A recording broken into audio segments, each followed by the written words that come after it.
Uh, Get this shit started. Good afternoon, everybody. Um, if you saw me earlier for a minute, I was gonna have a conversation with someone, but they didn't come up, so I said, "Fuck it, I'm out." Had to do some shopping, and I did. If you live in the big city areas like I do in New York, you better go get your toiletries now because the line is around the block at the local Target where I live. Okay. Seahawks and Cardinals tonight. And I was talking to someone earlier today, and I said that I don't do sports which contains to just all certain elements. I do everybody. And the one guy that I'm gonna be doing more and more of is gonna be Kyler Murray. And this Kyler Murray, I'm not an Arizona fan, so I'm not on the Arizona bandwagon at all. That's Third Ward Colombian's crew. He picked it back in August. Good pick by him. I'm with Russ and the boys, and right now Russ and the boys are in a lot of trouble. Russell Wilson never in his career threw 10 interceptions this early in the season. And I think two problems is this. Number one, their running game. All they have to do is go get Jordan Howard and let him run behind and he'll get yards. The problem is Chris Carson gets hurt too much. And Pete Carroll, John Snyder's got to think about that because the Jets got two of their picks. And it could disintegrate for them very quickly. They lose tonight, it's over for them because their defense is not going to get any better. And I'm taking Arizona tonight, plus 3.5, because I don't believe in the Seahawk defense. And Kyler Murray just beat them 3 weeks ago down in the desert. And Kyler Murray, I hate to tell people this, but Kyler Murray has arrived. He's going to be a mega star in the NFL. So get used to jersey number 1 being worn by the bandwagon fans all over the country. Get used to it. Okay? Speaking of that game on Sunday, I don't know how the hell Buffalo blew that game. I don't know. I just don't know. And I was watching the game right behind me. I was telling everybody my post game recap. Buffalo just scored, 34 seconds left.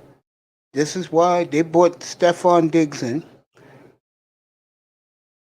And the next thing you know, Kyler Murray falling out of bounds, being chased by fuckers. They have him dead to rights. He just threw the ball up. It was just Hopkins down there. I don't know what the other receivers were. 3 bills around him. Touchdown. Arizona wins. And Kyler Murray, to his credit, was treating the touchdown like it was nothing. That's good for Kyler. It really is. Very good for him.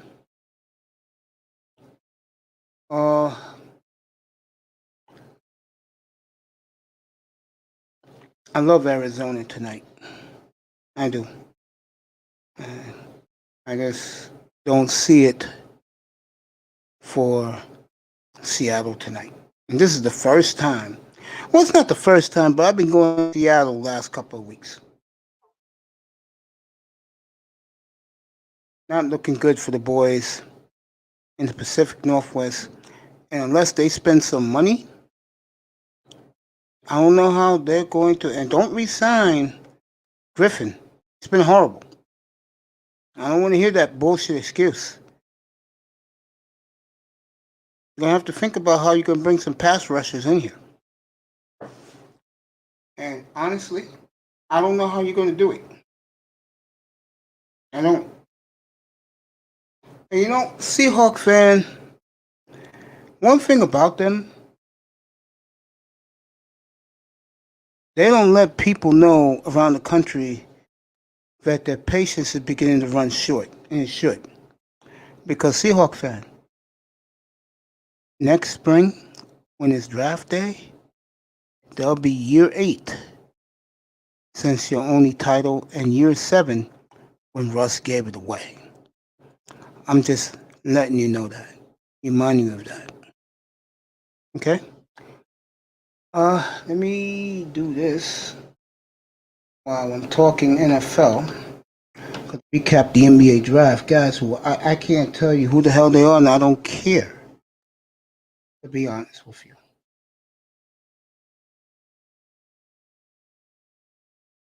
Get ready for Sunday's games. Right now, as I speak.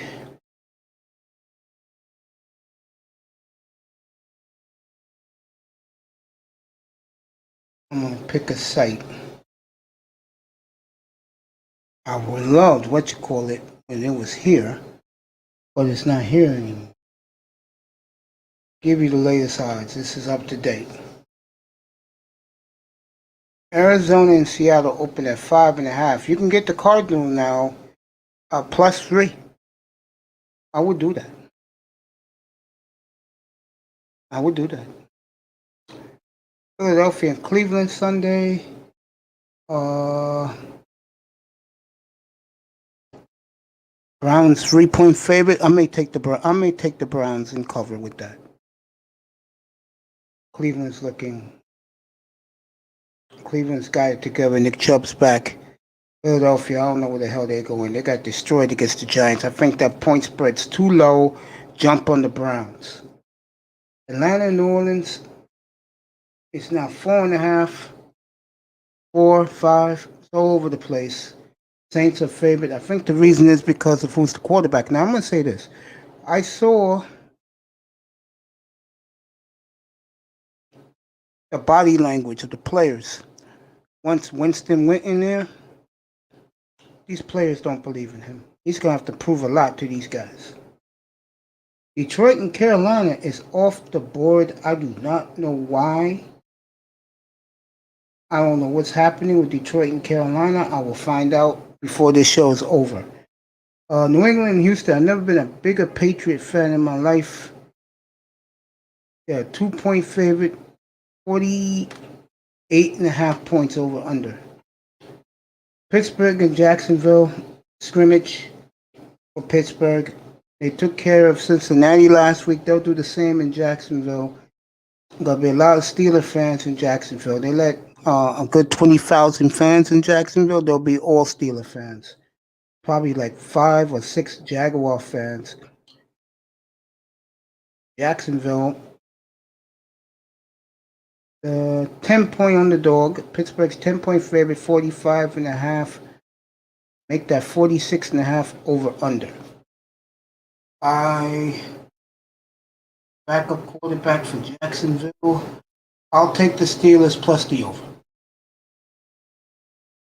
Cincinnati and Washington, who cares? Game is in D.C. Skins, 1.5 favorite, 46.5 over.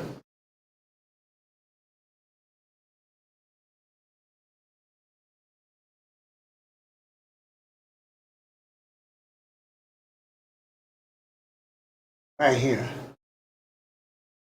Tennessee and Baltimore. Now, this game, to me, was the game of the week. But because, and this is the big because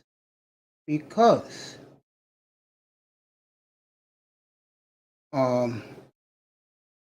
lot of Ravens are out with either the plague or injuries. It's 5.5 Baltimore. I'm going to leave this game alone. 49.5 over under. If the Ravens are healthy, I will run away with them this game. But because they're banged up, I'm going to leave it alone.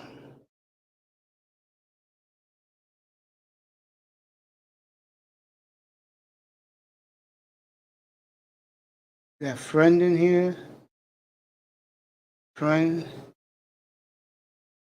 Nuggets. Don't care. I ain't fooling around with no little girls, bro. I don't even think about it. Don't care.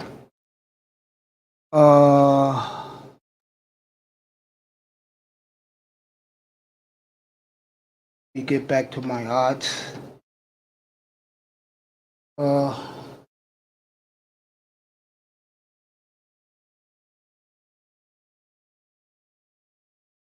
Minnesota. Vikings are rolling now. You're getting the Cowboys +7. Open up at 9. I don't trust Andy Dalton, but I'm going to leave this game alone too. 47.5 over under. I'm not touching it. Chiefs, Raiders. No, let me do Jets, Chargers because no one cares about that game. Chargers 9. 10 is all over the board. 9.5 mostly. 9, 10, 8. No, the 8.5 they pulled off the board. Whoever you get it at, the over under is 46.5. And the LA Rams and Tampa is Monday. This should be a good game. Buccaneers are favored by 4. Wow, Buccaneers 4. They're home. 48.5 over under.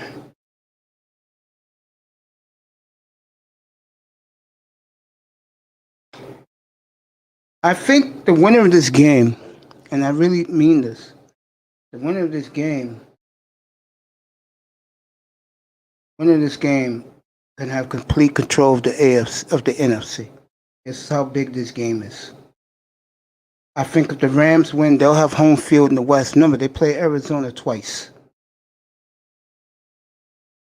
If Tampa Bay wins, they got the Chiefs next Sunday. I'll cover that game for you in here. Chiefs and Buccaneers. Drew Brees is out with broken ribs. And I just don't see Jameis Winston like Teddy Bridgewater. Don't see it. I'm going to leave that game alone. Jets, Chargers, I gave you that. Vegas and Kansas City. The problem with this game is the entire starting defense of the Raiders have the plague. So I don't think they're playing. And that's not good for business. It's just not good for business. I don't see it happening.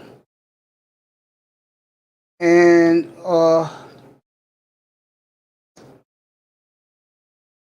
plus the Chiefs are seeking revenge. Is 8, 7.5. Another game I would leave alone. And last but not least, the Broncos and the Dolphins in Denver. I don't know the health of Drew Lock. It's 45.5 over under, and the Dolphins are a solid 3.5 point favorite in Denver. This is shocking that the Dolphins are favored in back-to-back weeks. Find out the injury report. Get that for you.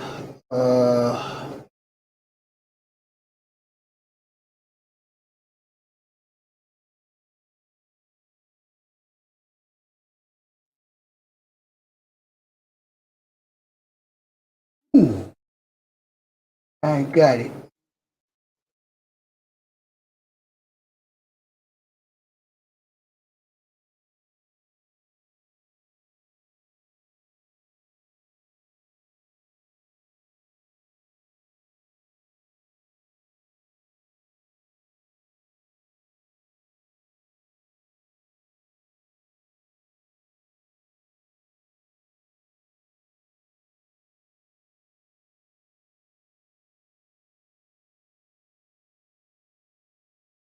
Christian McCaffrey out Sunday too.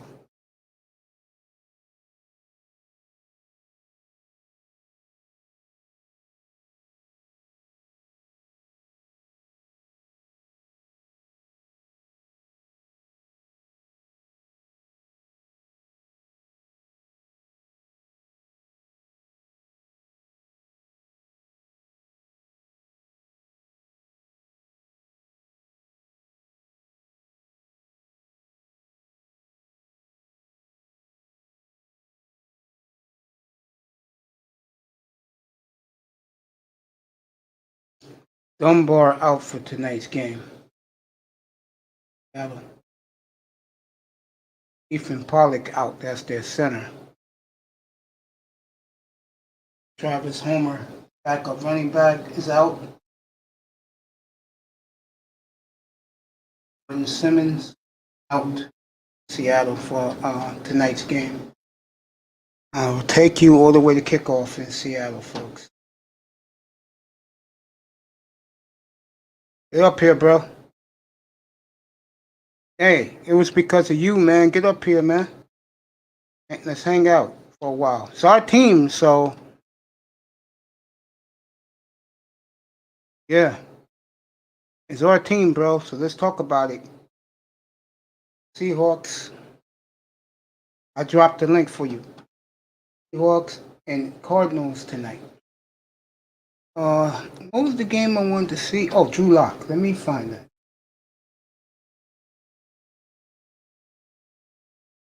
Here we go.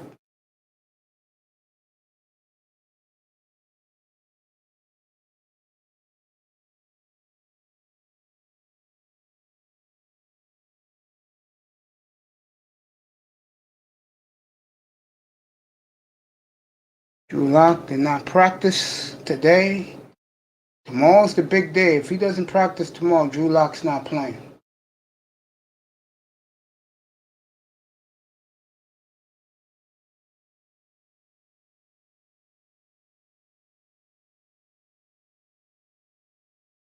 I agree. Come on up, bro. I dropped the link. Hang out for a little while.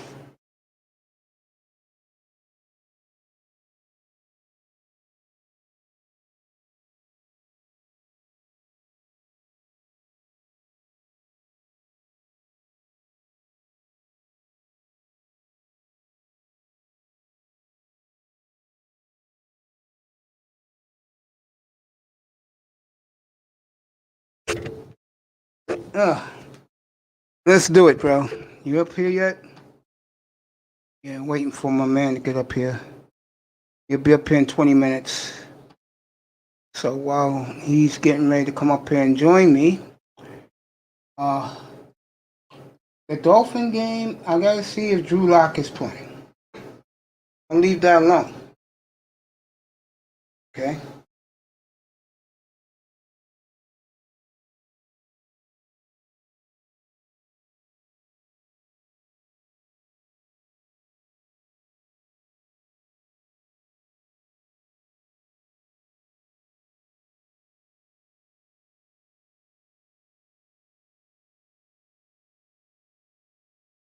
Up here chilling.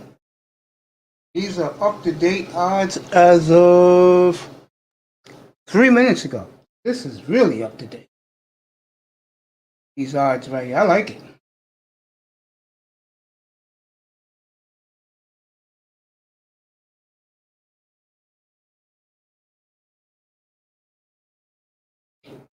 Seahawks game tonight, up to date, is down to 3.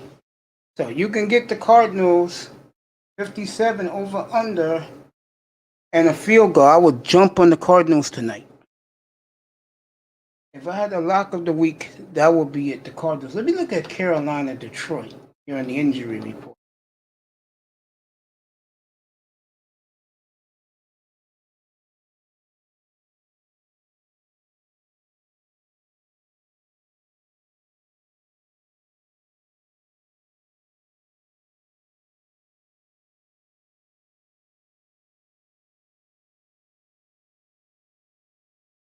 Oh man, we're gonna have a good time today, fellas. I'm on to kickoff. I usually don't do that on a Thursday, but a lot of Lions are limited at practice, and some of them did not play. In other words, we may have a big injury report for the Lions when I come in here Sunday morning.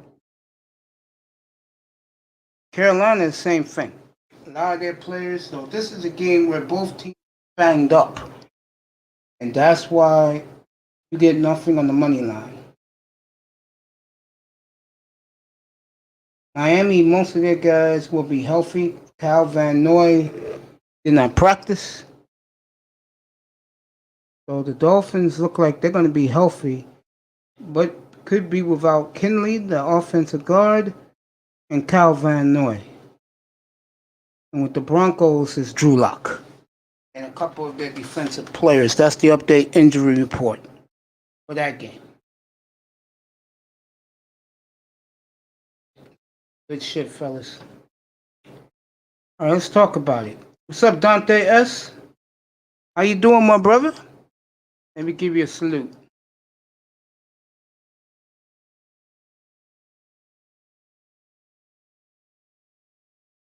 You're right there, bro.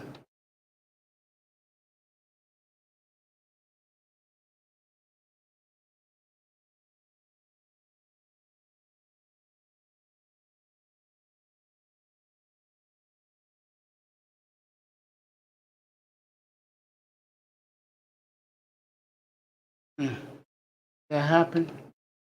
Is Mary Crosby chick married her grandfather? So sad. Yeah, I don't know, man. Really don't know. Glad that my nephews or my kids give Dante S a what's up. Damn, nigga, you didn't. I never gave you one of these. My boy, man. Welcome. Appreciate you, bro. Gave you a wrench, man.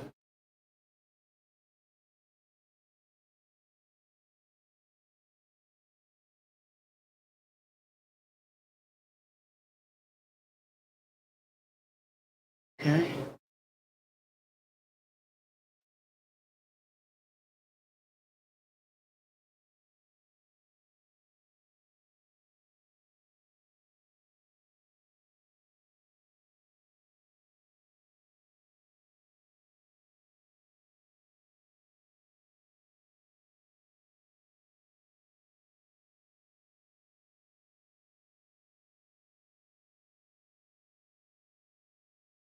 Oh, Dante, I could have sworn I gave you a wrench before, but hey, see, you had nothing next to your name.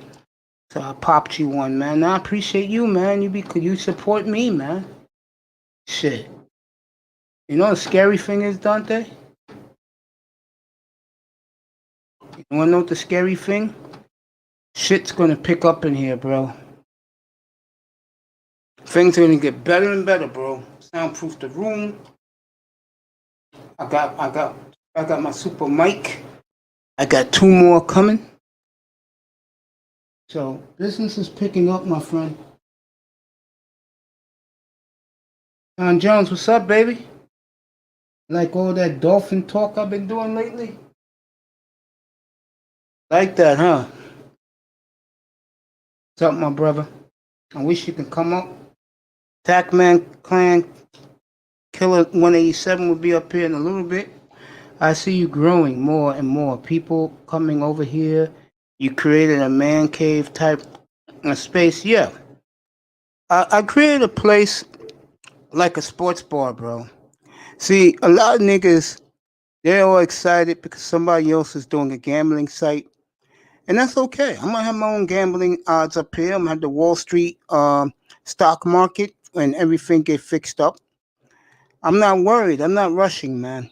I've done 90. This is my 95th show, Dante and Sean Jones, in 51 days. Think about that. 91 shows in 51 days. I only take one day a week off. I was in here Monday. I'm in here today. I'll be here tomorrow night. I'll be here Saturday. Hopefully, I can land the beautiful, pretty Kelly to do her exercise, weight loss, and mind, healthy mind. Bring her up here. She's been up here a couple of times. So we're getting better. I got the Wall Street. I got Black Wall Street to talk business Saturday mornings, 10 o'clock in the morning. So everything is going slowly but surely. Now let me learn this OBS, and then we're gonna get what we want, and I'm gonna learn it. Hopefully before the holiday season, I'm gonna have it up, and you guys gonna really come. I'm gonna have live games up here, so you guys can relax and watch the action. It should be real good, man. I'm excited about it. I hope you guys are excited about it. I can't wait. Things are gonna get better and better. I'm gonna have guests. I'm gonna have analysts in here. I'm getting a hockey guy in here. So every Thursday and Saturday night, I'll have hockey coverage in here. NBA with Tackman and the Legion of Knicks is Wednesday night and Friday night. So, and I'm going to show you live games. I'm going to go all around the NBA. I'm going to get the NBA package, and you guys going to see the games. You guys going to see it live. And I appreciate the compliment, Dante. So you guys are going to be treated very, very well by me.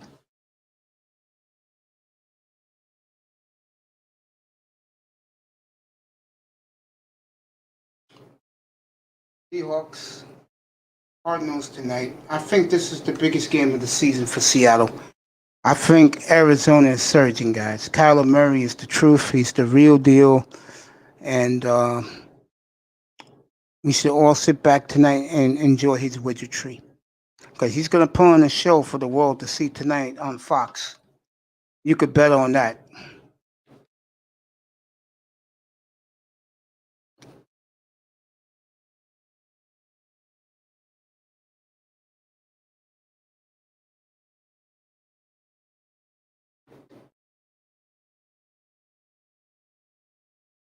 I'm going to do NBA draft recap.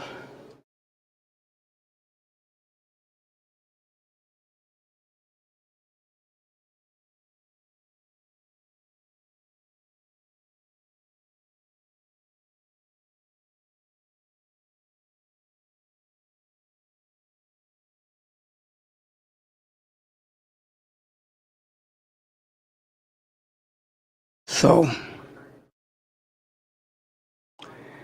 it should be a fun night of football. The games Sunday suck, especially if the Ravens are all banged up. That takes the luster out of Tennessee and Baltimore. It really does.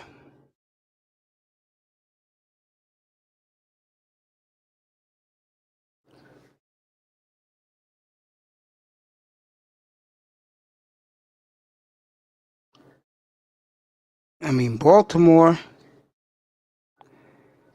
and Tennessee, where it was Sunday early, and then late. Uh, there's really no late game. I mean, you really care about Dallas and Minnesota? I know Fox does. Fox is a fucking masochist. The fucking Dallas Cowboys could be 0-10 with the fifth string quarterback, and Fox is going to make them the main game.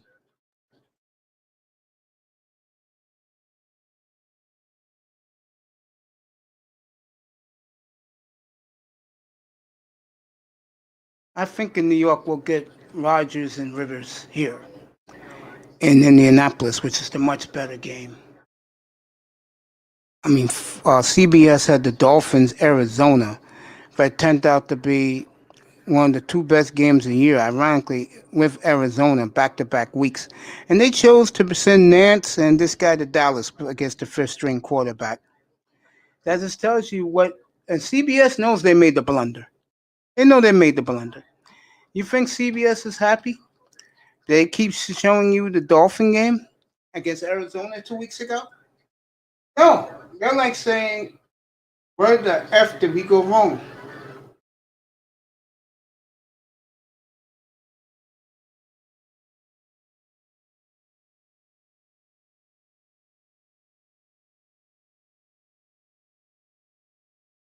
You want to see the better game. You don't really care about who's playing. This is football. You want to see the best game. And they dropped the ball with Arizona, Miami 2 weeks ago. Both quarterbacks were excellent, superb, and they have to live with that because no one remembers Pittsburgh and Dallas. And the Vikings drove them this week. You're beginning to notice something more and more. Caller said this on a sports call on radio channel the other day, and he said that Fox didn't get out of that lousy Bengals Steeler game, and they should have. Rams Seattle should have been shown locally here anyway. But again, they have to show you Pittsburgh playing against a lousy Bengal team.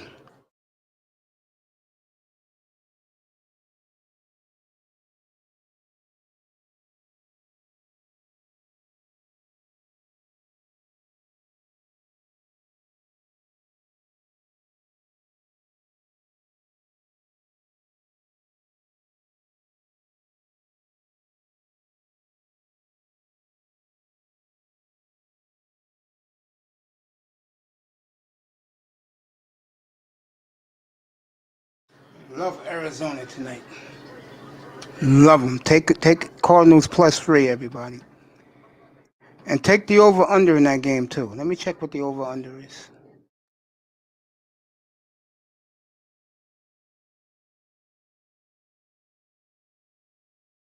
56.5, take it. Take the over.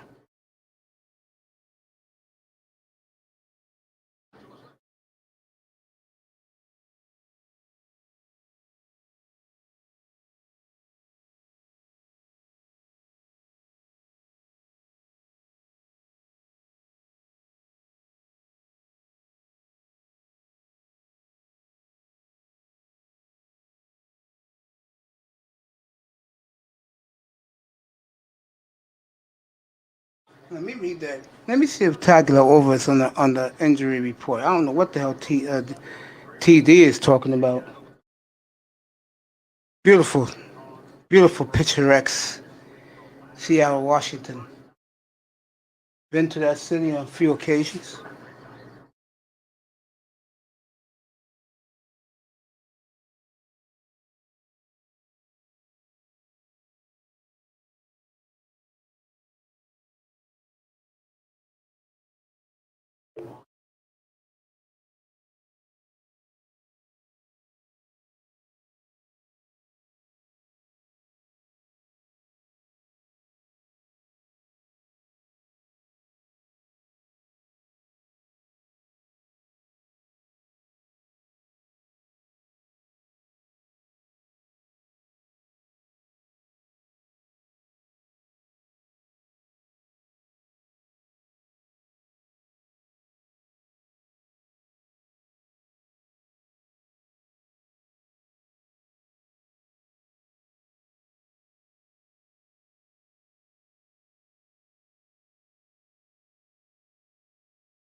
I'm gonna find out about Taglier over.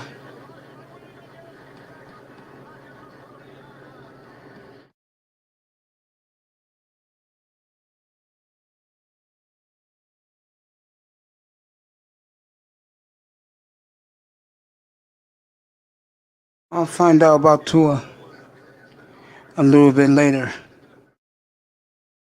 Let me go put my hat on.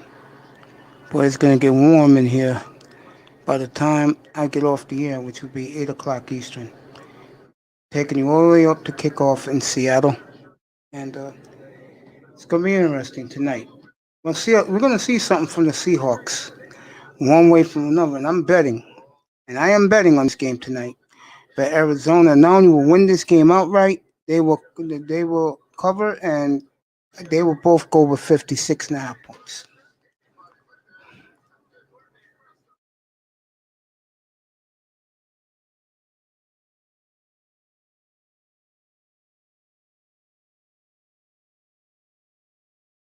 Yeah.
Okay. Back. That's gonna make a run real quick. Let me get back to Baltimore and Arizona. Excuse me, Baltimore. Baltimore and Tennessee on Sunday. The Raiders and the Chiefs on Sunday. What's going to be bad about those two games? Ravens are out with COVID. They're out with COVID. They're out with what's that shit? Major injuries. Um, the Raiders, the whole defense has so right now that's not working. And both teams are banged up, but more the Raiders are very banged up.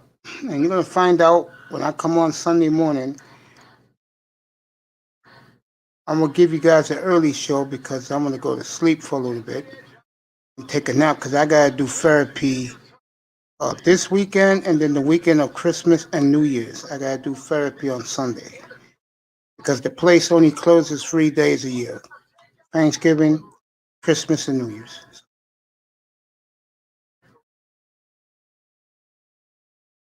Uh, it's gonna hurt. I mean, they're not gonna cancel the games, but the Raiders may get to the point of them being playing with replacement players on defense, and that's not a good sign.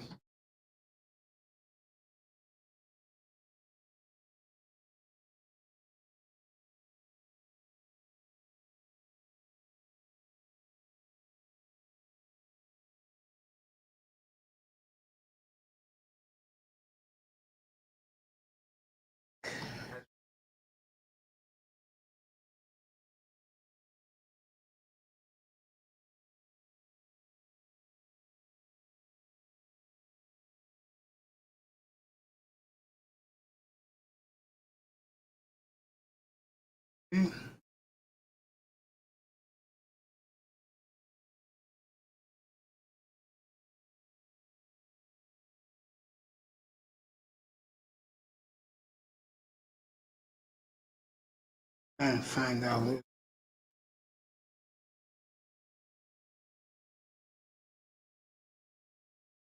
How the Miami Herald does it.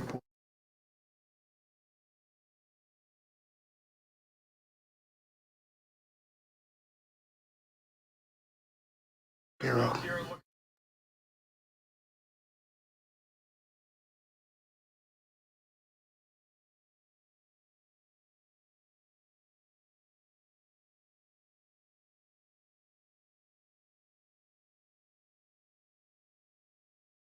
Okay. They're not giving me no stories online. Fuck them.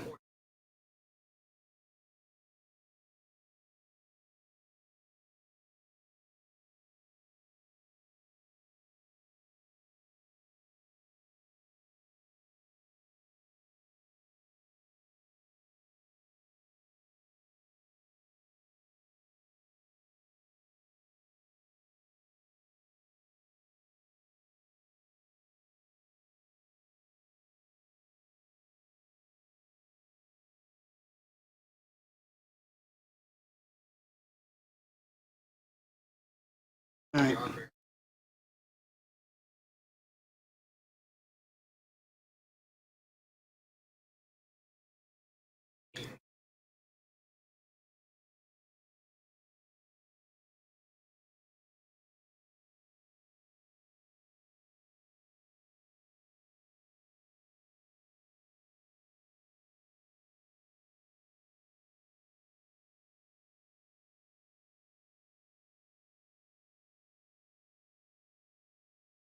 And it's right here.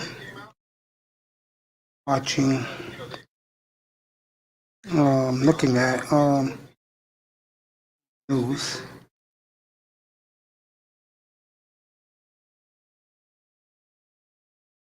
You know, the Dolphins are a type of fan base and media that they're very soft. They're not going to tell you what you need to know. Truth. coming here for that.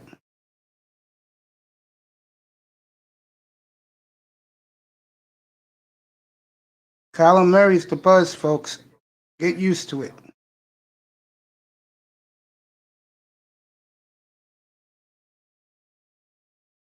Kyler Murray is the move.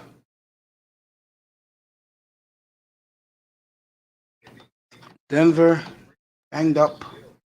That's a shame because I would love to have seen a healthy, both teams healthy, going at it.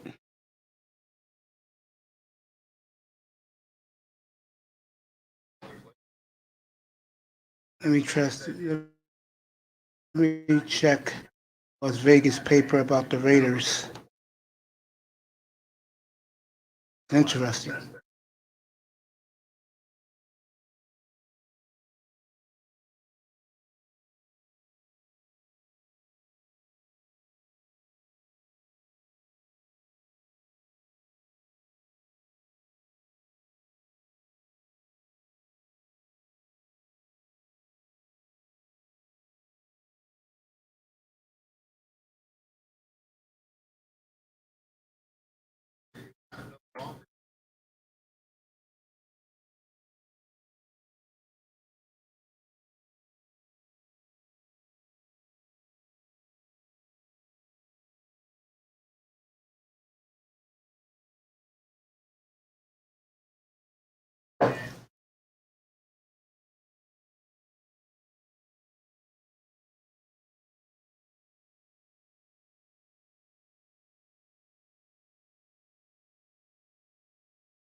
About the Raiders in here.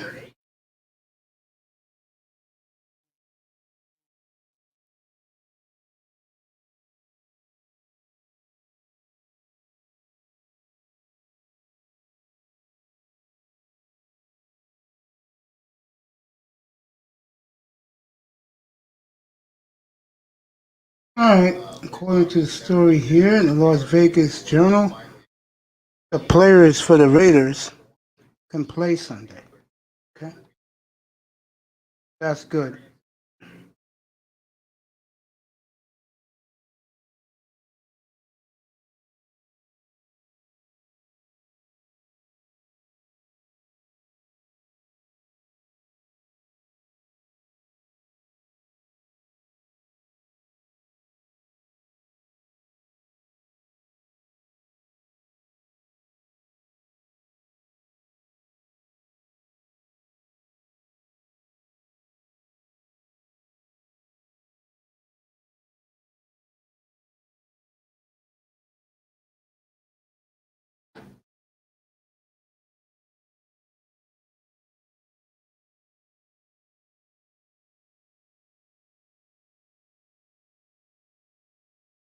It's going to be interesting.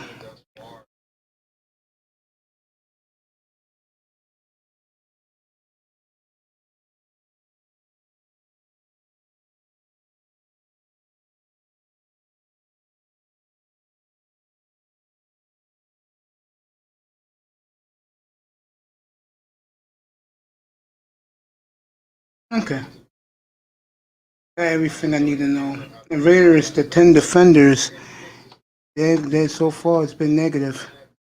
So it looks more and more like they're going to play on Sunday, which is good for them.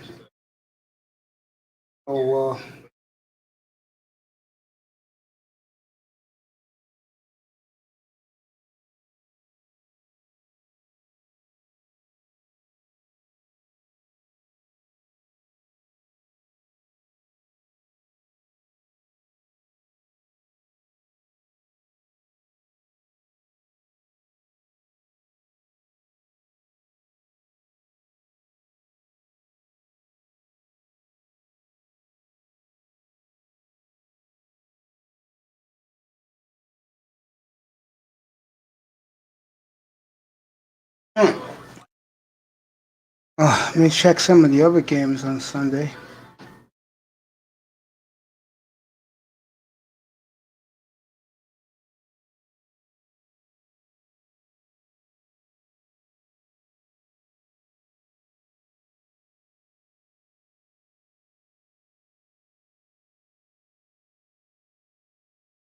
Arizona tonight, Philly, Cleveland. I don't care for.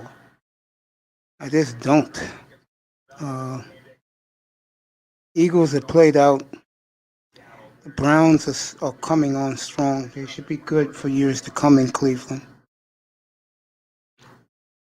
Interesting. Atlanta, New Orleans, again, it's up to Jameis.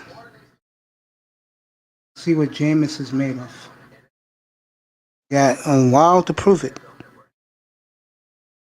Didn't like the body language from the players Sunday in New Orleans towards him. Tyson Hill, Teddy Bridgewater, they rallied the troops. This guy here, and it's no knock on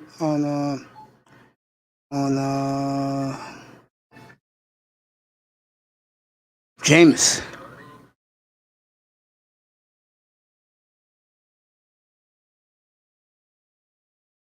A lot of games here. New England, Miami. If you're, I mean, Houston, you're a Miami fan. You're watching that game closely. See if New England wins or loses. I'll say this: if the Patriots lose that one, their playoff dream. Okay, buddy. Their playoff hopes is out the window. If the Pats lose that, their playoff hopes are out the window. Especially if they lose and Miami wins Sunday. If Miami wins Sunday, it's a lock.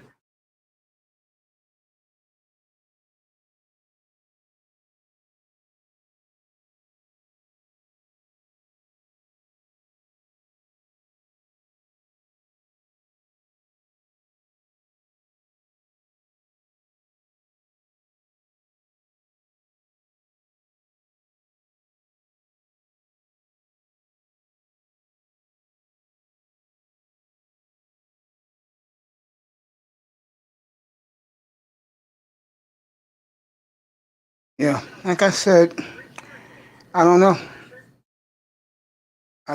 So far, the only game. Let me go back to that.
Uh, Green Bay and Indy. I'm just talking about the game. I don't care about the betting lines. That is a good game. That is a good game. Looking forward to that one. That's the late game. I know it's going to be the 4:30 game on Fox. I'll be on afterwards because I go therapy on. I gotta go therapy.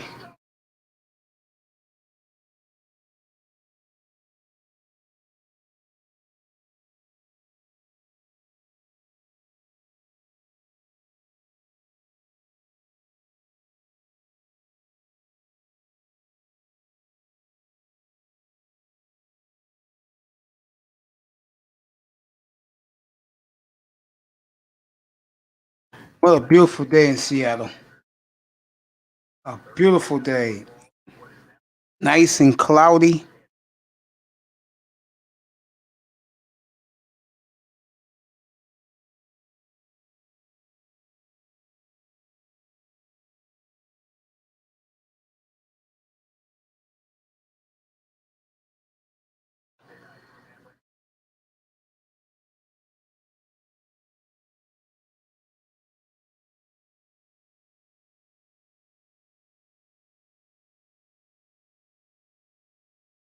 Let's get to the broadcast teams this week. You know who's doing the Seahawks? Fucking Aikman, Aaron Andrews, and the beautiful Christina Pink on the sidelines. I don't do the women. You guys know that. So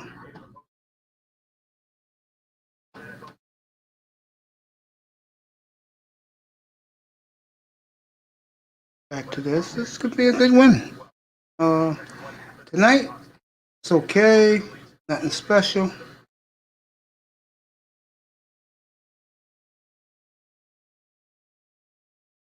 Tennessee and Baltimore. That's where Jim Nance, Tony Romo, Tracy Wolfson will. Sunday, 1 o'clock kickoff from beautiful downtown Baltimore. Philly and Cleveland Sunday. Some guy named Adam Amin and Mark Schlereth. Both of those guys make the game fun. Lindsey Serziak, the beautiful Lindsey Serziak, will be on the sidelines for that one. Bundle up. Detroit at Tampa, Carolina. Who cares? Kevin Kugler, Chris Spillman. Enjoy that one. Laura Olkman's with them. Pittsburgh and Jacksonville. That'll be Inigo Charles Davis and Evan Washburn. Houston at New England. Oh, the game's in Foxborough. I thought the game was in Texas. It's in Foxborough. Andrew Catalone, James Lofton, AJ Ross. She is very fine, by the way. That's a fine ass black girl, boy. I tell you. Atlanta at New Orleans, Kevin Burkhardt and Daryl Johnston. Pam Oliver will be there. Bengals and Redskins, Spiro Ditas and Adam Archuleta. Jerry Olea will be there. They don't have a sideline reporter. Then, here we go. Jets and Chargers, that's Greg Gumbel and Rich Gannon.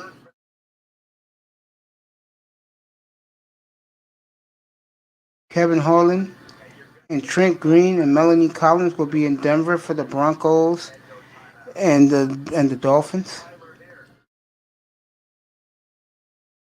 You know, it's let me see what Buck is. Kenny Albert, Jonathan Vilma, Shannon Speak will be in Minnesota for Dallas, Minnesota, and Joe Buck, Troy with Aaron Andrews will be in Indy for the Packers in Indianapolis. And there goes your games right there. So there goes your broadcasters for the game on Sunday. Those games doesn't excite me too much. I mean, does it excite you?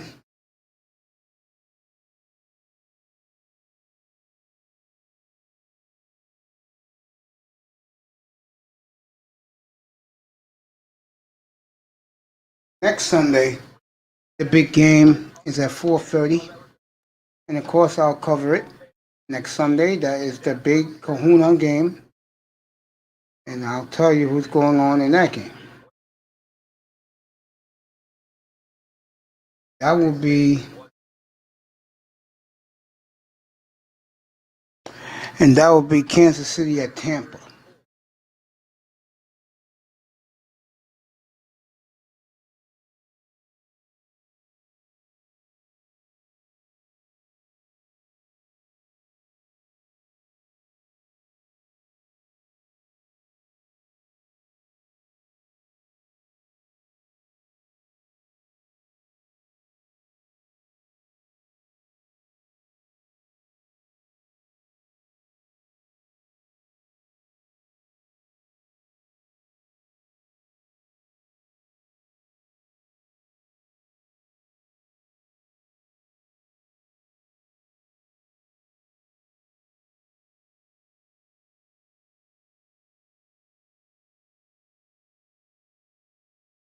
All right, this is week 12. It's next Sunday. Game is next Thursday night is Indy and Houston. No one cares. Tampa and Atlanta. No one cares. Denver's at Buffalo next week. Giants and Bears. Who cares? Pittsburgh Bengal rematch. Well, that was quick.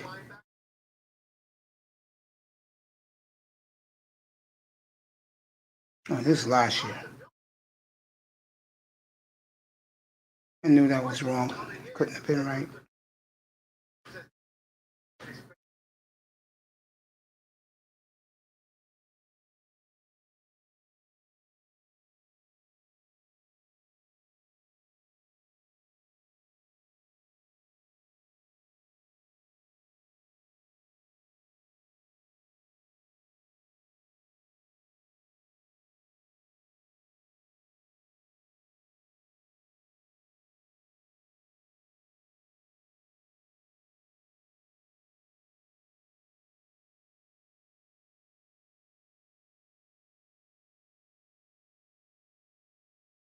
Okay, they don't got the week 12 announcers yet.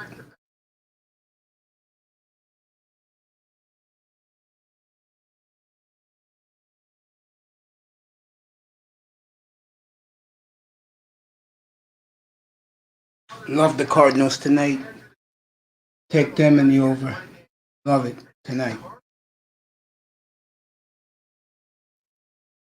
Love the Cardinals tonight, bro.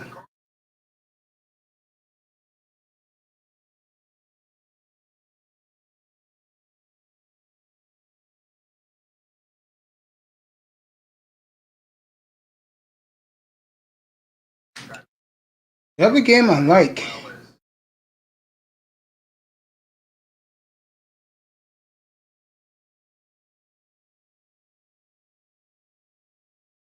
Love the Steelers.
Should be interesting.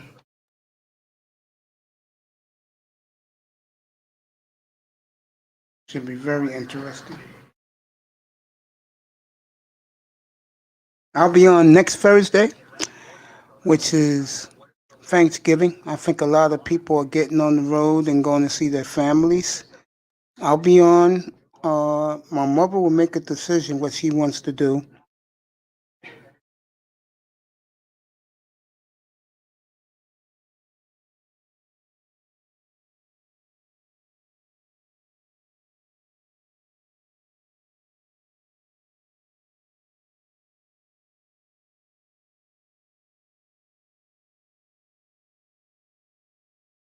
Drew Lock game time decision on Sunday. So Dolphin fans, let you know that Drew Lock game time decision on Sunday. I will be on Thursday morning. It's either going to be 7 o'clock or 8 o'clock in the morning Eastern time, but I'll be on. I'll take you all the way to kickoff. Get you people to your destinations to be with your families, your friends, and getting back to mom. If mom wants to celebrate it, we will. It'll be my house, but I'll be cooking at 4 o'clock in the morning. That's how I like to do it. Food's ready by um, 12. Now take you to kick off the Lions game. After that, I need a break. I'll be back because the Cowboys are playing the Redskins, and I hate to tell people this, but I don't give a fuck about none of these games. But I want you guys to get your dinners in, eat your turkey, whatever you're having for Thanksgiving. I don't know what I'm having yet. is up to mom. This year is at my house. Next year will be, God willing, will be at my mother's house. Next year we alternate. Um,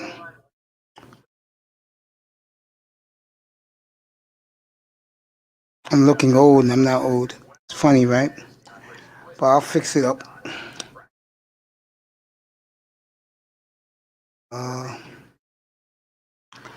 Saturday, I will have Black Wall Street with me, 10 o'clock Eastern Time.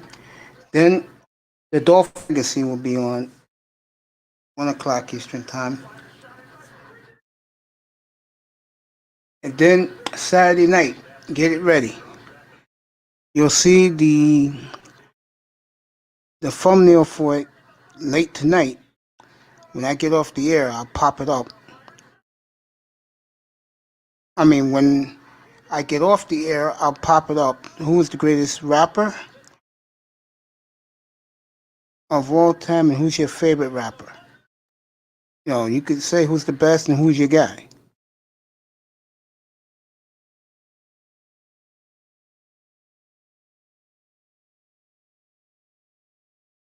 Should be a great show Saturday night. That'll be late Saturday night also.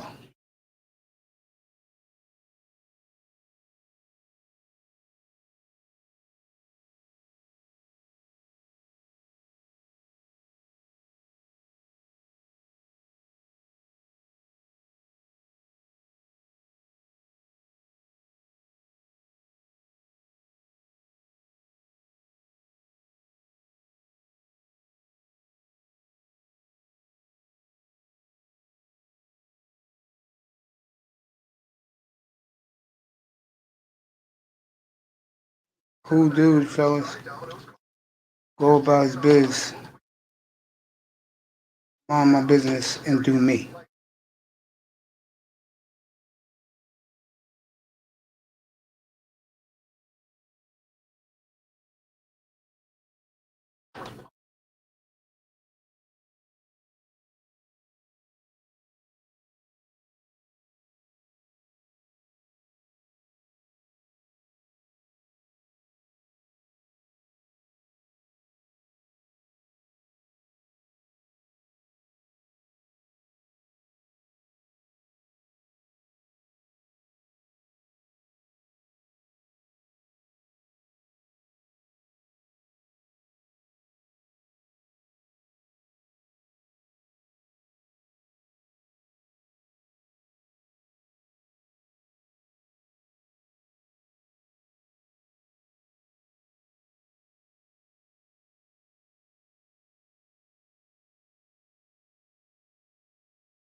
You're chilling right now.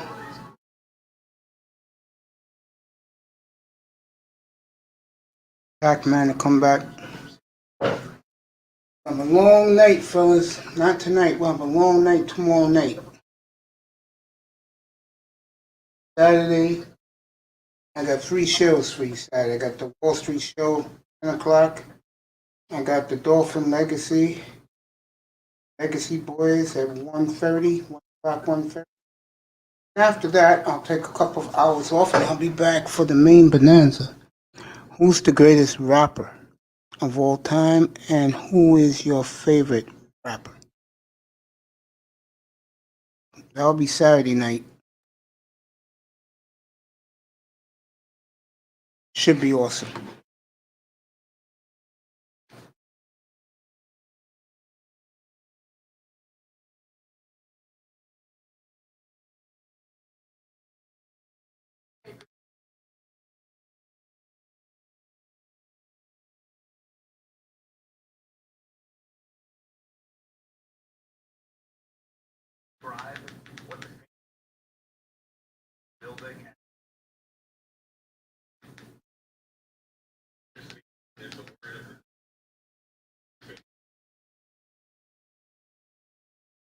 Oh yeah. Kyler Murray has arrived, and it'll be interesting moving forward for Arizona. I'm gonna take a look at their schedule the rest of the way. Um,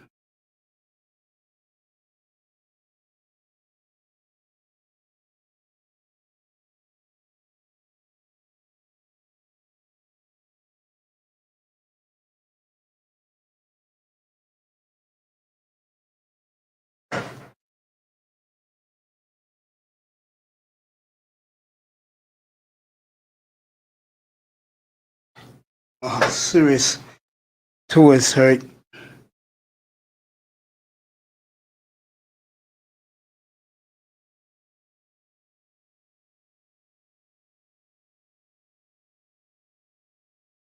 You got Arizona winning to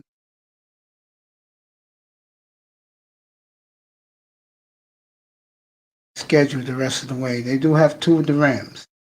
Remember that.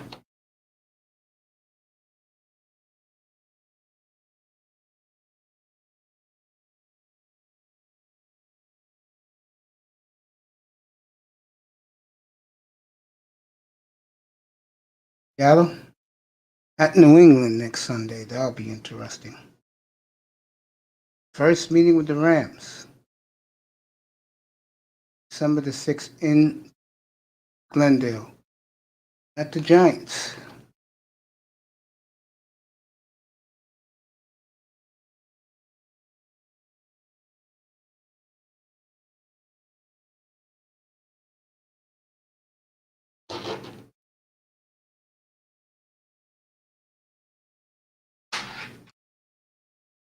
And the Eagles at home. Okay, that's interesting. That's right. They're like the no, the Rams are like the. They got the Eagles at home. Okay, they're at the Giants. They got the Eagles at home, then the Niners, and then the Rams. So they have 3 games they should win between this game and the Ram game. The other two be interesting. So these next 3 games for Arizona is going to tell you the story because they have 3 games at the end of the year they should win.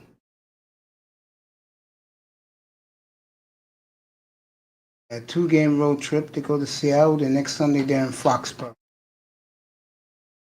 Okay, that's the Cardinals schedule.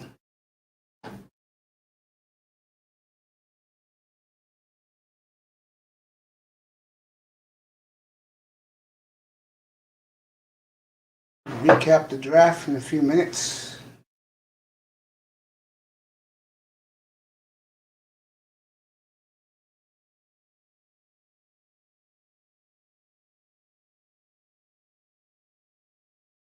Love Arizona.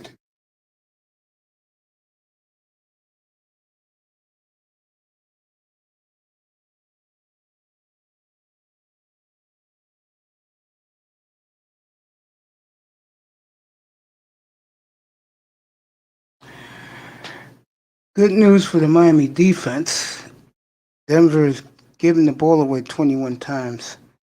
I see the Dolphin defense really playing up to their capability Sunday again. They are bringing it. They are growing as a defense.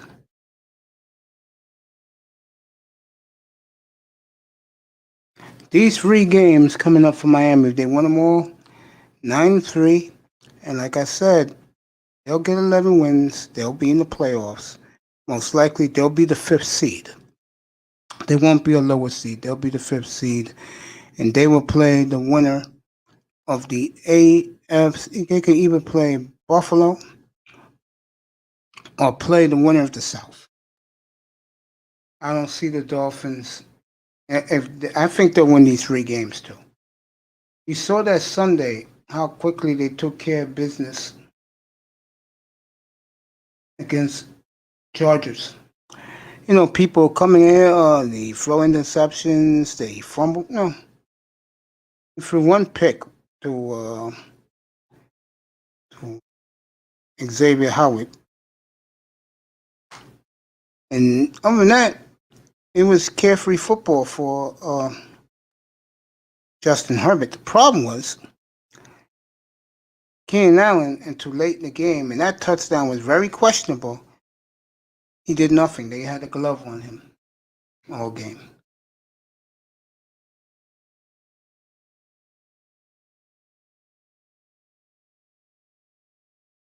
Credit to the Dolphin defense.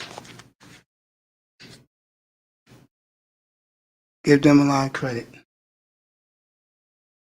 Getting better and better each week.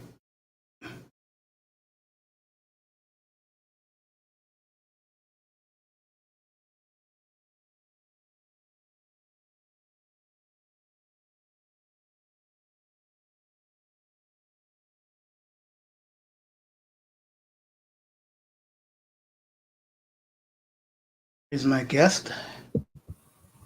What's up, sir? Hey, what's going on? Hey, what's going on, everybody in the chat? Your throat okay? Oh yeah. Just I woke up a little later than usual. I usually wake up at 6, but I did woke up at 6. Then I fell asleep and woke up, and I ended up waking up at 10 o'clock. I hear you, bro. Yeah, that's the latest I woke up like in 2 weeks. Well, which is fine. I'm glad you got your rest, man. You deserve it. Oh yeah, You did a hell of a job last night. Yeah, I thought I did okay. I think you did a hell of a job, bro. You can flatter yourself with me all the hell you want, bro. Okay, well, I'm proud of you, bro. Yeah, I mean, you had fucking Star Platinum mind rocked how well you did the draft, bro. You had my fucking mind rocked when you told me these prospects, bro. Yeah, even though this draft was weird, but no, you called it, man. This shit wasn't what you thought it would be. Yeah, especially the second round, it became one sideways. It was none of those picks was like what I projected. There was a lot of leech on this draft, which is I understand. This is one of those take. It's not about what position you need. It's about take the balance. Take the best talent available in the draft. I agree with that. And if they don't pan out, they'll trade them for another player. I would say at least half of those players, out of those 60 players, I think only 15, at least 20 players have a good career. All right. Go ahead. Yeah, I would say only at least eight all-stars out of the 60, I'm projecting, but which is kind of sad. And it's more of a role player, but there's gonna be more hidden gem off the second round pick, even though it was bizarre. But now the Knicks are eyeing Gordon Hayward. What the fuck he want with damaged goods? Because his wife is fine. I heard. Yeah, oh yeah, that's why they want to see. That's the reason. Clay is gone for next year. He is officially tore his Achilles again. Yeah, his career is over. But I don't think he's going to retire because the contract is too big. He's not going to hang it up. He's going to do what John Wall did: sit out for 2 years and come back and obligate the overpaid contract. I'm pretty sure that the general manager, the owner of the Golden State don't mind because they love Klay Thompson because what he did before the injury, what he did for the city. So they're willing to wait for him for another year. Damn, this news is all over the fucking planet about Gordon Hayward and the Knicks wanting him so bad. Yeah, I mean that's why Knicks are waiting on all these scrub player they signed in the first place. They shouldn't even sign. They're saying this Wayne Allerton, Theo Pinson, I think. Alfred Payton, another point guard who can shoot for shit. Bobby Portis. He should never sign with fucking Knicks. I don't know what the Knicks were thinking in the first place. So they would waive about 5 players. That's about good 30 million in cap space. And they're gonna end up signing they're gonna end up signing more scrub. Release more scrub just to sign more scrub. It's just the New York way. Well, you know what the problem with New York is? I told you before, man. The Wall Street crowd don't give up the seats. They treat that shit. You know what going to a Knicks game is like? I'll tell you. It's like going to a Broadway play. Their fan base is very stuffy. You know, they act like they act like going to the Knicks game is going to the Holy Grail. When you see, here's the difference between the Knicks and the Yankees. If you want the best seats at a Yankee game, you can get them. You know, take a woman, watch a baseball game in, let's say, May when the weather's nice here. But you go to a Knicks game, it's more impressive to the woman, but you're going to be around people staring at you saying, what the hell are you doing sitting down here? See, when I go in the game, man, I don't do nosebleeds. I'll find some way to get me where I want to be. Absolutely, man. Especially if I'm taking a date to the game. I'm not going to waste that time. Because there's a reason why I'm taking a date to the game. Feel me, bro? Yes, sir. Yeah, man. I don't think a football game is good to take a woman. I think the best sports are hockey and NBA. Especially if you get good seats. And I'll tell you something else. I ain't taking no baby mama to no fucking NBA game, bro. Well, you don't supposed to. I'm taking me a hottie. You know why? When you sit up front, you see nothing but fucking tens, bro. For the players and for the businessmen. Yeah. I'm so upset. I'm trying to send you this link. I don't know. It doesn't open up. It's weird. I just dropped this link on the chat. Oh, wrong chat. Okay, that's why it's not going through. Let me see. Let's see if it goes through now. I don't know who the hell this guy is, but he's from overseas. And he writes, in my opinion, teams like Real Madrid, Barcelona, Fenerbahce, CSKA Moscow are able to beat NBA teams like Yeah, here you go. Oh, here you go. Yeah, this is the player the Atlanta signed. I knew he would be undrafted, but I was expecting him to get signed this quick. But I like this guy. I thought he was my top 30 big man in the college, so I'm happy for him. He's a very hard worker. He's a grinder. He hustle every play. He grab a board. He averaging double 20 and 10 every night. For Williams and Mary, he deserve it, man. I hope he gonna have a good career in NBA. take a look at him right now since you dropped the link. Yeah, man. And Miles Paul, I'm so disappointed. I thought he would be drafted for sure, man. That arena where the Huskies play, Bank of America, it's a nice place to watch a game. It's very cozy, very intimate. Yeah. I saw the Adam Morrison, Brandon Roy showdown. That's when I fell in love with Brandon Roy. Oh yeah, I remember Morrison from Gonzaga. I remember him. Yeah, I saw Washington Huskies up there. They love their Huskies up there, bro. That's their number one team, bro.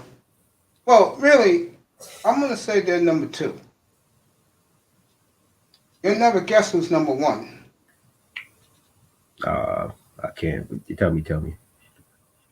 They love the fucking Seattle Sounders up there, bro. Oh, soccer team? The MLS, yeah, they love the Sounders, bro. I like their logos, man. Sounders are clearly number one. And you know what else is unique about the Sounders, bro? The season ticket holders are the ones who run the team. That is so crazy. If you're fucking up and they told the late Paul Allen's sister, Jenny, hey, we want this clown out, the GM will get that person out. And you know, it's funny. Ever since they let the fans make decisions, they've won two MLS.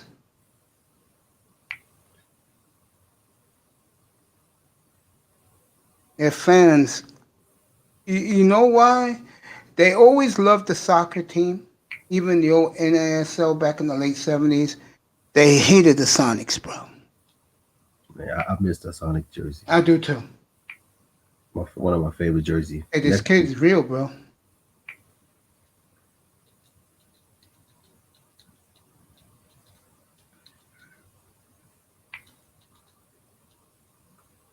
It's from William and Mary, right?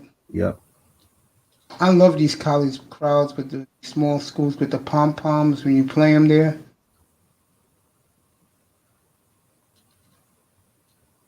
Yeah. The Blazers are like that when they're real good.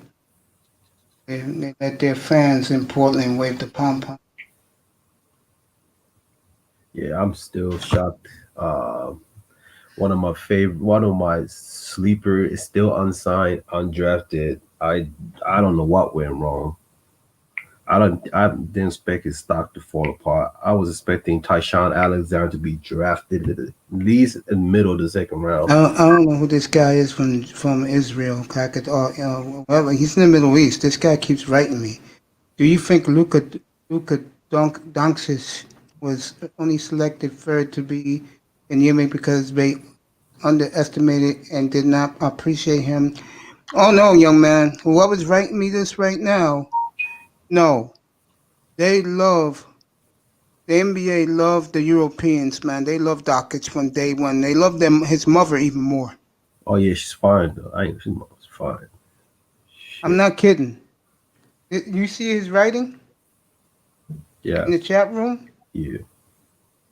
Yeah. Dude, why don't you come up? Here's the link. Come up and talk with us for a little while, man. You're welcome. I wish you would tell me your name in English so I can talk to you. But to answer your question, the NBA been hot on this kid for a long time, and I hate. No, I shouldn't say that because I don't really care. He's going to be the new megastar of the NBA with John Morant. To answer your question, he's going to be the face of the NBA now. What do you think about that, buddy? Tack. Yeah, he's not. You know, he's already at the face of NBA though. Next, and Trey, it's him, Trey Young. Those going to be this future star for the NBA. You think Trey Young really? Yes, I do. He just need he's just needed floor general to take the pressure on him and let him be what Trey Young is known. He's a great passer, but I like to see him more focusing on scoring because you have a floor general next to him and you can slide him to the two spot. You know, only downside for that if he slide to two is going to be his defensive assignment because he's not a great defender because he's still undersized. Uh, he might be an average defender and probably somewhere rated down his career, but he's got to add a muscle. It's the same problem I had with Lonzo Ball. Lonzo Ball was long, lanky. He already had the good defensive upside, but he can't guard someone bigger than him. That's one of the reasons Eric Bledsoe got traded to the from Milwaukee to New Orleans because you see how big and physical Eric Bledsoe is, despite being a 6'1", he built like a power forward. His assignment is to guard one of the best point guard and two guards.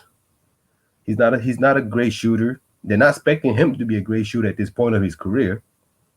Just shut down the one of the best player at Red Ronzo Rock. My friend, What's up? my friend overseas, do me a favor. If you got questions to ask about basketball, just put it in the chat room. We'll answer it. I'm gonna see that other player you dropped.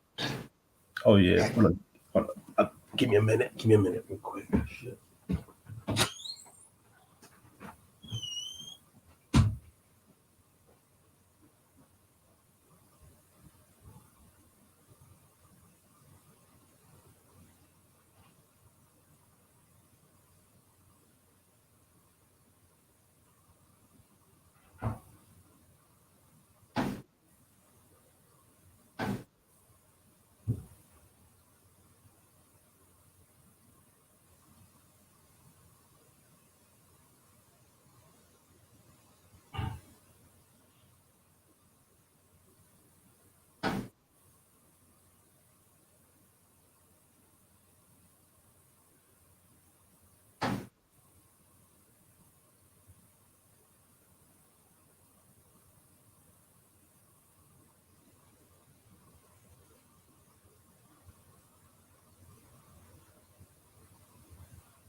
All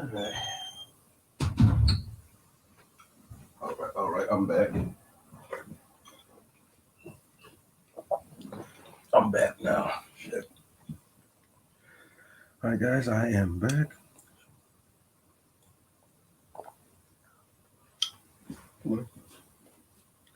Yeah, man, question. I want to start watching NBA.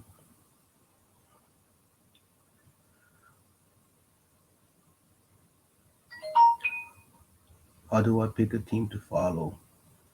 Um,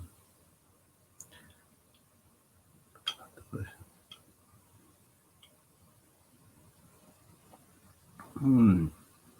Oh yeah. By the way, how's your day going, man? Mace? You know what?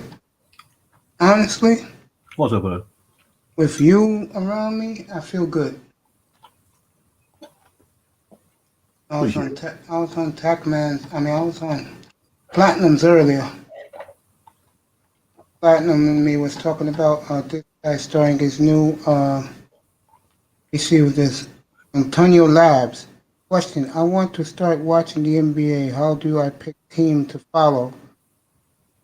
Why don't you come on up? I'll tell you. Here's the link. The link is right on top of your name, Antonio Labs. Welcome, welcome. It was talking about.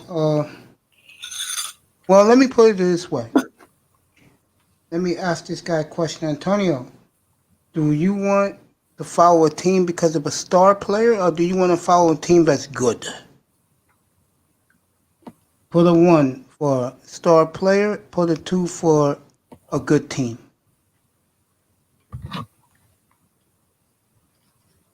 I'll give him a good team right now that he can follow. I think he would like. Yeah, the East is looking strong. I think NBA, if they stay healthy, Brooklyn should win.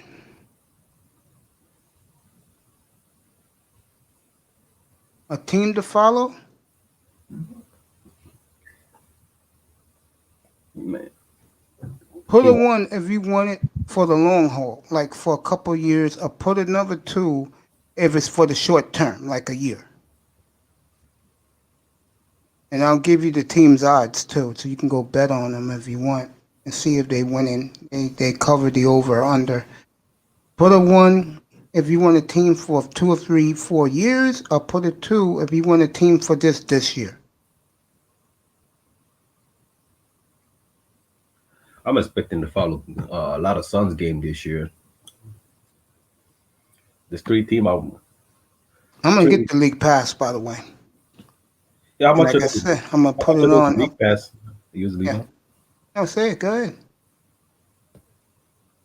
No, Tack. Go ahead, bro. No, I said how much were those league passes? What's the average price? Used to be 200, but if the NBA has any guts, lower the price to 150. If they do that, I'll get it right away. Okay. You know I'm getting a hockey package. Oh yeah. Yeah, I'm definitely keeping an eye on Phoenix, and I even want to keep an eye on Oklahoma City Thunders. I want to see what they got to offer. I can't announce the guy's name because I don't know his language, the way he spells his name, but I hope he stays with the. And by the way, I'm going to fit in somebody to do the soccer for you. But basketball, yeah, I can do what you want in basketball. Antonio Lab said he wants the team to follow the team, but he hasn't responded back to me about does he want a team for the long haul. Oh, he's here. Okay. Yo, sorry, bro. Am I on? Yeah, you on? Yeah. Okay, cool. What's up, everybody? Tony What's up, Labs bro? Yeah. here. What's up? I was just wondering about this NBA thing with the draft, and I was just looking at what was going on. I just thought, oh, this looks pretty interesting, though, and I just thought this would be a really good time to start watching. And my question to you guys would be like, what team would be a good one to follow? Like, I'm looking for like a good, like an actual good team, not like a star player and all that. Okay. Here's your choices. Hmm. You have the Toronto Raptors. who was defending champions in 2019. They're well Okay. coached and well ran. You got the Lakers, who's the glamour team with LeBron James there. You Okay. have the Denver Nuggets, who is a good young team and going to have a big three of superstars by the end of the season, which will be next August. You have the Miami Heat, who lost the championship to the Lakers. And then this is a team I think is very interesting. You got the Boston Celtics, but Celtics. Yep. but the team I think could win it all this year is the Brooklyn Nets. And they got Kevin Oh, Durant, and they have Kyrie Irving. They could get James Harden. That would give them the best big three in the sport. oh, so So they those did are, get James Harden? they're close to getting it done. Yeah. So if they get Harden, that's the team to go with, man. Wow. And what I part didn't of the think that was country you real. from? Yeah. What part of the country Um, you from? I'm from Kansas, man. I'm born and raised right here. How's your Jayhawks looking? I don't know. I haven't checked on them yet. That's just This me. man next to me, the avatar between us, did the whole NBA draft last night for 7 hours. Hmm. I had the draft here last night, pick for pick, player for player. Oh Uh, wow. Tack, tell this young man, he's a young guy, tell him how his Jayhawks are looking this year. Um, the Jayhawks will be fine. They will be fine. I think the problem they had the past 2 years, due to the fact with the injury with Azubuike the year before, I think if it didn't had a season injury that 2018, they would have went farther and farther. I think they could have made it to the Final Four. But Mm. they have a lot of good, strong recruiting coming in. A few transferred. I couldn't name it right now because I don't have my notebook. But Jayhawk will be fine. I think they're gonna be sleeping under the radar. Because I go to campon.com and look at the ranking, and it seems like Kansas are undervalued. Yeah, because the fact that Devon Dawson declared the NBA, and I believe he went undrafted as a bookie. He went first round pick with Utah Jazz. I think one of the reasons they drafted him, they're not trying to resign Ruby Gobert because of that. He was mocking at the Kobe thing, so they want to get him out of that after this next year. Um, no, they still got a lot of good talents at the small forward. They have the depth is a really strong, especially at the shooting guard. I think the only question is who's the center for next year. So, but I'm pretty sure the Jayhawks always have a strong recruiter. They do it really quietly. I can see the Kansas being the top. I would have said they'll be in the top five team.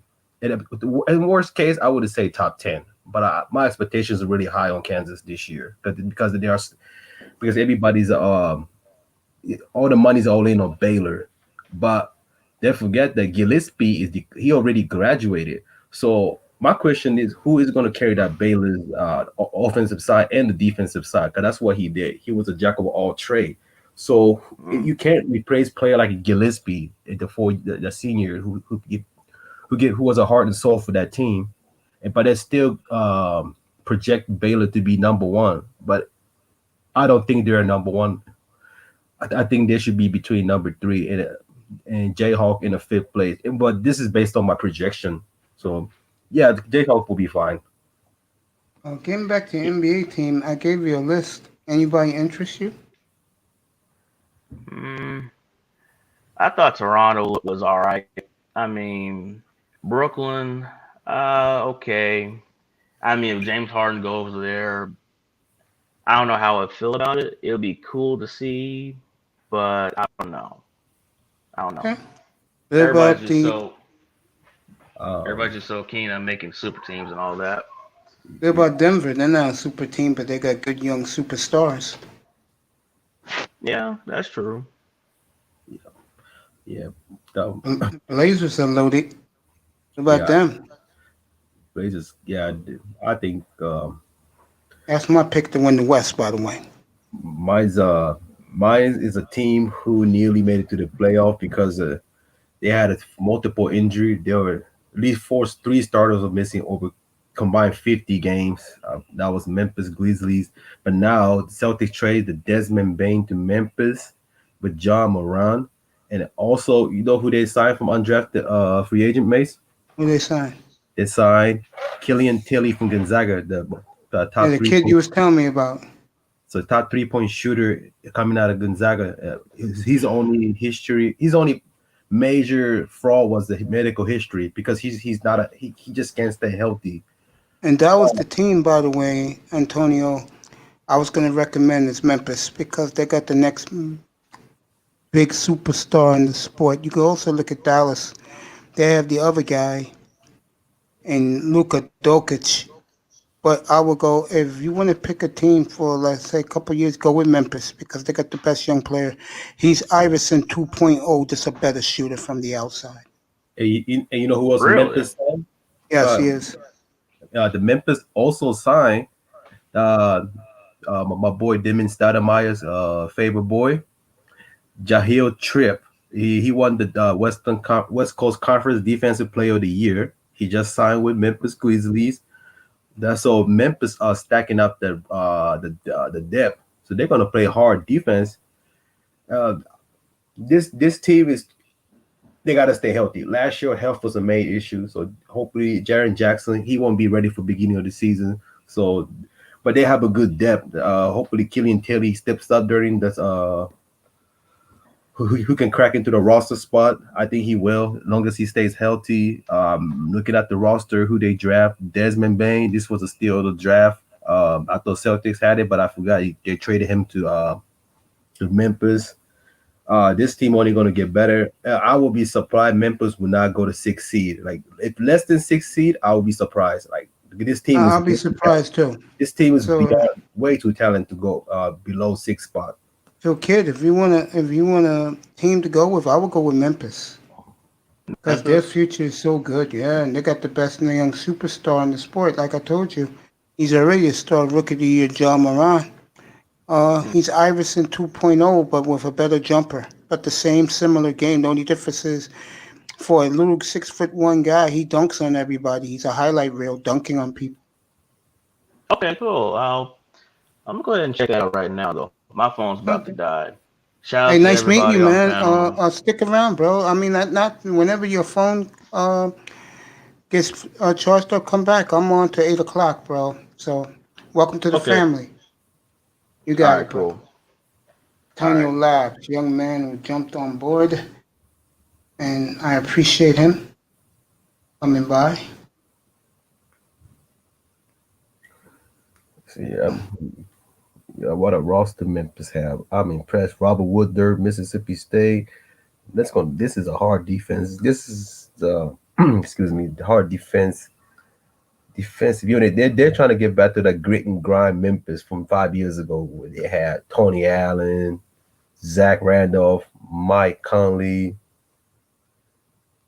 I think Yeah, Memphis are going back to the old Memphis, the and one. Mike Fratello. Yep, the old Memphis who don't like who likes to bully the other, very aggressive, feisty defender.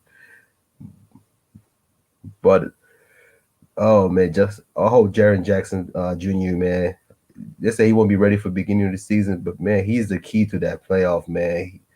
He I haven't seen power forward this talented as him. This guy is so talented. He's just he's a superstar in the making, man. He just had to stay healthy. And I can say same for Wendell Carter from Chicago Bulls, man. He just had to stay healthy. And I think he got to get traded. If I was him, I would ask for trade to start a fresh start. He should demand trade and go to a team like Sparks so he can get more minutes and you can learn from the better coaching from Popovich. Um, Kid from Memphis you talking about? Oh, the Bulls. No, what I'm saying is like a guy like Jared Jackson just had to stay healthy and just need opportunity. And I said Wendell Carter's in Chicago Bulls in a similar situation. He's extremely talented, but he just had to stay healthy. And I think he need to change the scenery. I would ask him to trade. But you can get something back from him. Get Yeah, out I of can see that. Chicago. Yeah, get out of Chicago. Get some minutes from somewhere else. Yeah. It's amazing how this NBA draft have gotten quiet since it's over. You notice that? Yeah, There's no hype around it. no, because this was I told you this was bizarre. I mean, I never thought second round player.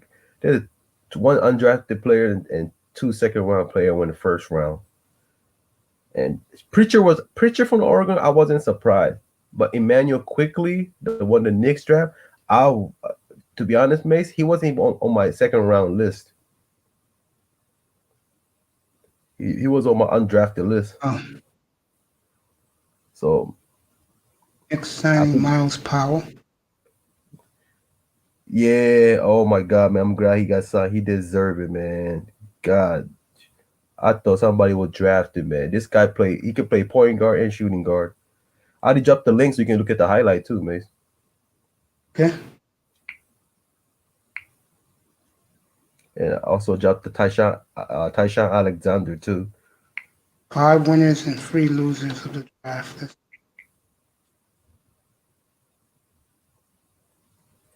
Yeah, I dropped it. Yeah, I dropped Miles Poe. What do you think about the kid from William and Mary? Nice. Who Oh yeah, got him? yeah. Atlanta signed him. 5 winners from last night.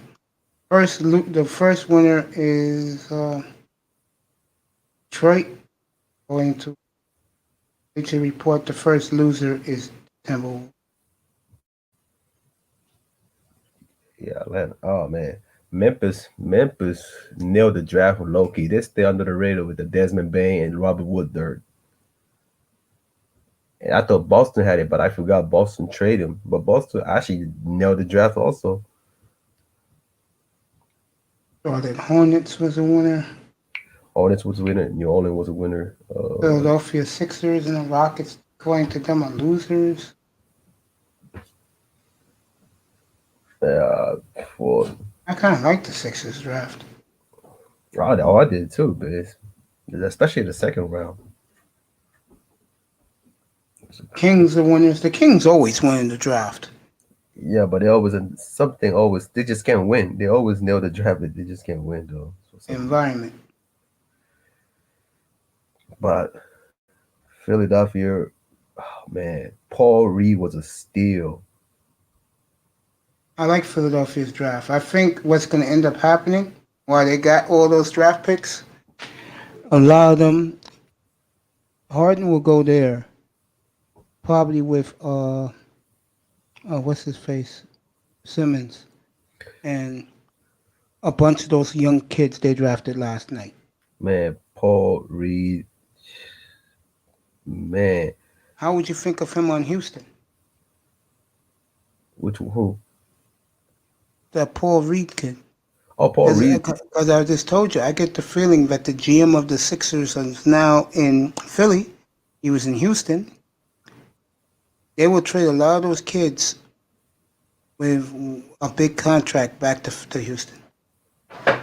Yeah, but Philadelphia is stuck. Oh man, Isaiah Joe, he fell far. Said Man, they wouldn't trade Harden to Brooklyn, but they'll trade him to the East, right? oh yeah. I can see. To be honest, I can see Harden in New York. No, they don't want Harden. They want what's his face. But he's not going to Brooklyn though. He's going to East. I'm trying to see what team. I think Philly's the perfect fit. You know who else is the perfect fit for that? Because since they like to shoot so much three, Orlando Magic. That's Aaron Gordon. Who else they have to give something young to? Aaron Gordon has reached his peak, and he's not good as what everybody's thought, including myself. He's average at best. Well, let me ask you this: with your Houston, you're going to go pure rebuild. Wouldn't you want good young drafted players? Of course. I don't see Philly keeping all those kids.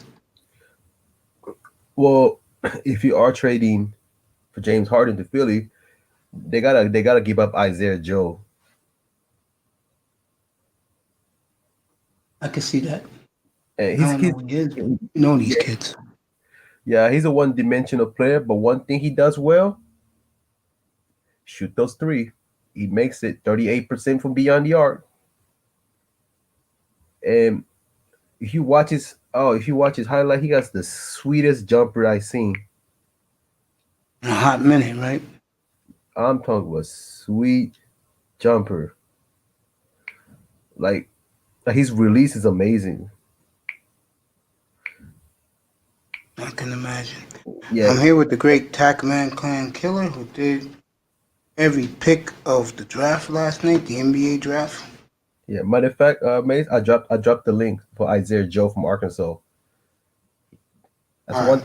one thing he does well. Get the easy shot. And because he's so one dimensional, man, that's the one of the reason he fell so far in the draft. Like he'll be a good bench player. Not a good mid-range shooter though. That's one of the reasons it fell apart. He's shooting 36% from field goal. So that's a below average, but he can work with it. They're not asking him to be the go-to guy. They're asking him to come off the bench, get the open threes, to contribute off the bench. That's all they're gonna ask him to do.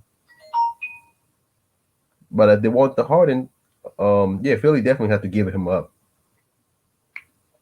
It's only fair. And Only fair, huh? Yeah. All right. But I'm gonna go look at this player in a minute. I'm gonna go to my kitchen real fast, get me a sip of water, and I'll be right back. sure. I got a big house, remember? Pac-Man Clan Killer. Go ahead, entertain the chat with some of your jokes. They love your jokes. Y'all jokes, huh? Let's see. Maze. Oh, you can't hear me. Well, as far as last night's draft, um, still scratching my head in a certain pick in the night. So, as much as I love Obi Toppin, um, I know why they drafted him because he's a New York boy. Even though the position wasn't necessary, and the only way I can think of, they are trying to get point guard out of free agency or trade. I don't. That's the only thing that makes sense. They draft Obi Toppin, and as for Emmanuel quickly, still speechless. He was supposed to be according to my projection, he was supposed to be a late second round pick, and then he ended up being a first round pick. That's just a typical Knicks. What can I say? Knicks always does this odd draft. It's the opposite from King. The Kings always draft well, but they don't win. Like they always come out with another underachieving season. Sad to say, but I think this year might be a little different. They finally got the future point guard, so let's see how it goes.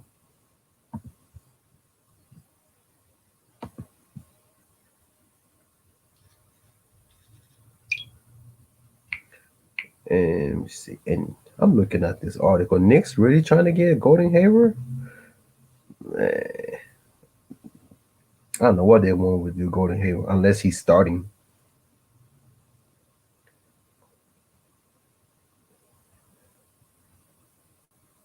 Entirely.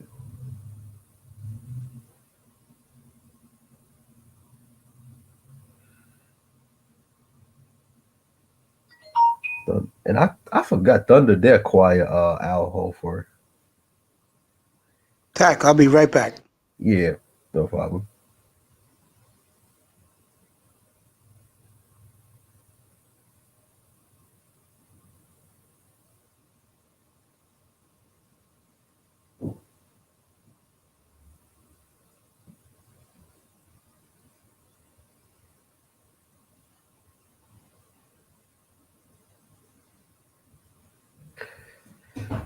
So yeah, it looks like the Philly starting five looks great. Danny Green at the small forward, Tobias Harris at power forward. Well, Ben Simmons. I'm not a big fan of Ben Simmons. He hasn't reached his peak. Um, I don't know he can get any better than he is now. The guy still has to work on his jumper. Still can shoot. Great defender. Incredible passer. Has great court vision. But his offensive game was so limited. Like that's gonna hold the team back. So you saw in the playoff against Toronto Raptors. You see how that panned out. Unless Doc River can magically turn his game 360 degree, which is impossible. But I think they'll try to, at least Doc River try to work it out, see what he can do at least 1 year, and if not, trade him the following year. It's only fair, in my opinion.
And, oh shit, what's going on, DJ Moss?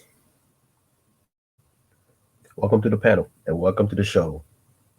We're just waiting for Mace. Should be back. Oh, matter of fact, he is back.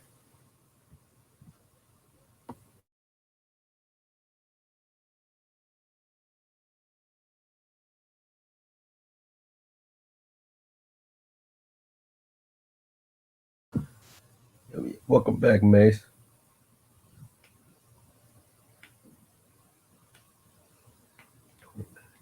Bro, Yo. thanks for waiting, man. Oh, no problem. Look, our guests are here. DJ Moss in the house. I wish he had a mic. He could come up here and join us, man. Even fucking Antonio Labs joined us, which was good. Appreciate that, Antonio. You got a wrench. Let's do it. Our squad. John Jones, what's up, bro? Welcome back. I said earlier, man. I'm going to talk Dolphins with Tackman in about 10 minutes. We're going to do Seahawks right now because me and him both love the Hawks. You can get mad at me, Tack. What's up? I put my bet in early in the week. I'm taking the Cardinals not only to win outright, I took the 3.5, but also I took the over because I think this game's going to be a shootout tonight. And I think the Seahawks are in a lot of trouble. Yeah. Okay. Before we do that, Sean Jones in the chat said, "Who is Marcus Howard?" Marcus Howard is a 4-year player from Marquette University. I think he signed with Denver, I believe. Yeah, he's a Denver fan. Yeah. He's one of the few players scored 50 points 3 times in a season. Nice. And how tall is this he's kid? only 5'11". That was the only problem. Sean, let me ask you a question, buddy. Do you think your Nuggets will, not could, will win out and win the West this year? Put a 1, yes, a 2, no. What else about this guy? He's not a playmaker, but he's a difference maker on the offensive side. He's the guy who can light it up to score every night. That's what he did. But is because he's so undersized, he's not a good defender, and he don't have any upside for um as a playmaker. Even though he was originally shooting guard, but this past senior season they gave him a lot of pressure, playing between point guard and shooting guard. So it took a lot of toll on him. So that's one of the reasons his stock fell apart. It's not nothing. It's yeah, height wasn't one of the reasons, but the second was it was a lot of he did they gave him too much. They should have just let him do what's he good at, just scoring. And this guy, just so you know, this guy averaged 27 points per game in college. Really? Okay. Mm-hmm. In other words, they got another So Monte Ellis. man, I like Sean I like Jones, that you don't know Zeke they're not doing the Don John. Denver Denver gonna be a top 3 player. Top 3 team in the West. But I'm asking him? Can they win outright? I think they're going back to Western Conference Final. Okay. Yeah, I think Blazers can win it No, that's outright my if they're healthy. I do. I think that Blazers healthy now that Clay is out, Warriors are out of the equation. That kills the Warriors, man, losing Clay. Doesn't it? Mm-hmm. That kills them. Yeah, it's a glad that Denver finally got depth at the center. What's the other white dude? He was a backup center for the Denver. He's okay. He's solid. Like Yeah, he's a free Plummer. agent though. Yeah, he's a free agent though. The word is they're gonna let both of them go. Him Yeah, I and the would. other. Because Oh, good. why not? I would because you got Zeke Nazi. You got rookie contract, it's cheaper. Why? Yeah, that's what they're saying. They this feel guy the kid Nazi can play right now. Yeah, he can play right now, but he can't defend. So, but they draft him because I think Mike Malone believe they can expand his game. But great part about the great part about Denver's the offensive and the philosophy. You're a big man, you gotta learn how to make a free throw. That's the one of the Mike Malone's philosophy. Like you can't be a horrible free throw shooter as a big man. And this Zeke Naji is 76% free throw shooter. It is one and done Not year in bad at all. Arizona. Not at all for not bad for center. But Correct. but this RJ Hampton, this RJ Hampton could be a sleeper or the draft. But Kid they got from the Bucks. And what did the Bucks get back from Denver? The draft? Yeah, they made that trade. Yeah, Bucks drafted RJ, whatever his name was. RJ Hampton. Yeah, Bucks drafted him. Yeah, Bucks select RJ Hampton with the pick ultimately headed to Denver. So Denver got RJ Hampton. But Milwaukee got Sam Merrill. So it looks like Milwaukee's in the back in business. Oh, by the way, I think Milwaukee is going to be wondering what the hell went wrong because that kid, whatever his name is, Bonanovich, he ain't going. He's going to go opt for free agency. That kills the Bucks, man. Who's going to free agency? Sorry. Bonanovich, whatever his name is, from Sacramento. Sacramento, Bonanovich. The shooting guard. Oh, okay. I know what you're talking about. Okay, gotcha. Celtics, Gordon Hayward declined $34 million extension. Man. Dubs eyeing Kelly Oubre Jr. Who's that? You know who that is? Which one? What's his name again? Kelly Oubre. Oh, Oh, you be Kerry Oubre. He's in Thunders now. Yeah. Warriors are going after him. Uh, Well, because he fits perfect for the Golden State. He's fast, and his game just got so much better. Like I think Washington didn't have enough patience with him when they drafted him, but he was averaging 18 points per game before he went down before the bubble in Phoenix. He was the second best player on the team to me. last night in the Bucks website, they acted like they didn't give a bleep about the draft. I told you Hey, that last night. man, but they made a steal the draft. They got Jordan Nora supposed to be a first round pick, and Milwaukee got it. Yeah, the trade's officially over. The players that was going to go to the trade for the Bucks, they waived today. Yeah, all of a sudden Milwaukee's rotation looks great, better than last year. It's gonna be a ooh, man. Milwaukee mean business. This is a do or die by Milwaukee. Of course it is.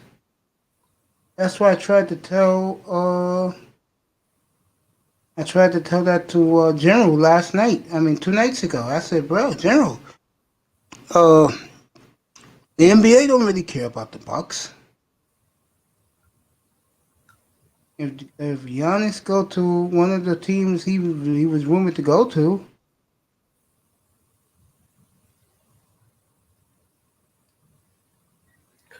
Man, I'm impressed. I'm impressed with New Orleans, man. I am too. Yeah, Nick Richard, even though they had so much expectation when he went to Kentucky.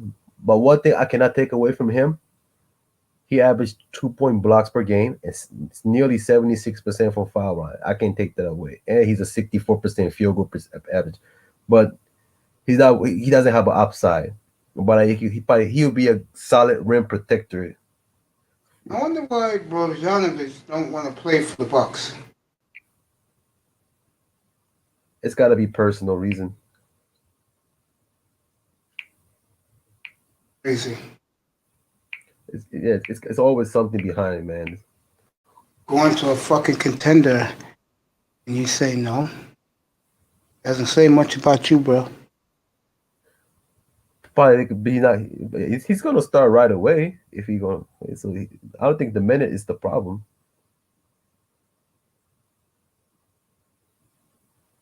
What's up, General?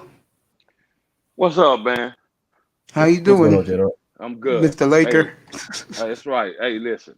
I told you, and I stand by what I said, that they were going to give Giannis what he wanted or what he needs. Now, this other clown that doesn't want to sign, he decided to test the free agency market. That's why he elected. That's why the trade didn't get done, because he thinks he can get more money. That's what that's all about. And then Still, two, they traded me for a championship team, General. I would have ran. say did what now? If they would have traded me to a championship contender, I would have ran. Well, where's the championship contender? Where is it?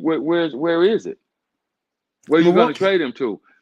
Right, to Milwaukee. But at the end of the day, he wants more money. That's the reason why he opted out and wanted to go into the free agency. Because you got to understand the behind the scenes contractual agreements that these guys are, looking at. He feel like, okay, if you really want me, come and get me out of free agency. Pay me the money to bring me out of free agency to get me to sign with your team. It ain't got nothing to do with no purpose, because at this stage, it's business. Very few players are going to try to pull some bullshit about, money, and I don't want to play here and I don't want to play there. That he ain't really, I mean, he's a great player, don't get me wrong. He's a good player, right?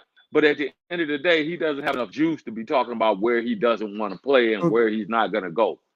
General, John let me ask you Bonovich this or whatever question. his name is. Yeah, He doesn't let have me he ask you a doesn't have question. he doesn't all right, hold on. He doesn't have that type of juice. It's not like this guy is a LeBron, or this guy is a James Harden, or that this guy is like a premier all-star, superstar in the league. I See, agree. James Harden can do that. He can say, I I don't want to agree. go here, I want to go there. This guy, John Bonovich, is just relatively new on the scene. What's his lineage? What's his history? What's his stats? That's what they're looking at. You know what I'm saying? And you're going over there not to be an impact player, but not to be the star of the team. James Harden, on the other hand, he's wherever he lands, he's going to be an instant all-star wherever he goes. Yeah. Talking to the great general, 5-star general up here with us, and of course, Tackman Clan Killer 187, who did a phenomenal job, pick for pick, player for player, in last night's draft. Sean Jones just reported that Jordan Howard went back to the Eagles today. Dolphins cut him on Monday. He's going to be on the practice squad. Okay. I was talking to this young man, General, about the Nuggets, and I asked someone in the chat room, can the Nuggets win the West outright? I know what you're going to say. General, What did the Nuggets do? What did the Nuggets do? They just got a big three, man. Tackman, huh? They have a big three. With who? Tell them the big three in Denver, Tack. Tack. My man, Sean Jones, put in the chat room your big three. Because you have a big three now. Trust me, that kid, Michael. Okay, I got it. Michael Porter is one. I forgot the shooting guard name and the big center. Murray and the big center. Okay. But yeah, that's a big three. But they had Michael Porter. What? Yeah, Porter was hurt for a year and a half. Right. General. But he just got in shape. He's ready now. I got it.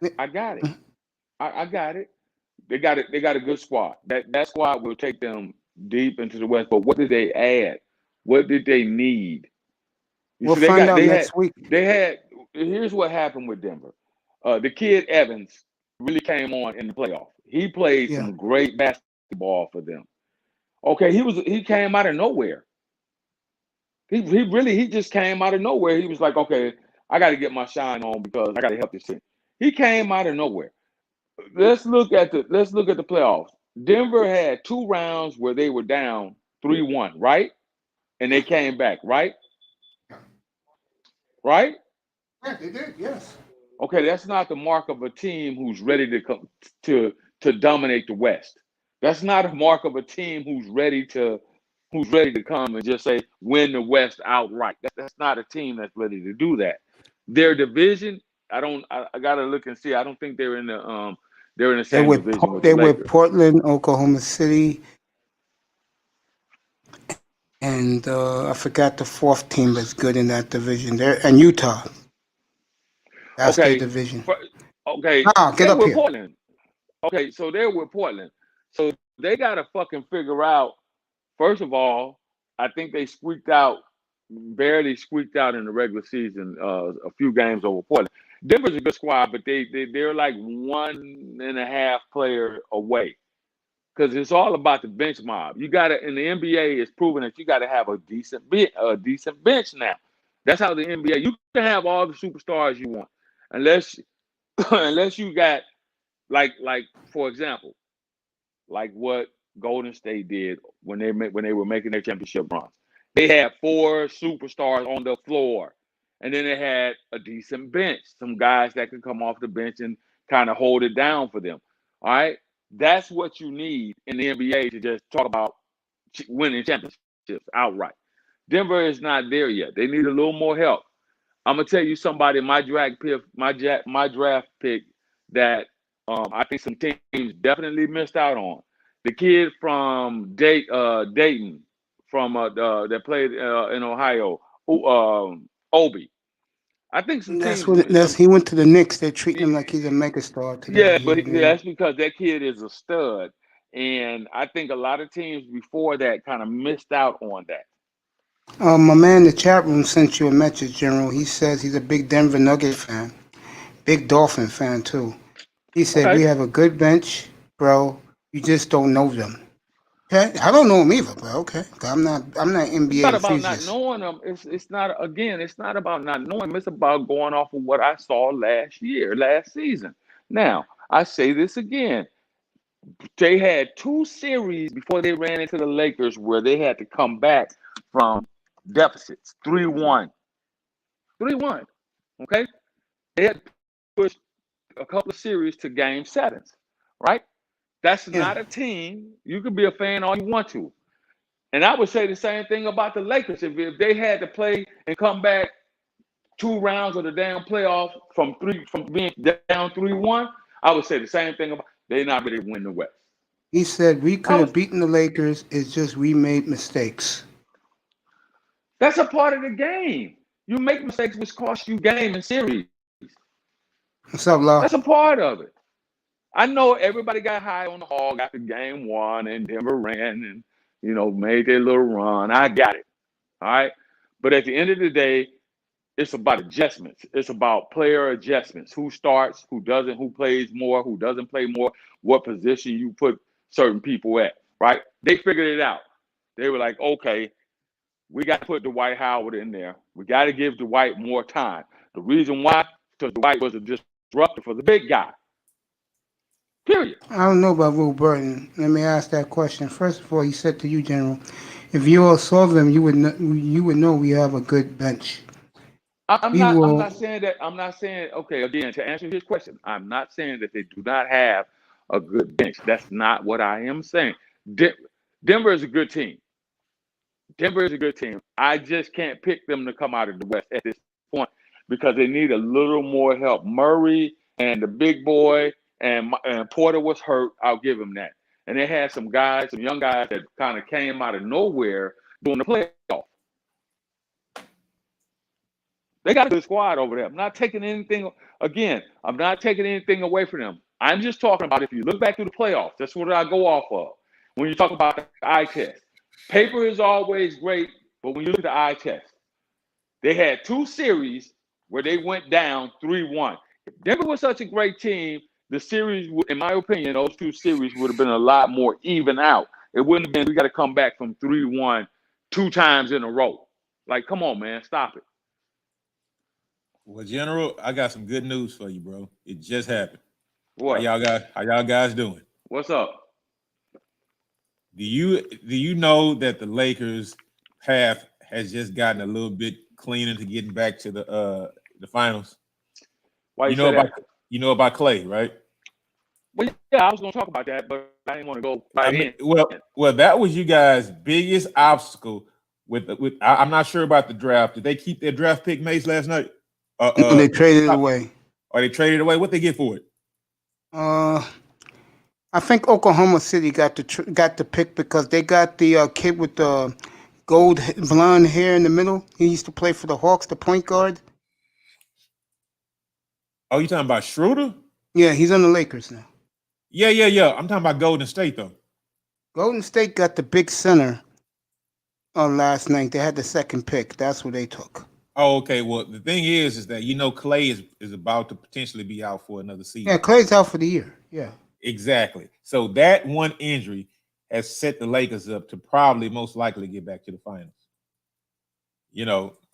Just sad to say, but with all these super teams and all these guys just trying to collectively gather all this talent or whatever, right? I'm thinking Portland will probably be the Lakers' biggest. Portland and Denver. They'll probably hold, and that's nothing. I mean, LeBron, he's going to get older, but, that guy's probably, he works on his body a lot.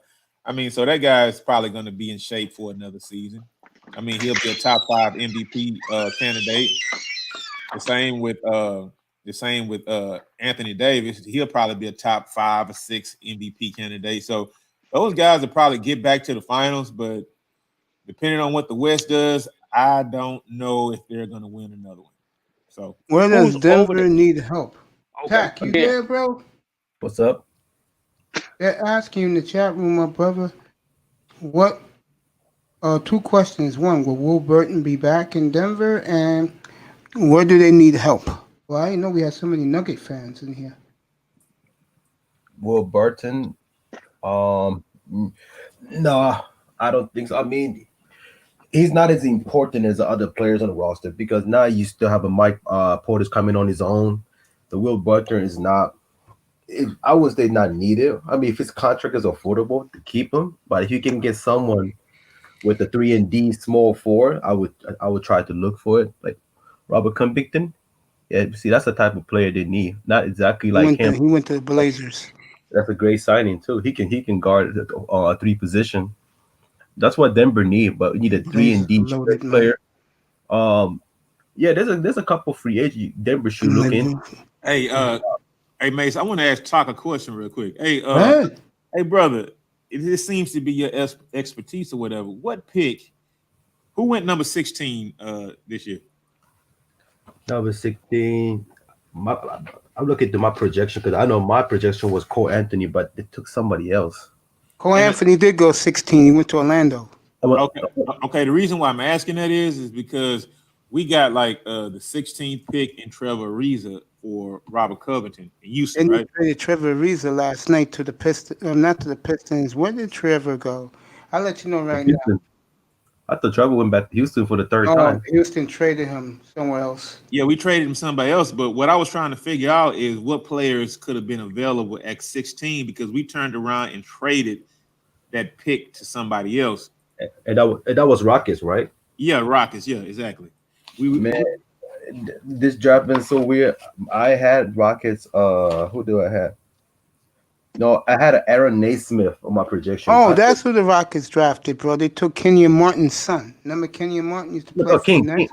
Kings took the Kenyon Martin's son. They got it right here. Rockets select Kenyon Martin at 52.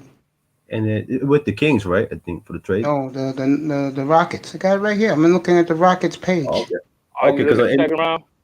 Yeah. 57. Because on the NBA site it has a Kings logo, so I got confused. Hey, well, let me ask you guys something. Without like a heavy off season, without like a heavy season for NBA basketball, I wouldn't have done a lot of willing and dealing because nobody knows. I mean, was it like a great amount of rookies? Not rookies. I mean, freshmen that came out, or were they all like 2-year players? Did the freshmen like really just stay? You know, the 5-star guys who were in high school. I don't know because I missed out on a lot of the season because it didn't have 1-for-1. So I think a lot of freshmen, sophomores made the jump to the NBA. I think a lot of the freshmen did. Elite freshmen, they did leave. It was some surprise picks from what I watched in the draft. It was some very surprise picks, like the kid from Penny Hardaway's, the kid he had down there at Memphis. I knew he was going to go top 5. You can't coach size and dominance, and that kid is, in my opinion, he's a stud. He's going to be a stud, just like the kid Obi from Dayton. He's a stud. There's a couple of kids that were in the draft. The kid from USC, for example, he's a big talented kid. He's a stud. Yeah. Hey, Todd, I feel you. Hey, Todd, what do you think about LaMelo's NBA trajectory or whatever?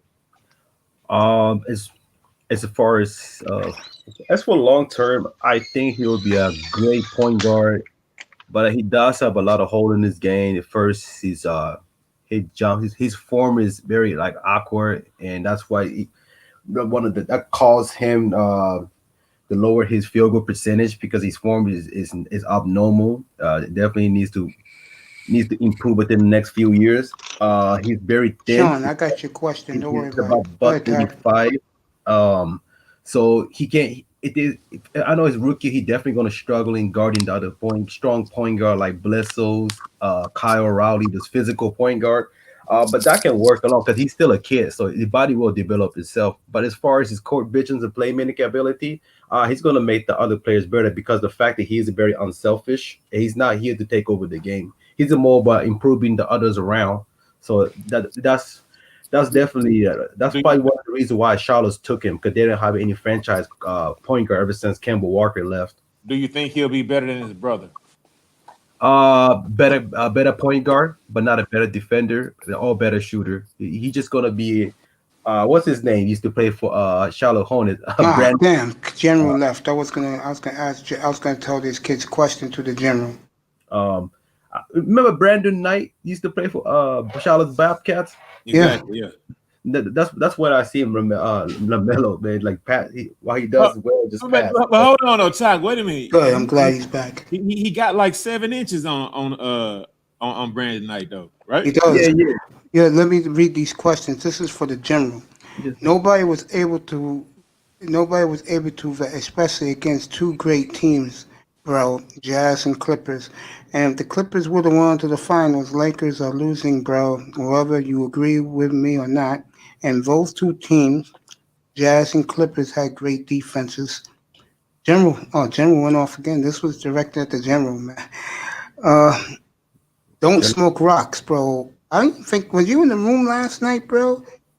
He's talking about the kid you're talking about. I guess his what's his face?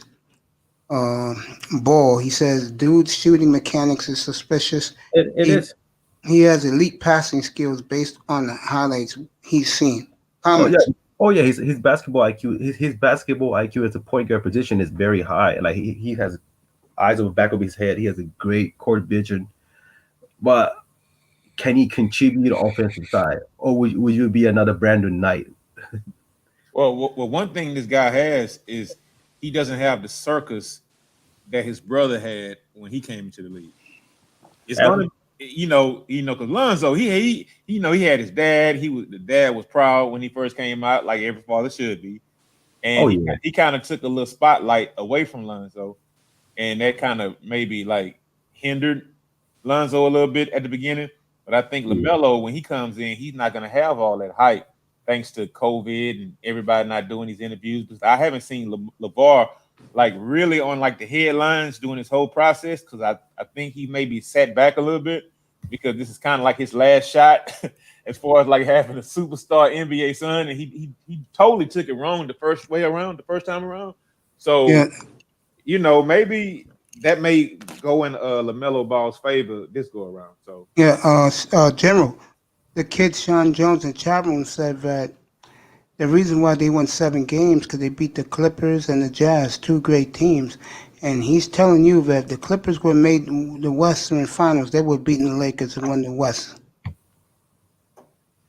General's watching the. Yeah, give me a second. Take your time, General. Take your time. The General's watching the Eldon Campbell's highlight. So What's up, champion? Test. What's up, bro? Okay. All right. So let me go ahead on and dispel the myth. There was nothing that was going to stop the Lakers from winning the West. I don't care about all that if the Clippers hadn't made it and all this other shit. The fact of the matter is the Clippers didn't get it done. They couldn't get it done. That's their fault. They have nobody to blame but them. They were healthy, so they have nobody to blame but them. What happened was doing that in that series with Denver, they choked. Period. That's what happened. You can blame all on the coach and all this other shit. Fucking Paul George didn't play any. I was hoping, because I was so sick and tired of everybody talking about the fucking Clippers. I was praying that the Clippers were able to goddamn win that game and get past Denver to goddamn meet the Lakers in the finals. I was hoping and praying that would have happened. You could see that this year. Paul George fucking choked. Period. Yeah, I know he did. Okay, so let's dispel that myth right there. Now, I want to go ahead on and I want to give my take on the ball boy. Don't leave. The ball boy is a point guard, correct? That's the position he's going to fill. That's the position he's going to play, correct? He's not going to play shooting guard. He's going to play point guard.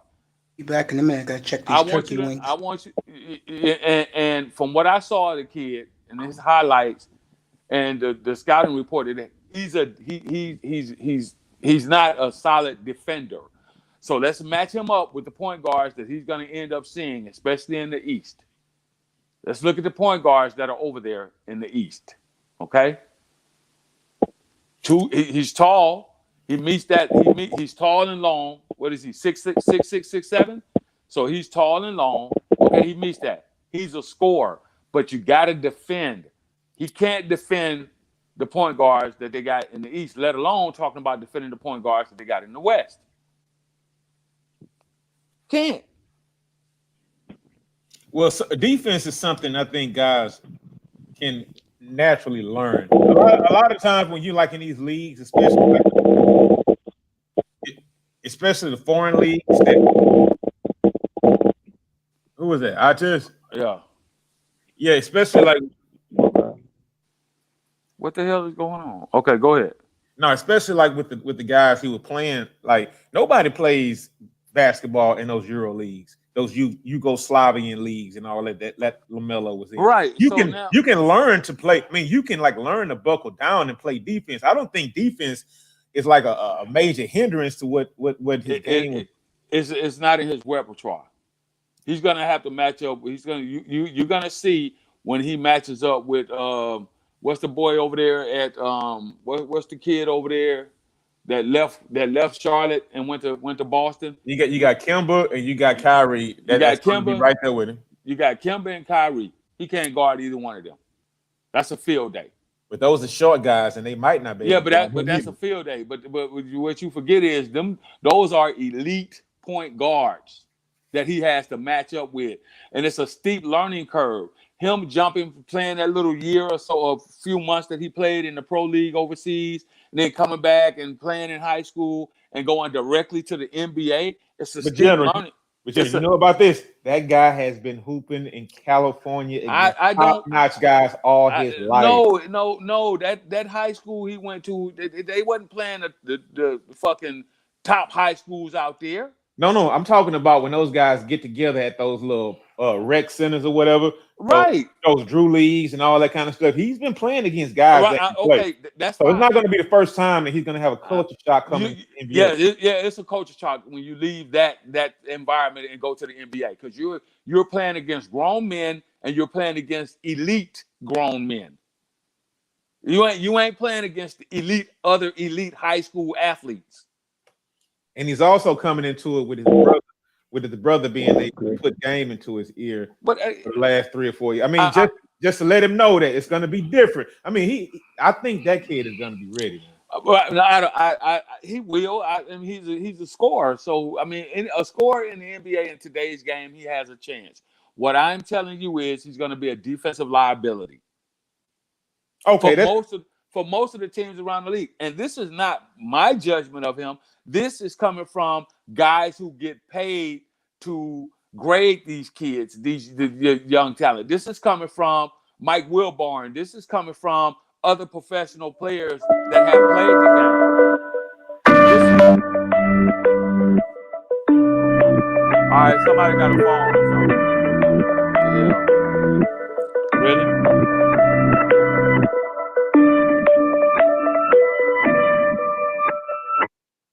Okay, this is coming from guys who get paid, scouts who get paid to go out and look at these guys and grade them on their talent.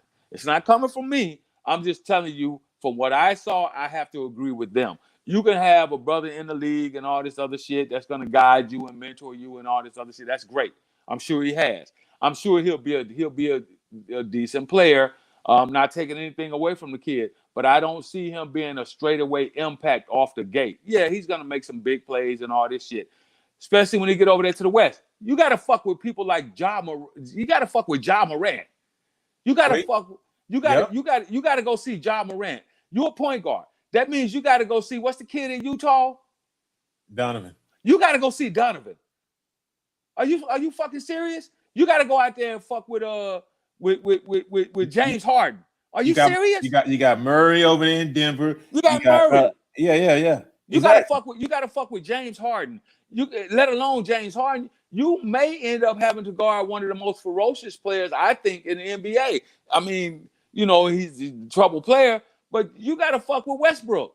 Well, you know what? Let me ask you a question, and I would love to hear Top what your take is. I mean, and you too, General.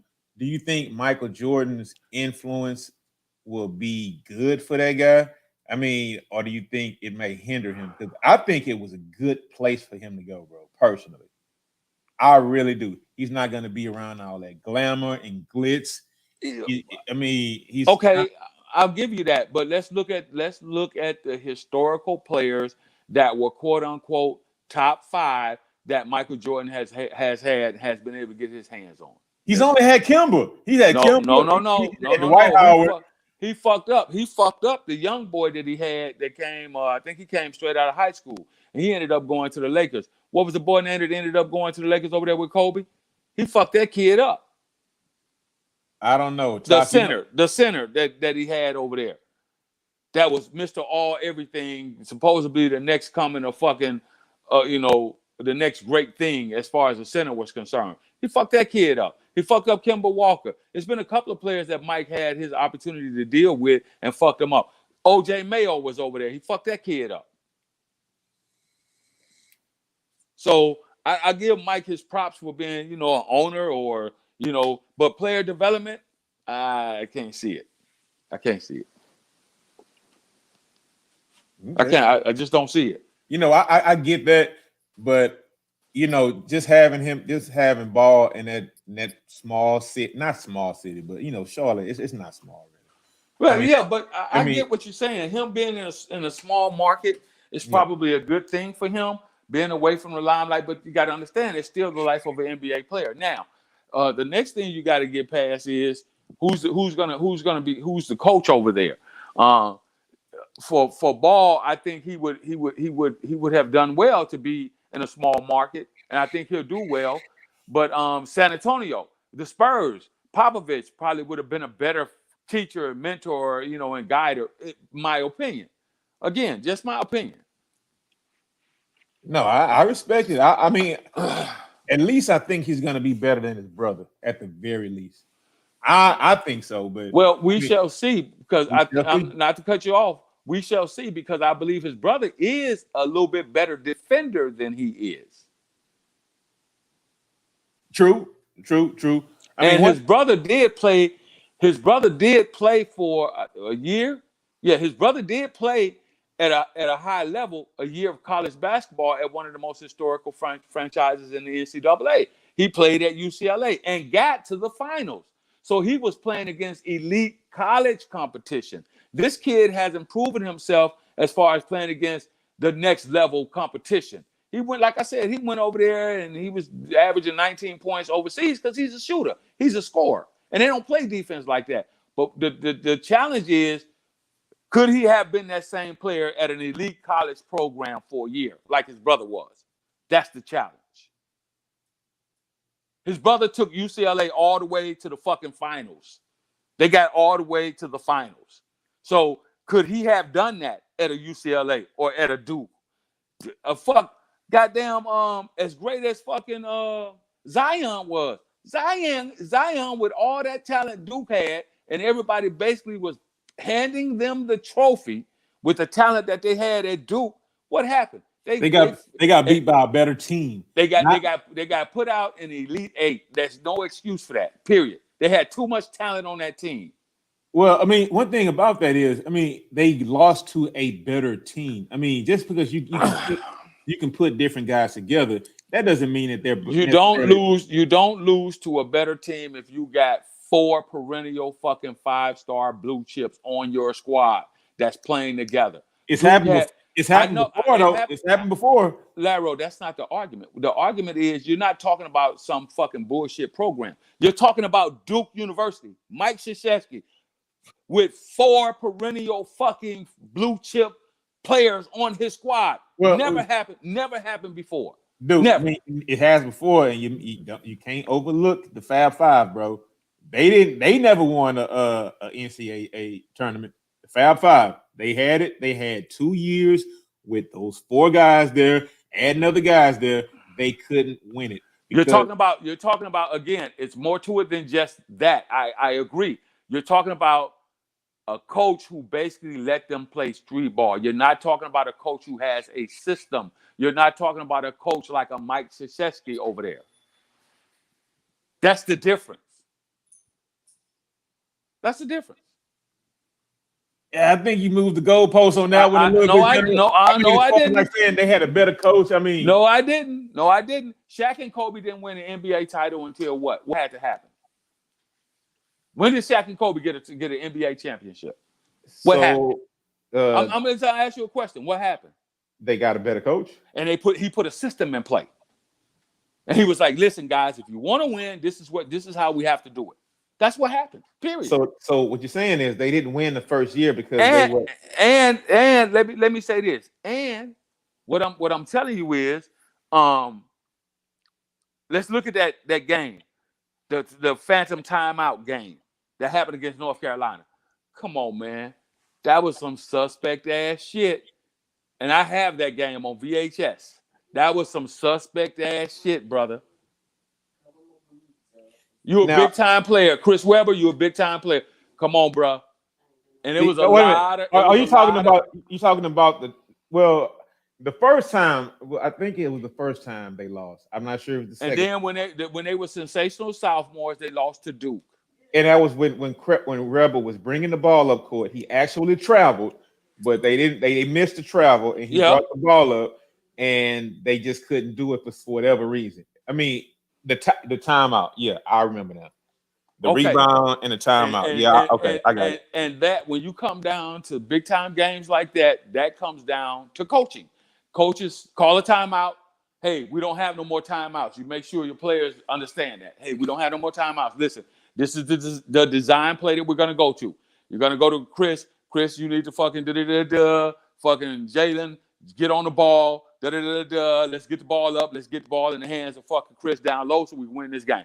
Okay, if that doesn't work, we go over here and do as many scenarios you can play out. But at the end of the day, Chris Webber had no business catching that ball inbound and fucking traveling and then calling a goddamn timeout. Period. No, doesn't happen. My point is, coaching plays a factor in that. And I'm not saying that the ball boy won't do well. I think he will.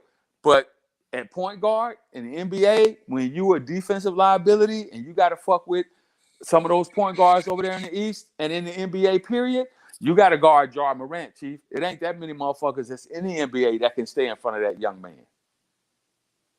You still got a crafty old ass Chris Paul out there. You still got to fuck with James Harden that's out there. You still may end up having to fuck with Kevin Durant on one leg, basically, because of the matchups that could happen. I'm just looking at it from what's out there on different squads, different teams. You know, he's frail. I think the kid's 190 pounds? He may be 6'7", 6'8", 190 pounds. Well, he hasn't grown to his body yet, but yeah, okay. he's frail. He's frail. All right. So now you got to understand all that length and height. That don't mean shit to fucking that don't mean a lot to some of the point guards in the NBA. Look at Ja Morant. Look at the shit he's doing. Look at and I use those guys because I consider them to be very elite point guards. Also, you got to fuck with that little dude Trey in Atlanta. You got to see him 4 times. Yeah, that's true. That's true. It ain't that many point guards in the East that can stay in front of him, that can keep him in check. And it's not about shutting anybody down in the NBA because that's kind of like, okay, in today's game, it's a little bit harder to do. At the end of the day, it's that position in which you know he's going to play. They may even try to move him to 2 guard. Now, if they move him over to 2 guard, he may have a little bit better chance. But I can't see him as a point guard trying to chase motherfuckers around the floor. I can't see him as a point guard trying to match up with goddamn Curry. I can't see it.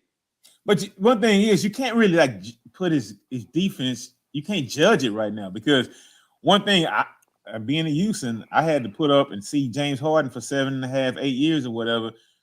But really, he just was a horrible defender his first like 4 years, half the time here, because he really didn't play defense. But defense is about effort. It's not about, you know, all those guys right. It's quickness or whatever. It's about effort and heart. It's about effort. It's about heart. It's about work. It's about a lot of things when you talk about being a defender.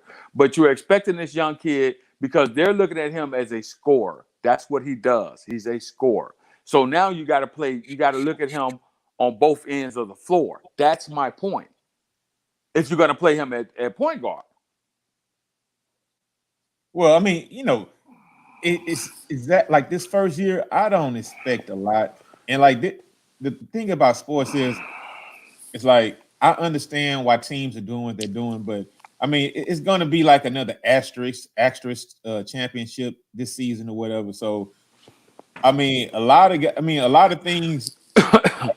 Guys are missing time, right? But see, I disagree with that whole asterisk shit.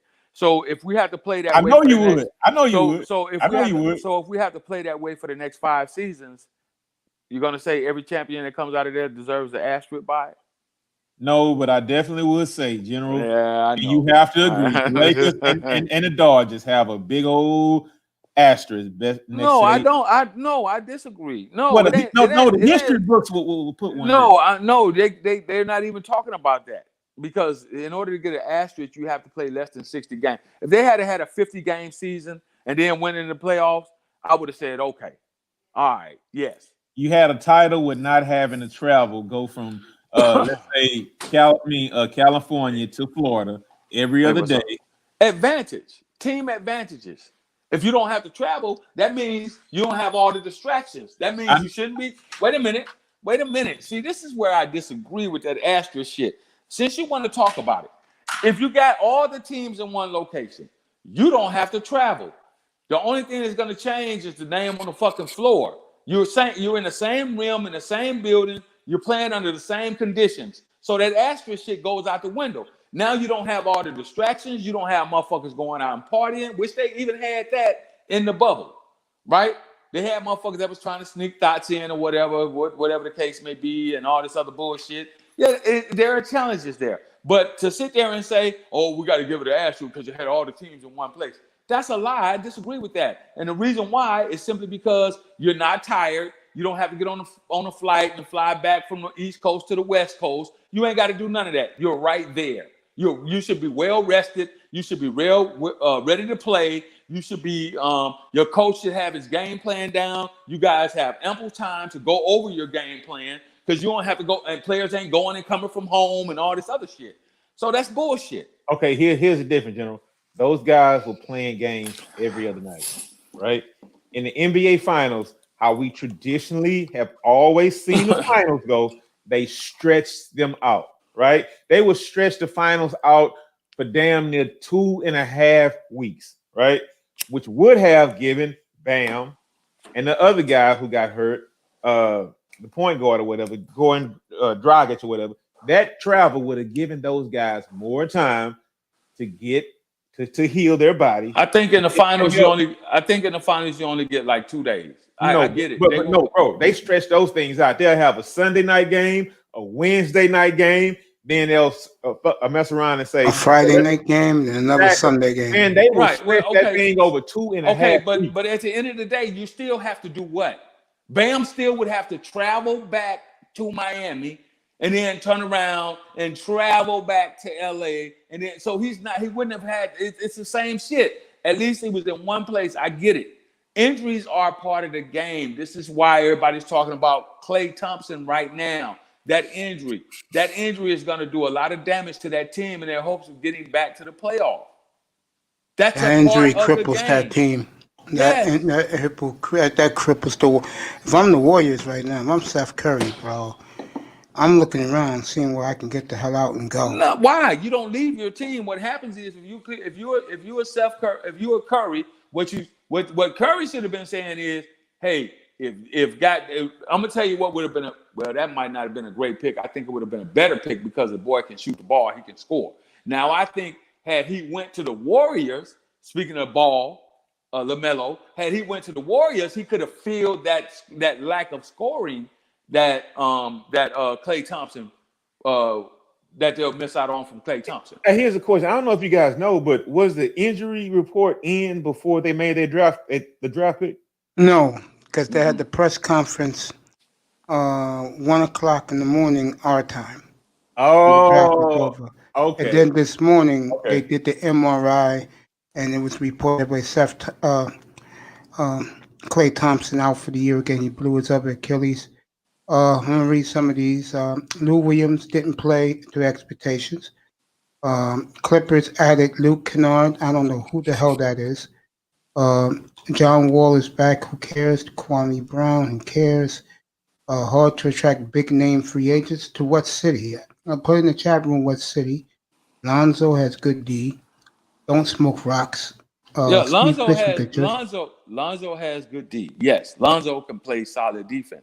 Now his brother got to fuck again. His brother got at point guard got to go over there and fuck with John Wall, for example. Come on, man. His brother got stronger, by the way. The oldest brother. They showed the family photo last night. He got a lot stronger.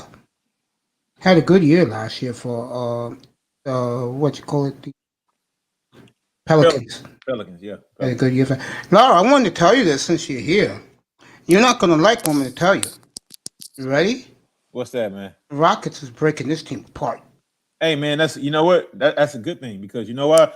Just like Bill Belichick in football or whatever, just like some other coaches, I would rather get rid of the talent now because I don't think, you know, with the team assembled the way it is, they're not going to win a title.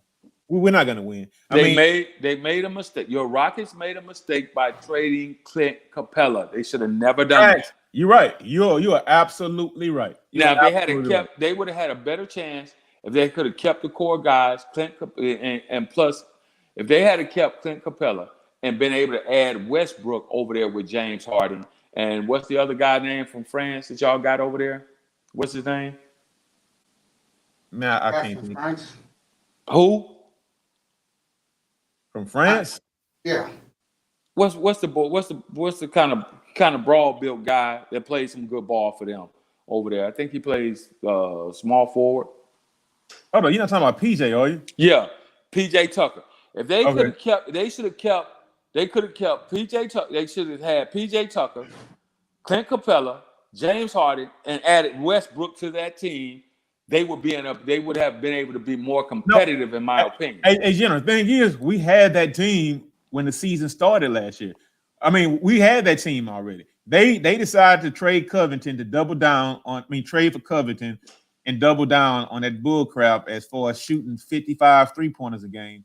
When I don't think that was the way to go. They actually doubled down. We had that team you're talking about. We'd have had a starting five of those four guys, plus I think Daniel House, who got kicked out because of that COVID thing, by sneaking a thought into it. I think that team would have given your Lakers a better shot out of getting out of the second round than what we showed. So yeah, you're right about that. We never. Number one, that was the dumbest shit ever to try to go small ball against the Lakers. Fact. That was dumb as fuck. Then they didn't have any size up front because they got rid of Clint Capella. The Lakers understood what they were doing when they went out there and put Dwight Howard on fucking a 1-year contract. When they went out there and got my man that's got the lung problems right now. When they went out there and got what's the boy name? Damn shame. JaVale McGee. Thank you, brother. No problem. And the Morris brother. They were smart. Yeah, man. Those guys have something to prove. They had something to prove. Yeah. You know what? We're gonna put size out here because in the game of basketball, height is something that you can't coach, you can't teach, and if you got a solid front line, you're good to go. You got a solid front line. You don't, which they didn't have any real other than Anthony Davis, the all-star playing up front in that front line. Everybody else was like journeyman NBA players. I'm gonna play a game in a couple of weeks, and it's gonna be Markieff Morris here saying in chat. You guys in the chat are terrific, Dante S. Don't Smoke Rocks, Sean Jones. Let me ask this question, and we'll have a contest before the NBA season starts. It's going to be pick the playoff teams in each conference, and the one who gets every pick will get a brand new, get you a jacket of the NBA team of your choice. These jackets ain't cheap, fellas. So, Tag, you there? Tag. Yeah, sorry. Laurel, you there? 21. Laurel. Yeah, I was downstairs. So listen to what I'm going to ask the question. Listen to him, Laurel, the answer he's going to give you. If you're Houston, you're going to trade Harden to Philly. Why Who not? are the players you want back from Philly with all this young talent Philly drafted last night? I want Paul Reed. Okay. I want Isaiah Joe. Okay. I want Tobias Harris Okay. and the second round pick. Hold up. No. No, I wouldn't do that either. Do it again, man. Let me give you another comprise, man. Do it again, bro. We gotta have Ben, man. We gotta have Ben. I would give him Ben over Tobias. I would do that. Come on, bro. We not doing it for a can for some peanuts, bro. No.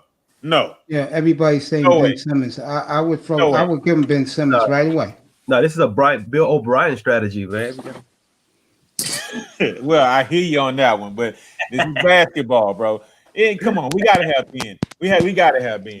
We gotta have Ben. Nah, you don't want Ben Simmons. Trust me, man. You don't want him, man. No, They're gonna want him back. Attack. I would take Ben They Simmons. need Marquis, bro. I would take Ben if he's ready to change his position. I mean, I would take him if he wants to change his position. Well, good luck, man. He's just so stubborn, dude, man. He refused to work on his shot, but he's a great defender, great passer. I don't know what else he's offered other than that. This is his 5th year, and he's still not trying to work on his craft. But if this new coach willing to change his game, yeah, I'll take Ben. But you know what though, Tuck? It's a lot of point guards out here that don't have jump shots. Like John Wall doesn't have a great jump shot. What's his shit? But Russell see, Westbrook, they don't have like great jump shots. I mean, you can work around the jump shot. I mean, I think you can work. Well, John Wall. I mean, Ben Simmons jump shots worse than John Wall, and that don't speak much volume. Hey, John. Yeah, you're right about that. I will agree with that. I agree. One thing I can say: John Wall, Russell Westbrook, Ben Simmons. Please don't hit the 3-point. Just get the 10-footer, because you guys are fucking sucks and beyond the arc, dog shit. But yeah, like I say, is he willing to change the work on his game? Yeah, Houston. Well, yeah, why not take him? I mean, I don't think Doc Rivers willing to trade him though. Well, that's what I would need to make that trade, bro. Yeah, I mean, Ben Simmons will go in the trade. Without a doubt, he'll go in the trade. Ben can't shoot because he's a natural forward. Facts. Ben offers rebounding at the position. Facts. John Wall can make a jump shot. Okay. Sure. I mean, because you know what, it was like a 3-way deal on the table, and you know, a good thing for Michael Jordan, I think that he didn't do it, even though like Russ signed his like little Nike brand or whatever. But it was a 3-way deal that they was talking about when Ben Simmons would wind up in Houston with the number 3 pick from the Charlotte Hornets or whatever. But You know what? The more I think about it, if they get John Wall for Westbrook, which is being discussed, let's say that trade goes through, I would take Tobias Harris and a bunch of those draft picks that they got last night. I would do that because John Wall's going to run your team, and man, it is no way you give up James Harden for a bag of peanuts, man. I mean, I at least need an all-star that's made an all-star roster. Well, all 3 of those guys in Philly has Harris, Simmons, and the big center. let me call Bill O'Brien right now. Give me a minute. What's his number? Is Bill O'Brien coaching Houston? Hell no. He taking shots, man. I appreciate it. He taking shots. I mean, it's cool. Who's in Houston right now? No, he's taking shots, right? Who's the new coach in Houston right now? He used to be for Patriots. I forgot. It's an old coach. Romeo Cornello, right? Cornell. Romeo. Seriously, who's coaching the shots, Rockets man. now? Man, I used to love Romeo Cornell and the defensive coordinator.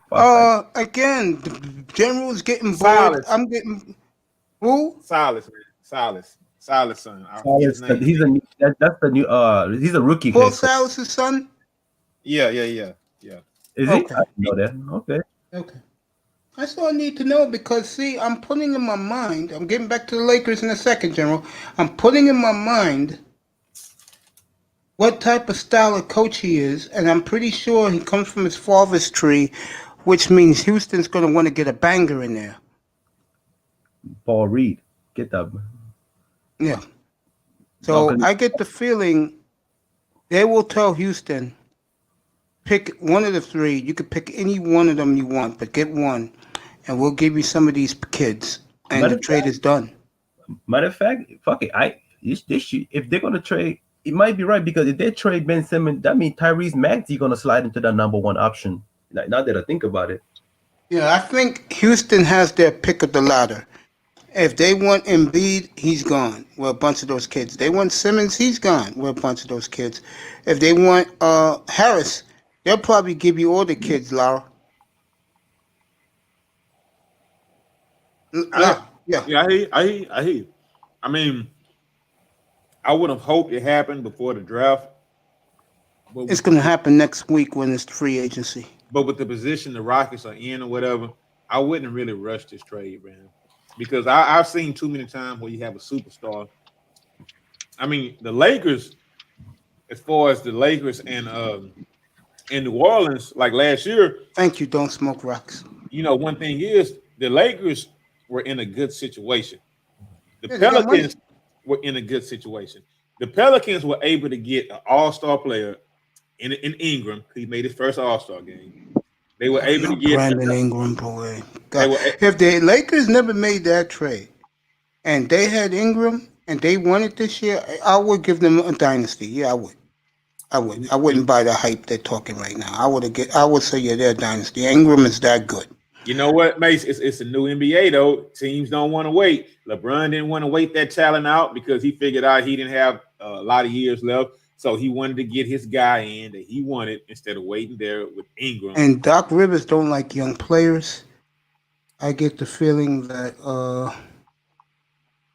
Tax says the Lakers will lose next year in the second round to the Jazz. I don't think so. Boy, it's a lot of hate out there for my Lakers, boy. Damn right. There's a lot of hate for the Lakers out there. So why y'all hating on my Lakers, man? Why? I really don't. Because it seems like anytime that woman, which is Jeannie Buss, needs a favor from the NBA upstairs, she gets it. That's why. No, LeBron it seems will like break they his just. leg. It seems like they just goddamn dish out the money and they give up shit to get what they want. The Stop. Lakers don't dish out the money. If that was the case, they'll have an all-star team. That's bullshit. Bullshit. Yes, they would. They'll have an all-star team right now. You can't get mad at the Lakers for going after Anthony Davis and saying, "Hey, we gonna get this motherfucker a guaranteed fucking top spot on our roster with money." That's why he went over there. I don't look at it that way, General. I look at it more as this: the Lakers are in a good situation. They have the third best player in the world, and they're doing their thing. Give them credit, tip your cap, and their rings are legit. They're legit rings for everybody in the chat room. Lakers aren't that. Now this year, if they decide, and they should be deciding in the next 2 or 3 weeks that they're going to play in the bubble because they haven't done the schedule yet. They're going to do the schedule next week. You know how they're doing the schedule this year is crazy. They're doing the first. They're going to play 72 games. So they put in the first 36 games. If they decide to let the teams play in their home cities, everybody will get 18 and 18 before they break. There'll be no more All-Star games. The All-Star games are done. You'll never see that no more. The funny thing is, with this new COVID spreading, I think that's why they're taking a long time to make the schedule. I get the feeling they'll end up playing in the bubble all year. They'll just split it. Like they'll play in LA or in Phoenix. They'll play in Minnesota or probably a Denver somewhere or one of the Texas teams. Mace, Mace, I don't think there's no way in heaven that those players are going to sign off on playing in the bubble all year long. They'll have no choice if they want to get paid. They're multi-millions. There's guys making $40 million in the league. If they told that motherfucker, and we're not talking LeBron here, he only makes 28. They told these motherfuckers like Kawhi Leonard, yo, we're playing in the bubble the whole year. That motherfucker better show up because I'm going to tell you right now, him and Paul George quit on their team last year. They quit. And yes, Kareem Abdul-Jabbar is the best Laker. Yes, he is. Mace, I think that's just I don't think they quit. I just think they choked. Now some people You can say that too. You can say that too. That's not a problem with me when it comes to Clippers. Yeah, I think they choked. I no. I don't think it was because they didn't want to play them, because they were right there at the cusp of playing the Lakers. They were up 3-1. Yeah, they were 3-1, and they were up in the second half Exactly. by 15 points. Yeah, exactly. I don't know what the hell happened. They choked because all the projection, all the conjecture or whatever, all the rhetoric about those guys didn't want to play inside the bubble. Man, that ended when they were up 3-1 with a chance to play the Lakers to win the championship, to go to the championship. Yeah. So yeah, I hate to say this. This will make General's night. What I'm about to say. Get ready, General. It's going to make your night. What's about to come out of their mouth, out of my mouth. Ready, General? They were scared of the Lakers. Yeah, go ahead. I said that the Clippers quit because they were scared of the Lakers. You happy now, General? They didn't want that smoke. I knew the General would like that coming from me. I knew he would like that. hey, mate, let me ask you a question then. Yeah. And talk too. This is not even for the General. Yeah. Would you guys put a asterisk next to the Lakers in the Dodgers title? No. Nah. No, Dodgers earned it more than the Lakers, but both teams earned their titles. The Dodgers earned it, man. It Okay. is. You see how the baseball season was condensed? Well, you know what? I'll take my asterisk away, because you know what? If the Rockets had won, I can guarantee you it'd be guys. No, they wouldn't have got an asterisk, bro. No. I'm just saying, if the Rockets or whatever, or if another team had won, there's no way people would be saying, "Hey, man, that's an asterisk on your title." They be saying it every day, all day, bro. I don't think so. They got two stars on that team, bro. They wouldn't have done that. They got two of the biggest stars in the world on that team, bro. And now let me say this: if the Heat would have won, they would have said that, because Jimmy's not in the same planet as Davis and LeBron, or what's my guys, Harden and Westbrook. No, he's not in that league. So I mean, Jimmy's good, but he's not in that caliber. Hey, man. Now, So my thing is, if you're gonna give one team an asterisk, you need to give all of them one. No, but that's just the way it is, man. In this NBA planet, if you have mega stars in your team, they're going to get the benefit of the doubt. If you don't have that, like, I'll give you an example. Let's say Denver would have won the West.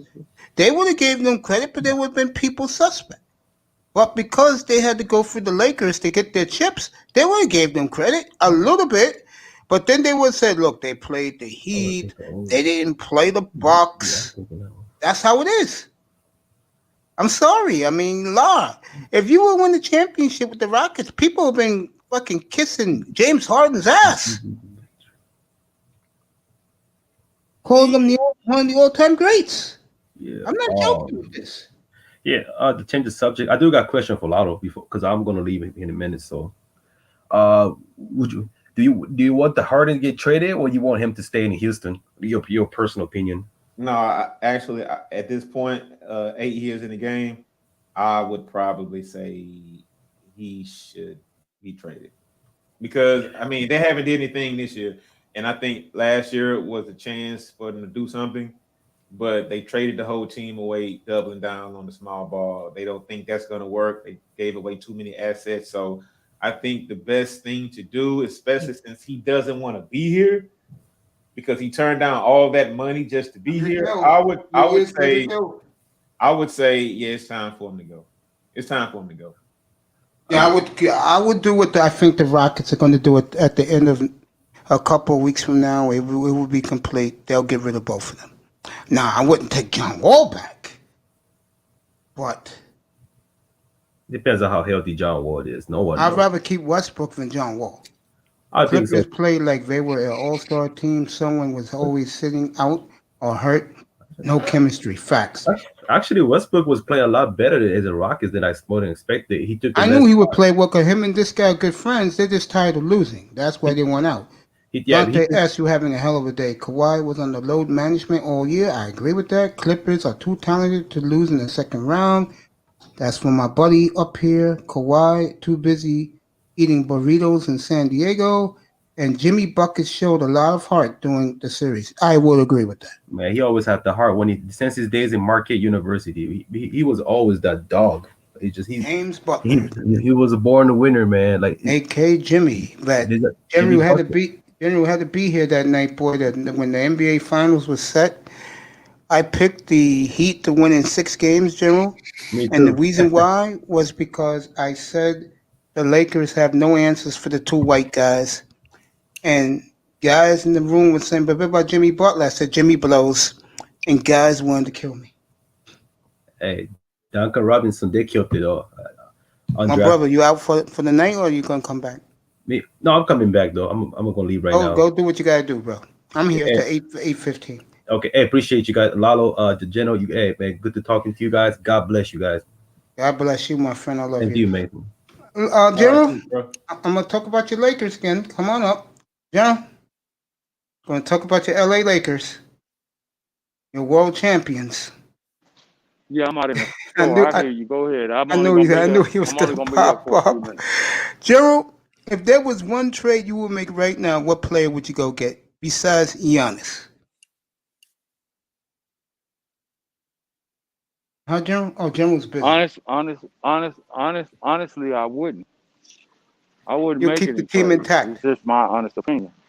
Okay, Yeah. I'm just asking you. I mean, you're the big Laker guy in here now. You don't. God, I appreciate you. You don't go away with from what wins. I agree with that. You don't. I agree. Got the two. You see, that's the problem. 2 of the 5 best players in the world should win. What's up, Sal's? What's up, my That's brother? the problem with this That's the problem with these franchises, is that they run. Okay.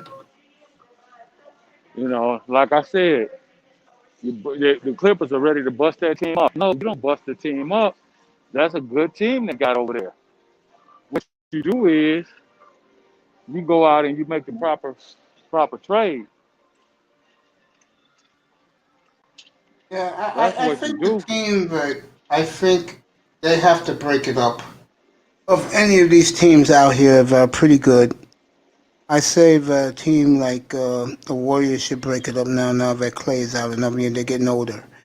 You can get a lot for for Green, the center, or Steph. Do it now. If I'm Golden State, they're done.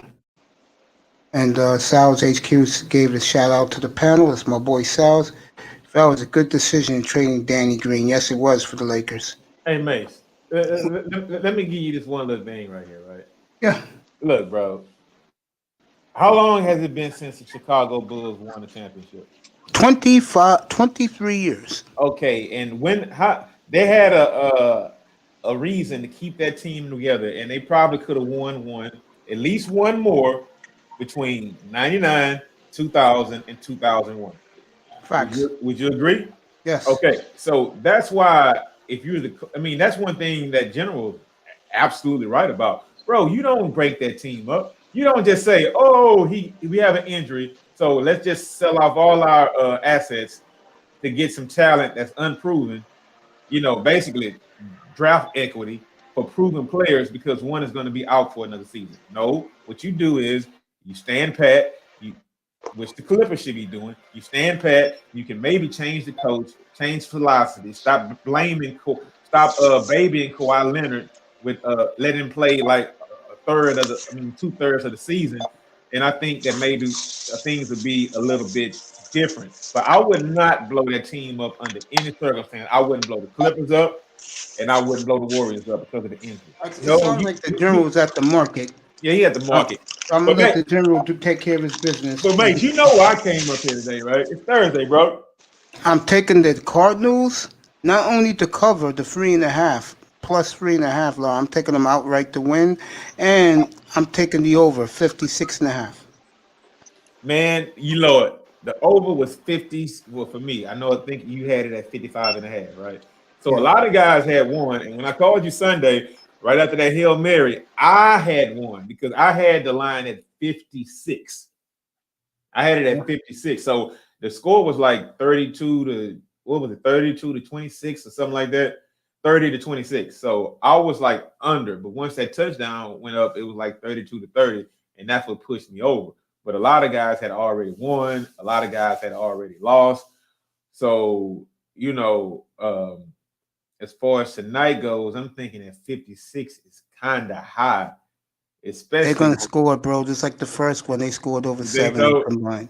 You think so? Yeah, I love Arizona tonight. Seattle's defense is putrid. I love Yeah. Kyler Murray tonight. I just think the Cardinals going to come up there and take care of business.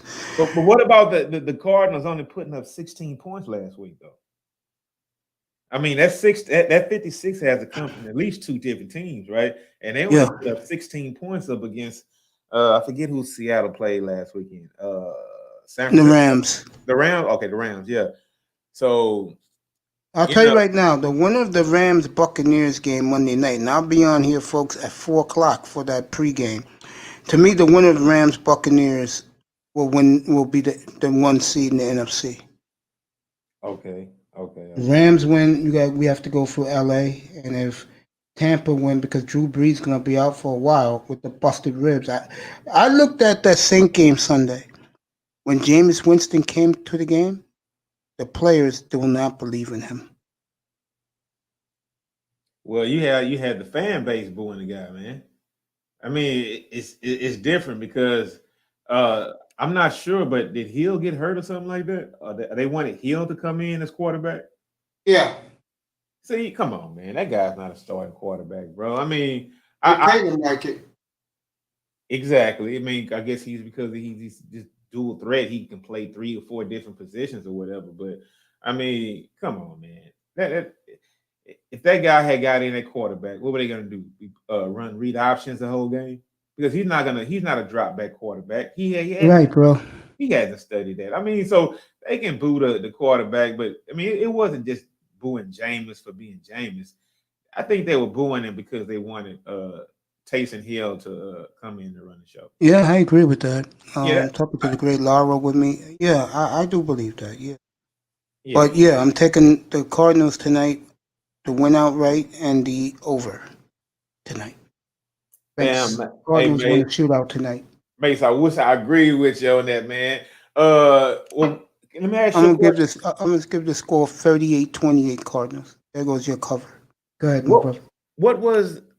I'm trying to think to what the score was last week, because I had a last week. It was like I know they only scored like 13 points. What team? But I'm talking about they scored 16, I think. I'm talking about Seattle. Because the Rams defense is very good. You forget who's in that Rams starting lineup. Yeah. I'm not forgetting. That's what's going to make this game of Monday night intriguing. Because if the Rams want us all to take them seriously, win in Tampa. And guess who Tampa got next Sunday? Who was that? Take a guess. Kansas City comes to town. Well, it'd be a good weather game. So you don't think I'm going to be all over that game next Sunday? Well, that would be a game that I would definitely stay off of, because. And then in 3 weeks, Kansas City goes to Miami. Okay, which, if the Dolphins win these 3 games, you're talking 11-1 Chiefs against 9-3 Dolphins. That would be a media circus that whole week in Miami. It'll be like Jesus has come back again. Hey, Mace, temper your enthusiasm a little bit, okay? Get through the next 2 weeks before you guys just say. Next 3 weeks. I'm taking a game at a time, Law. But you have to admit, bless you, General, you have to admit these are 3 very winnable games for them. At Denver, Drew Lock may not play. At the Jets and home for Joe Burrow, who Joe Mixon's out. Well, we'll see. We'll definitely see. They're taking a game at a time. But if that is the case, which when I wake up on my birthday morning, and I'm going to do Dolphins Chiefs preview, and it's 9-3, 10 and 11-1 Chiefs against 9-3 Dolphins, you know damn well that whole week will be a circus in this room, bro. But shit, Mace, if that happens, what you ought to do is catch you one of those $106 flights down to Miami, since the airfare is so cheap, and go ahead and just do a remote broadcast from Miami or something, right? Thinking about it, because I have friends in the media down there. There you go. Because I mean, if their records are like that, yeah, you definitely ought to go down there and see. I gotta check the COVID situation down there. It's pretty bad down there, bro. Like it is up here. General, right back to you, if you're with Yeah. me. I said to you, if there was one player that you can use right now in Los Angeles, you can get him. Remember, you have plenty of cap space. Who would it be? Other than Giannis. He will add to the team. He won't subtract from the team, this player. Well, Like, it'll be a the good Lakers' fit. Achilles heel has been 3-point shooting, obviously. So I would actually have to go after a 3-and-D guy, and they're kind of scarce at the moment, in my opinion. I'd have to actually look and see where I would go if to actually try and make a trade. Hey, didn't you guys just trade a 3-and-D guy? Yeah, but he was falling off, man.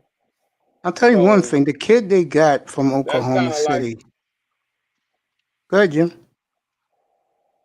Jim, go ahead, bro. that was kind of like the problem. That was kind of like the problem with him, is that he didn't really do what was expected of him in the playoffs. You know what I'm saying? Play for the Lakers. You better do that. Oh, I get it. I understand. So the thing is, like a lot of those guys these days, they don't come cheap. I mean, guys, because of so many 3-pointers that guys are putting up these days. I mean, you got guys like JJ Redick coming through signing 1-year contracts for $16 million. And he is on the market, by the way, General. If you want a guy that can hit the three, JJ is available. Hey, I think the Boston Celtics are ready to get rid of Gordon right now. He's a 3-point shooter. I mean, I don't know. I mean, I know he has a ridiculous max. The Knicks want him real bad. He just turned down $34 million this morning. Who? Gordon Yeah, but Hayward. it's about fit. Yeah, that's what I'm talking about, the fit. Who fits you? If you had to pick one Yeah, guy, it's about fit. See, there's no Robert Horrys out there.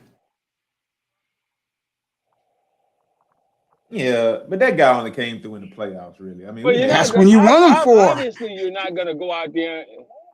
Obviously, you're not gonna go out there and grab a Damian Lillard. Obviously.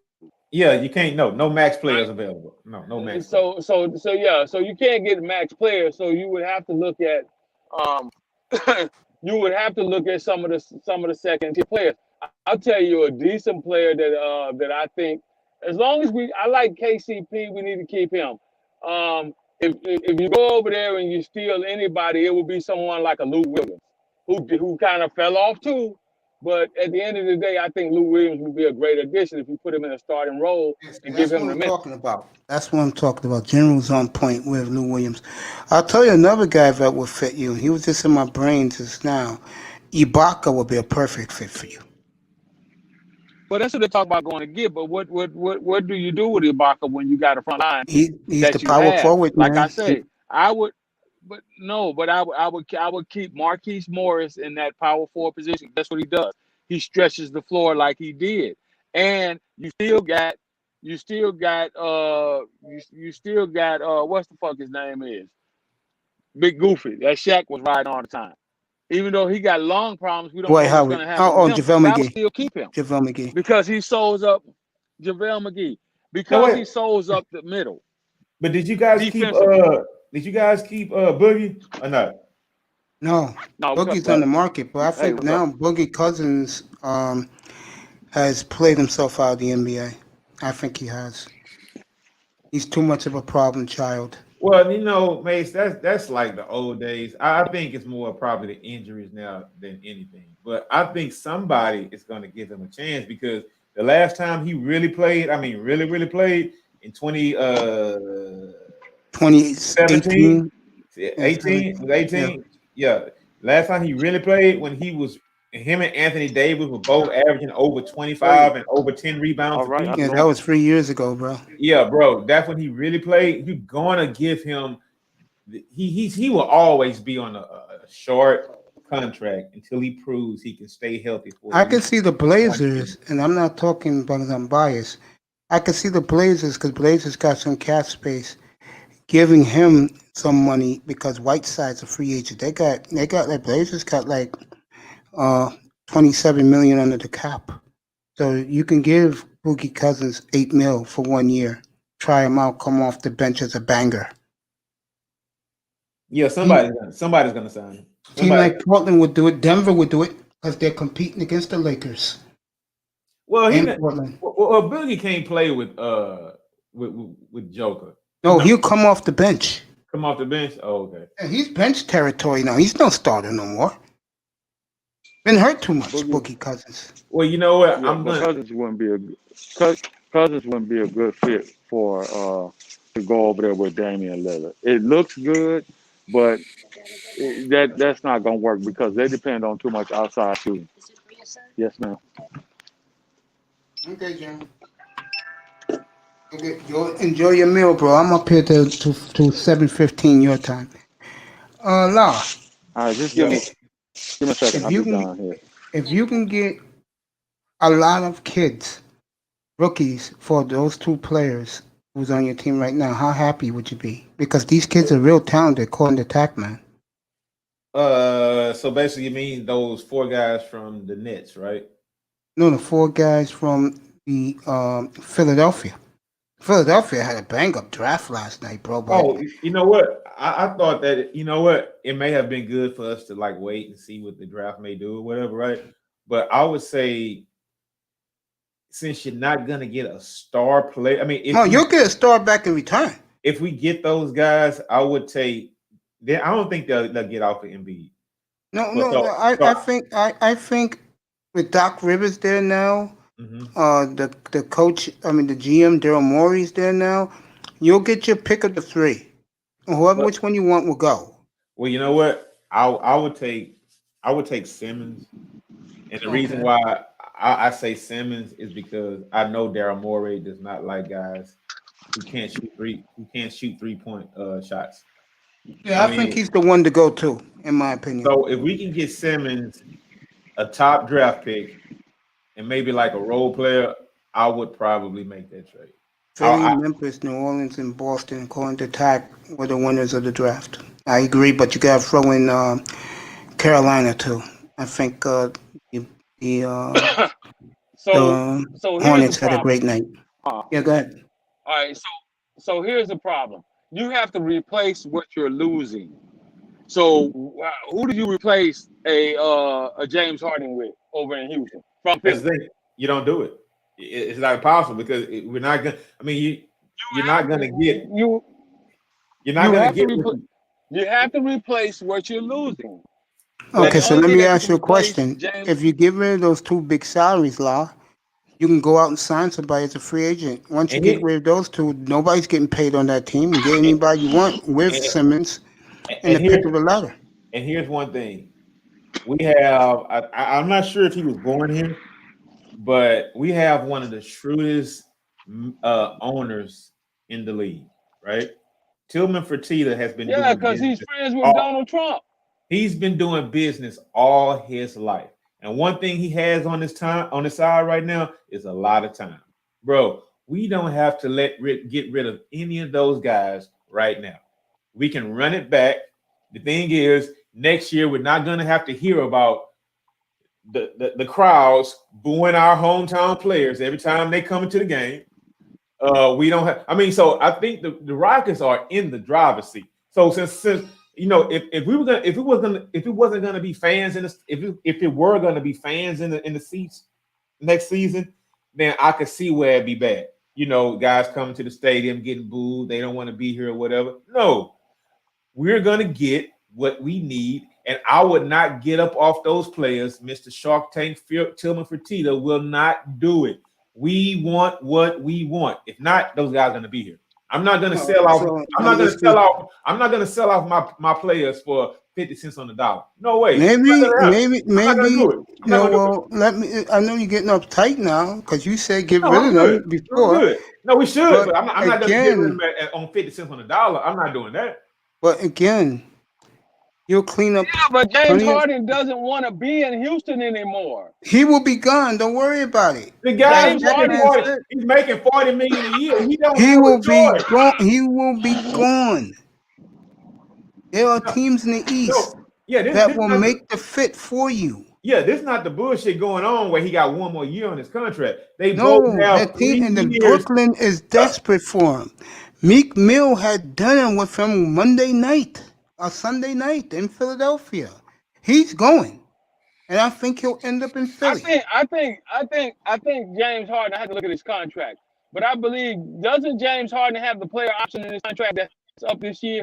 That's on the 4th This year. is No, why James he's able Harden. to say. No, James This is Harden why has he's 3. able to say, "I don't want to." General, he has 3 years left on his contract. He has $131 million left on his contract. And Earl Morley will be glad to pay it in Philadelphia. They tried I'm to going to say it offer one him- more time. They tried to offer. They tried to offer him a 2-year extension on those 3 years, and he turned it down. And he Now, turned it down. Here we go. Laurel, I'm promising you, Daryl Morey will give you the pick of the 3. Which one of the stars you want. And a bunch of young players that was drafted last night will go to you. And then the only one getting paid on the team is Westbrook, and you're going to get rid of him. Or Westbrook will stay, and you can build a brand new young nucleus. That's what sports is all about. Don't be like the fucking Lakers where every year they have to have a bomb squad to be happy, bro. You know what, Mason? Hey! Don't hate on the Lakers. Cut it out. Hey, you know what, Mason? You know what, Mason? I'm still hearing that hate, Mason. Because you know what? This is what I would do. Okay. If I had the pick of the 3, if I could keep Russ, yeah. If you would give me Embiid and Russ, I might run it back with That's a good team, by the way. I might run it back with that. That's a good team. I would. That's a good team. I'm not saying this to blow up your ass, my brother. That's a good pick. I wouldn't pick Harris. I wouldn't touch him. And I wouldn't touch Simmons either, to be honest with you, because he can't shoot. Because if that guy came down here for the low, I don't know how much it would cost, but I know they would do it. They would have Akeem and Joel Embiid. They might even sign Akeem to a contract just to come in and coach that boy up on a few more post moves. Because I get the feeling Daryl Morey is telling Doc Rivers this. This is my team, boy. Isn't you this coach? I'll get you the players. And I want my James Harden. And I'll offer Houston, because they're my friends down in Houston. I'll give them a break, and they could take any pick of the 3 guys. Just one of them, and these kids I brought in last night. Hey, good, man. How you doing? Hey, but to tell you the truth, though, Mace, I can see how Morey would do that, because he kind of got to Philadelphia on some what I would call some hoe shit, right? He basically said, "Yeah, I'm gonna take a break. I'm gonna go ahead and retire. I mean, not retire, but I'm gonna go ahead and resign, and I'm gonna take some time off with the family." 2 weeks later, he's in Philadelphia, right? Yeah. So yeah, he does owe Houston a solid with that. Hey, come get this water for me out of the car. Come on back in here. Come on. Yeah. Get in here. Yeah, man. I think It's the in Rockets. the back seat, brother. I think the Rockets will be will have their pick of 1 of the 3. They'll also get a bushel of kids who tack man vowels, but they're good players. And Houston will begin their rebuilding program. Well, Mace, one thing that I don't know if Todd, I know he's in the chat, but I don't know if he agrees with this. But I don't think that we're going to get a multiple compensation if Embiid is included in that trade. I don't think so. It may happen, but I don't think we're gonna get a king's ransom if we're trading if Embiid is in that trade. Let me Maybe ask you a question. If you get Tobias Harris in that deal, you getting the King's ransom? if we can get Embiid and Tobias. No. Put some of Tobias these in by there himself. so I can, Oh, you saying just Tobias and a few more picks? you can No, pile it up and no, start it. I'm gonna put some stuff on. no, I'm not doing that. I'm not doing that. Tobias and some throw-in No, guys. Houston don't want the salary. That's the problem. They do not want to pay monster contracts. That's why they're getting rid of Harden. They want kids in return, and if they keep Westbrook. No. Now, Mace, come on. We're not getting rid of Harden for salary reasons when we just offered him $100 million over 2 years. No, I think the new GM is. No, that new GM don't run shit. We're not getting rid of James Harden. We're getting rid of him because he wants to go. Yeah, so get rid of him. Don't worry about him. He never won anything. Let him go. It's not for salary issues. I think one thing that Tillman Fertitta, one thing that he did say when we signed Chris Paul to that max contract that he has right now with 3 more years on it, by the way. Yeah. He said he did that. He grimaced, and he buried it. But he is not comfortable with paying guys over 31, 32 years old all of that money, especially with injury histories. So I can see one to get off of Russ. I can see one to get off a couple of guys. But as far as what Philly has the only guy that I would see myself really doing it for is a guy who's the youngest and who hasn't had injuries in his career, and that would be Ben Simmons. So I would prefer a Ben Simmons and a couple of guys on the bench or whatever, or a couple of role players. I would prefer him because of the lack of injuries and of his age. Because I would want a young star. Not necessarily he's not a superstar, but I would want a young star to fill in for Harden at the very minimum.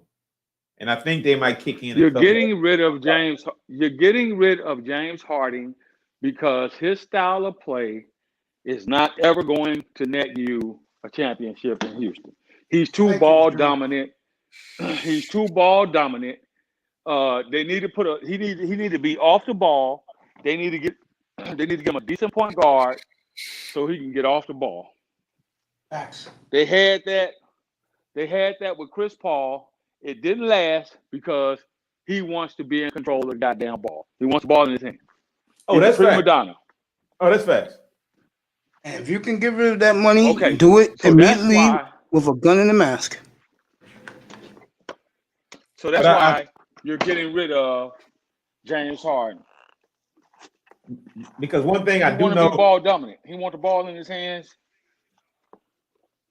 but He at this doesn't point in time, he doesn't know how to Go ahead, General. say. He doesn't know how to say, okay, I don't have to go out and score 30 every night. I can sacrifice. I can go down to 25. You know what I'm saying? Him and Russ, they had a good thing going. The problem was, yet again, James Harden's too goddamn ball dominant. They're arguing on the floor and getting pissed off at each other. You know, there was a couple of times I saw that happen. Russ is saying pass the goddamn ball. He's telling Russ to pass the goddamn ball. Neither one of them want to pass the ball. That was the problem. yeah, that's why I think the best spot for him to be would be Philly. I mean, I don't know how they're gonna build the team around whatever going on, but I don't see that. I think he has to get off the ball. Even if James Harden goes to Philly, they got a center over there who demands the ball. You gotta put the ball in his hands. Period. You can't expect a goddamn all-star center like Embiid. You can't expect a fucking all-star center like Embiid to give up his game when he's the face of the franchise just because James Harden comes over there. You can't expect that. That's a fool's fucking that's a fool's move. Yeah, James Harden got to learn how to play within the construct. James Harden has to learn how to play with other Team players. basketball. That That's was part of the reason why if he had a goddamn let Clint Capella use Clint Capella instead of just expecting him to defend and rebound, then they'd be better off. Like I said, again, as it pertains to the Houston Rockets, had they been able to they should have kept Clint Capella and then added Westbrook over there. With that squad they had, they would have been in a better position to make a deep run into the playoffs. Period, point blank. Dante But you're going to send him to says, Philly now, and you're going to expect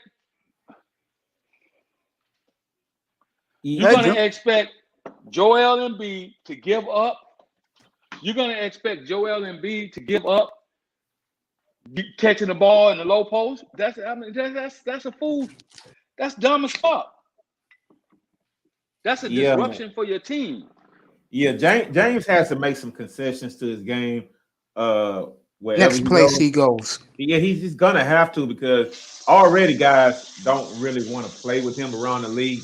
No, I mean, because of what he and General is 100% right, because I don't see Joel Embiid trying to go out to the 3-point line and set picks so hard and do a thing. I really don't see that. You can't ask a guy who's been in the league 5 years, right, doing his My thing. bad for the noise, mate.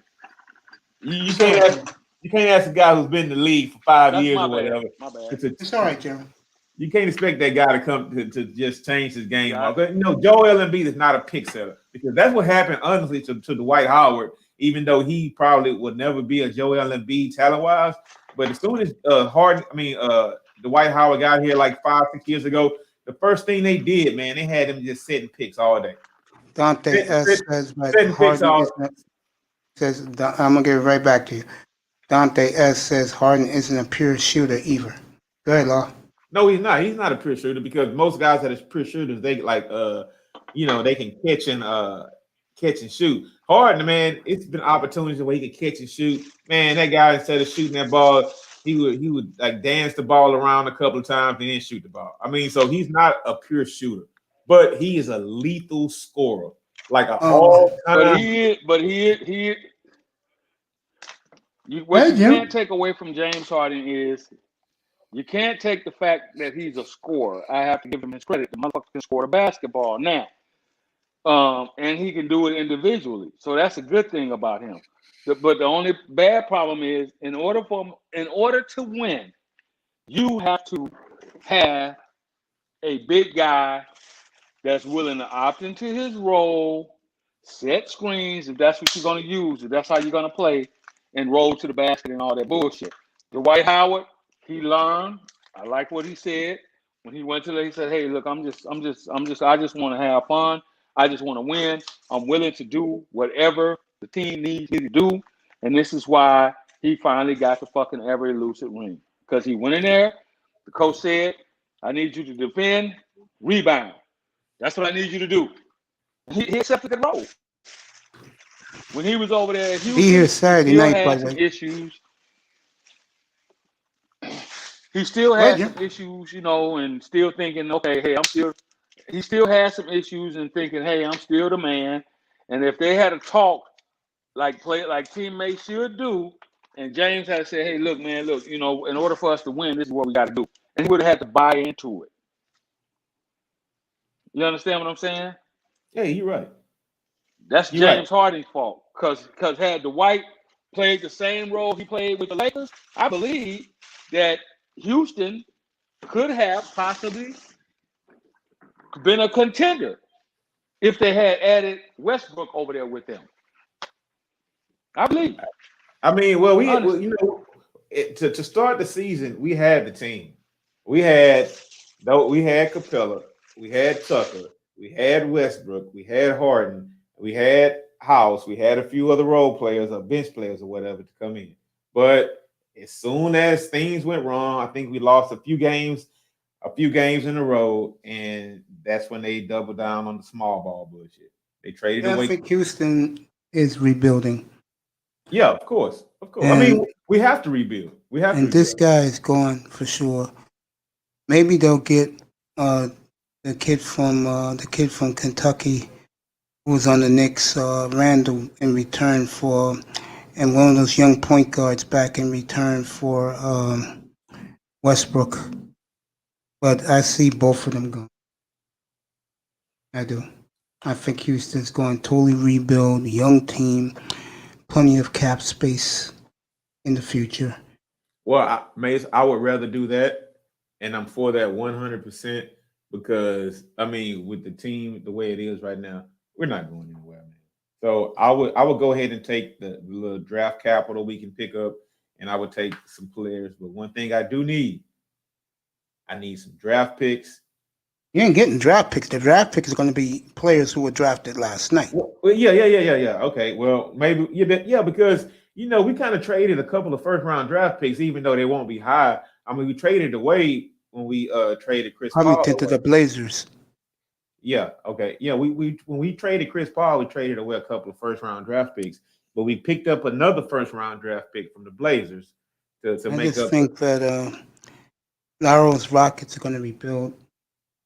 Yeah, it's just Going to enjoy that rebuilding process because you're going to get a king's ransom for Harden in Philadelphia.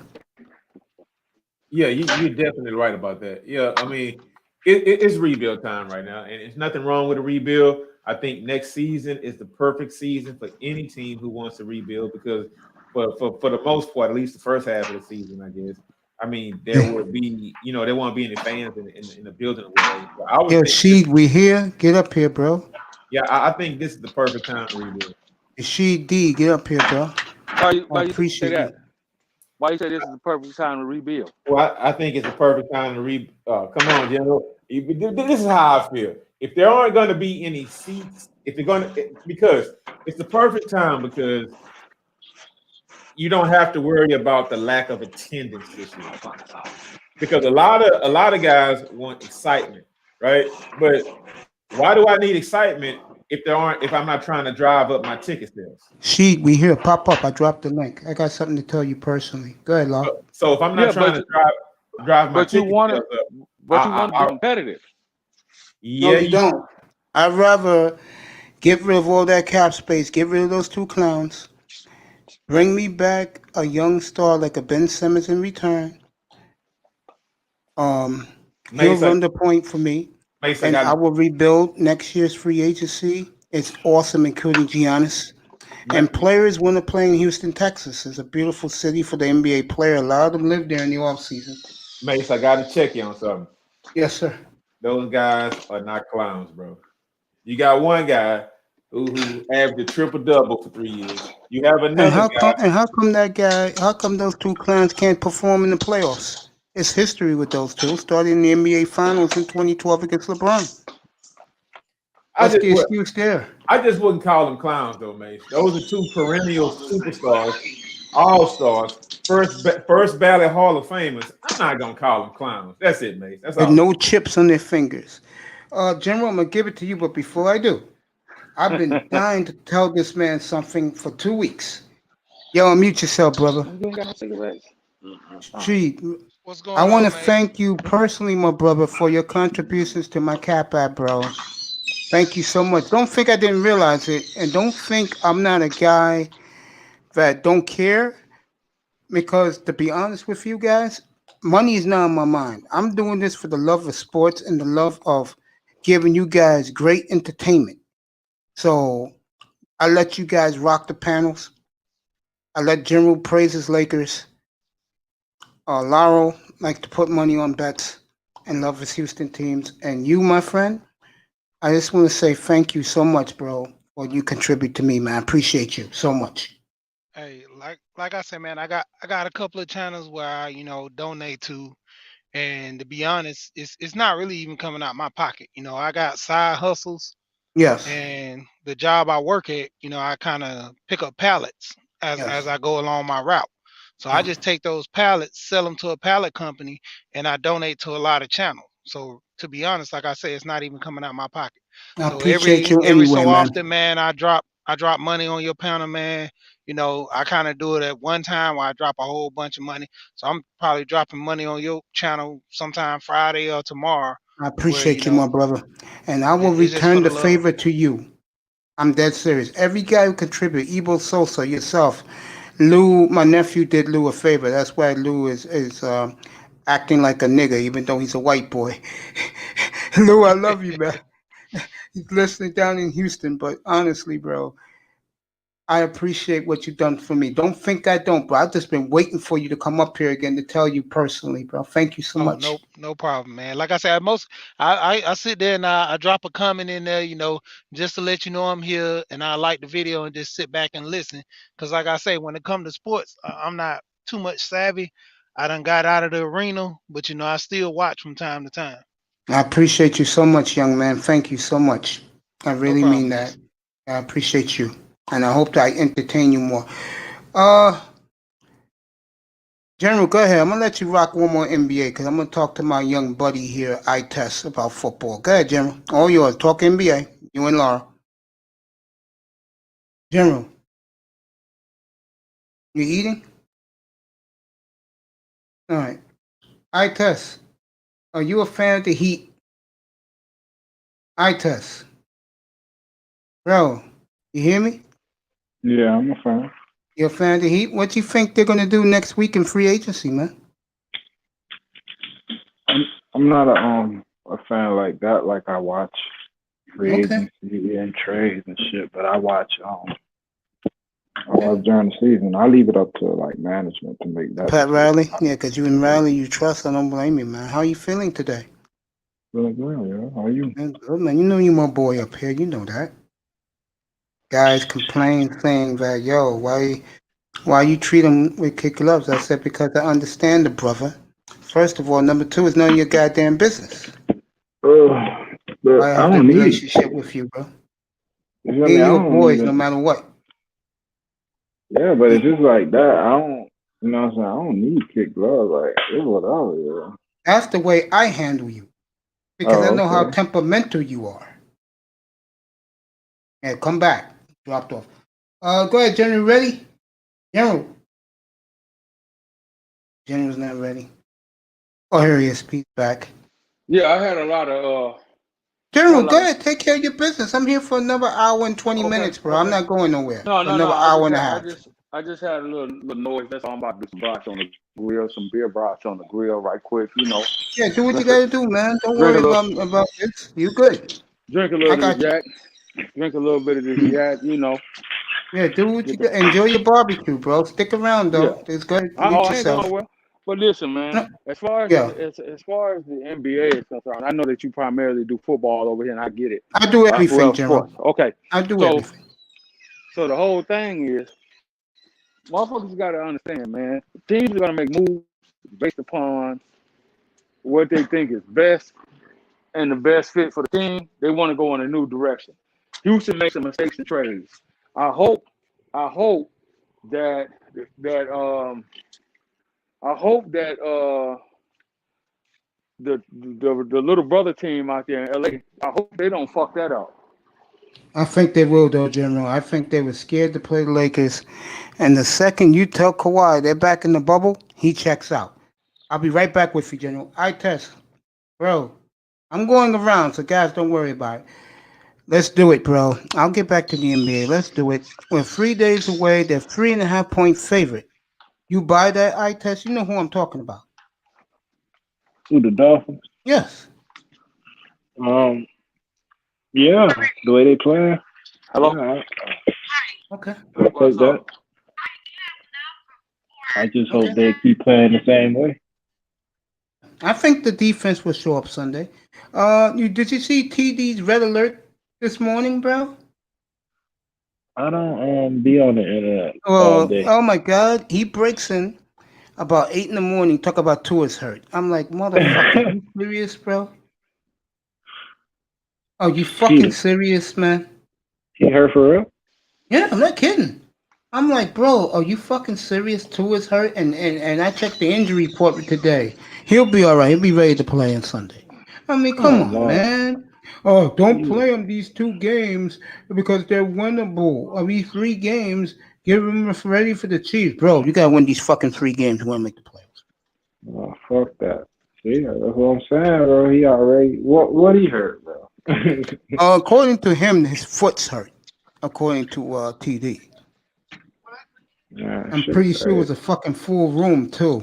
Him broadcasting. Congrats to him, by the way. He got nearly 14,000 subscribes in like 2 months and 3 months, bro. Good for him. I'm not a hater up here, man. So I'm happy for him. I'm happy for the Dougley Do Wrong. Clay Flexen's near 10K. Good for those brothers who do dolphin content. Yeah, I think that very comfortable. I think I don't know what's gonna happen. Drew Lock is hurting, but he practiced today. He hurt his ribs. I don't know what's gonna happen, but I think they'll hang in there Sunday. I do. Yeah, I think they're gonna be a tough out Sunday. Did I do. Russell Wilson get hurt? No, he's gonna play in. He's playing in an hour and 10 minutes. When I get Okay. off the air, he'll be running on the field. Him and Kyler Murray. I'll cover that game tomorrow when I get back. By the way, I wanted to say this earlier for everybody in the chat room, everybody up here in the panel. Saturday night special show, 10:30 Eastern Time, 7:30 Pacific. Who is the greatest rapper ever, and who's your favorite rapper? That's the thumbnail will go up late tonight, and you guys will see that all day tomorrow, all day Saturday. Who's your favorite rapper? Who's the greatest rapper ever? All right, Tess, you got anybody? No, I ain't say nothing. No, I said, do you have anybody as the greatest rapper and your favorite rapper? My favorite, all time. Now, That room should be lit Saturday night. Oh, my shit acting up. I'll come back. yeah, okay. Sheed, Man, who's that's yours? Who's your greatest rapper?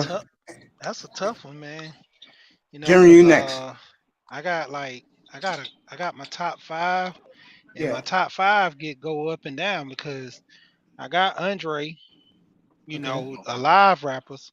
I'm looking at Andre, Nas, and then it started getting skewed because you know you got a couple of good guys that rap lyrically. You know, you can give it to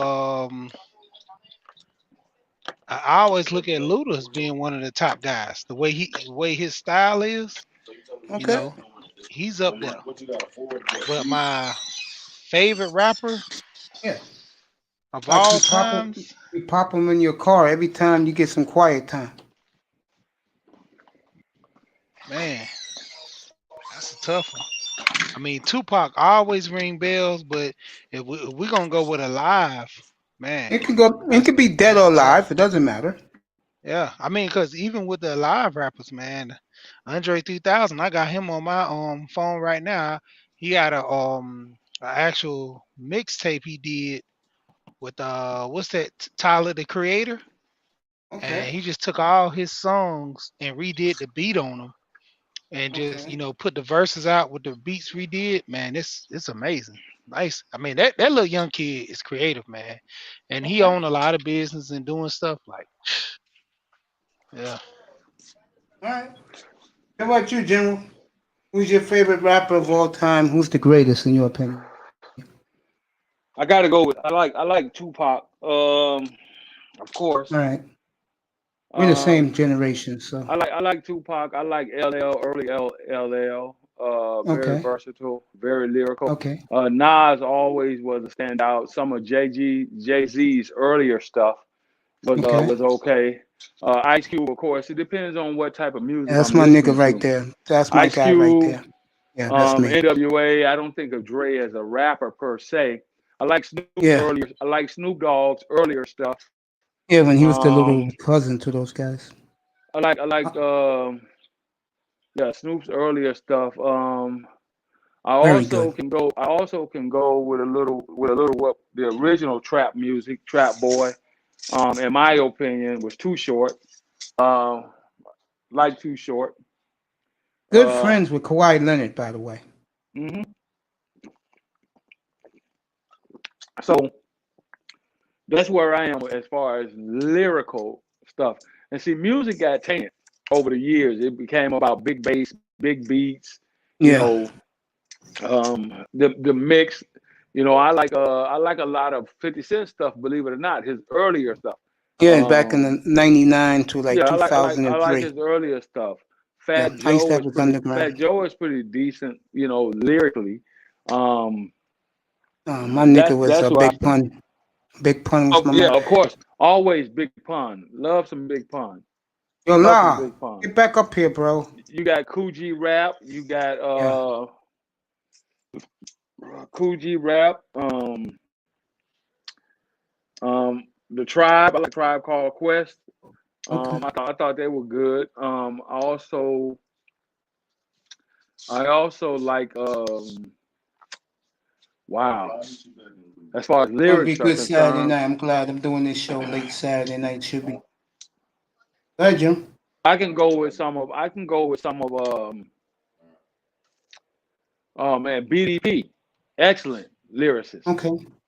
Boogie Down Productions. Yeah. Boogie Down. Yeah. Chris Parker, Boogie aka Down. KRS-One. If you guys don't know that. We can also go and put some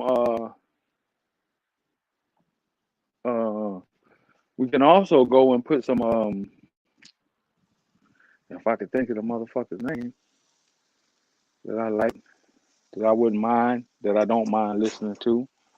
Luda, good. I like Okay, Luda. that's what she said. I wish Laura was here. I was gonna ask him next. Yeah. There's a couple of them, man, that's out there. You know. I don't listen to today's rap. I'm not into the millennial rap. I like 90s and 70s. No, I mean, can't. I feel you, bro. I can't listen to a lot of that stuff either. Yeah, I mean, I there's some can't good do stuff it. out. There's some good stuff out there. I don't know, man. I don't. I just don't pay attention. I Tess, bro. You thought about Yo, who's your favorite rapper? nah, it ain't like I had to think. It's just I have categories because I'm like a connoisseur, bro. Like Right. all time top niggas. You feel me? Like if I'm going like I could I can go category like my favorite lyricists. I can go Jay-Z, fucking Jadakiss. Who else? One of my top lyricists. I love AZ. I don't know if y'all know AZ. Oh yeah, I know I who you fuck is. with I know AZ. AZ. Yeah, I fuck with AZ, bro. Who else I like? I like Early X, and Yeah, I I fuck like with X. MJG, bro. Oh yeah. Yo, Yeah, man. you Man. feel me? And See, then oh my bad, bro. no, you bro. good. You He's was talking. You praising you. You Coming go up with one ahead. of these I'm just guys, like, bro. Keep it I'm gonna rolling. talk after you, man, because MJG, Yeah, Bun, like dog, Zero. I don't know if y'all know Zero who to Zero Cricket. is. Yeah, Zero to Cricket. Yo, Texas, Zero. baby. I used to like Trey, but but you know what I'm saying? Like I like that shit. I love Yuck Mouth back in the days. I used to fuck with Yuck Mouth early shit. Who else I fuck with? I fuck with right now I'm fucking with Chef G. I know y'all don't listen to that. You know what I'm saying? Cause that's more my shit. But you know what I'm saying? I like gangster shit for like I like Soulja Slim shit. I love fucking BG. Fucking who else I fuck with? I fuck with, of course, Big and Nas. But I got on Nas late. But I was fucking with AZ before I was fucking with Nas. And I fuck with AZ more because he low key. You know what I'm saying? He talk that low key. You know what I'm saying? Shit. I fuck with him. Give me some Tretch, Naughty by Nature. See, I wasn't, you know what I'm He saying? was a baby, I man. heard, He was a kid then, yeah, man. I He mean, don't know bro, that. but I do. There's a couple like there's a song Tretch had with Mystical and Master P. I remember. I Yeah, it thought was awesome. that was my shit, bro. So like I'm a connoisseur for like I've been everywhere, bro. So I know different regions. And what the perfect part about the music, me being from Miami, you feel me? It helped me connect with niggas without even going there before you know what I'm saying? I already knew how to approach a New York nigga. You feel me? When Yeah. I went to New York, I already knew how to function in Houston. When I went to All right, man. Houston, I already knew how to, you know what I'm saying, rotate in LA. So, you know what I'm saying? That's why, you feel me? I grew up on everything, bro, but I'm more the gangster shit. Like, I like gangster shit and I like lyrics. I don't know if y'all know, there's a nigga named, like, that Chicago shit. There's a lot of niggas that got killed that was gangster as fuck, bro. I don't know if y'all know FBG Duck. They just fucking killed King Von. Who else they killed? That was gangster as fuck. Yeah, Young Pappy. You know what I'm saying? Like like I understand y'all ain't into that shit, but bro, like the new shit. Here's the difference. The new shit gangster. If you understand rap and you see how these young niggas putting that shit together, you like, damn, that shit gangster as fuck for you to be putting that shit together this early, and they just get killed, bro, because they just be on straight gangster shit. But that's what's going on right now, bro. You know what I'm saying? Like the music, it ain't like how, you know what I'm saying? All them niggas I just rattled off, like they were talking gangster shit, but they had substance in the music that I used to pick up game from MJG. That's why he one of my favorite, like, you know what I'm saying? And Bun. I Um, fuck with Jay, you know what I'm saying? Jay be on that slick talk shit. I told you why I like AZ, but everybody I could take something from, you know what I'm saying? And it made me into who I am. But now, right now, all these young niggas, the shit gangster though. Like people I'm telling, like C. Dot Honcho, that's one of my, you know what I'm saying? But it's all about gangster shit, bro. It's all before I about give it to she, and by the way, I test she was awesome as always. Fireman has been lighting this shit up. He says Luda, the game don't switch. Luda first and 10. All ah, time probably with stack bundles. oh, OC Stacks is go gangster. yeah, Stack And OC Chinks. Golden I Child. think Chinks was the best one out of all of them. Chinks Yeah. was gangster as fuck. My OC bad, bro. Golden Child. No, no, no, no, no. This is great stuff. I'm preparing for Saturday night, fellas. Fireman's been great in this chat room. Boozy and Webby taken with a grain of salt. He Yeah. complimented you about free game that you talking about. Old Kanye 2004. And dude's now real disrespectful with the music.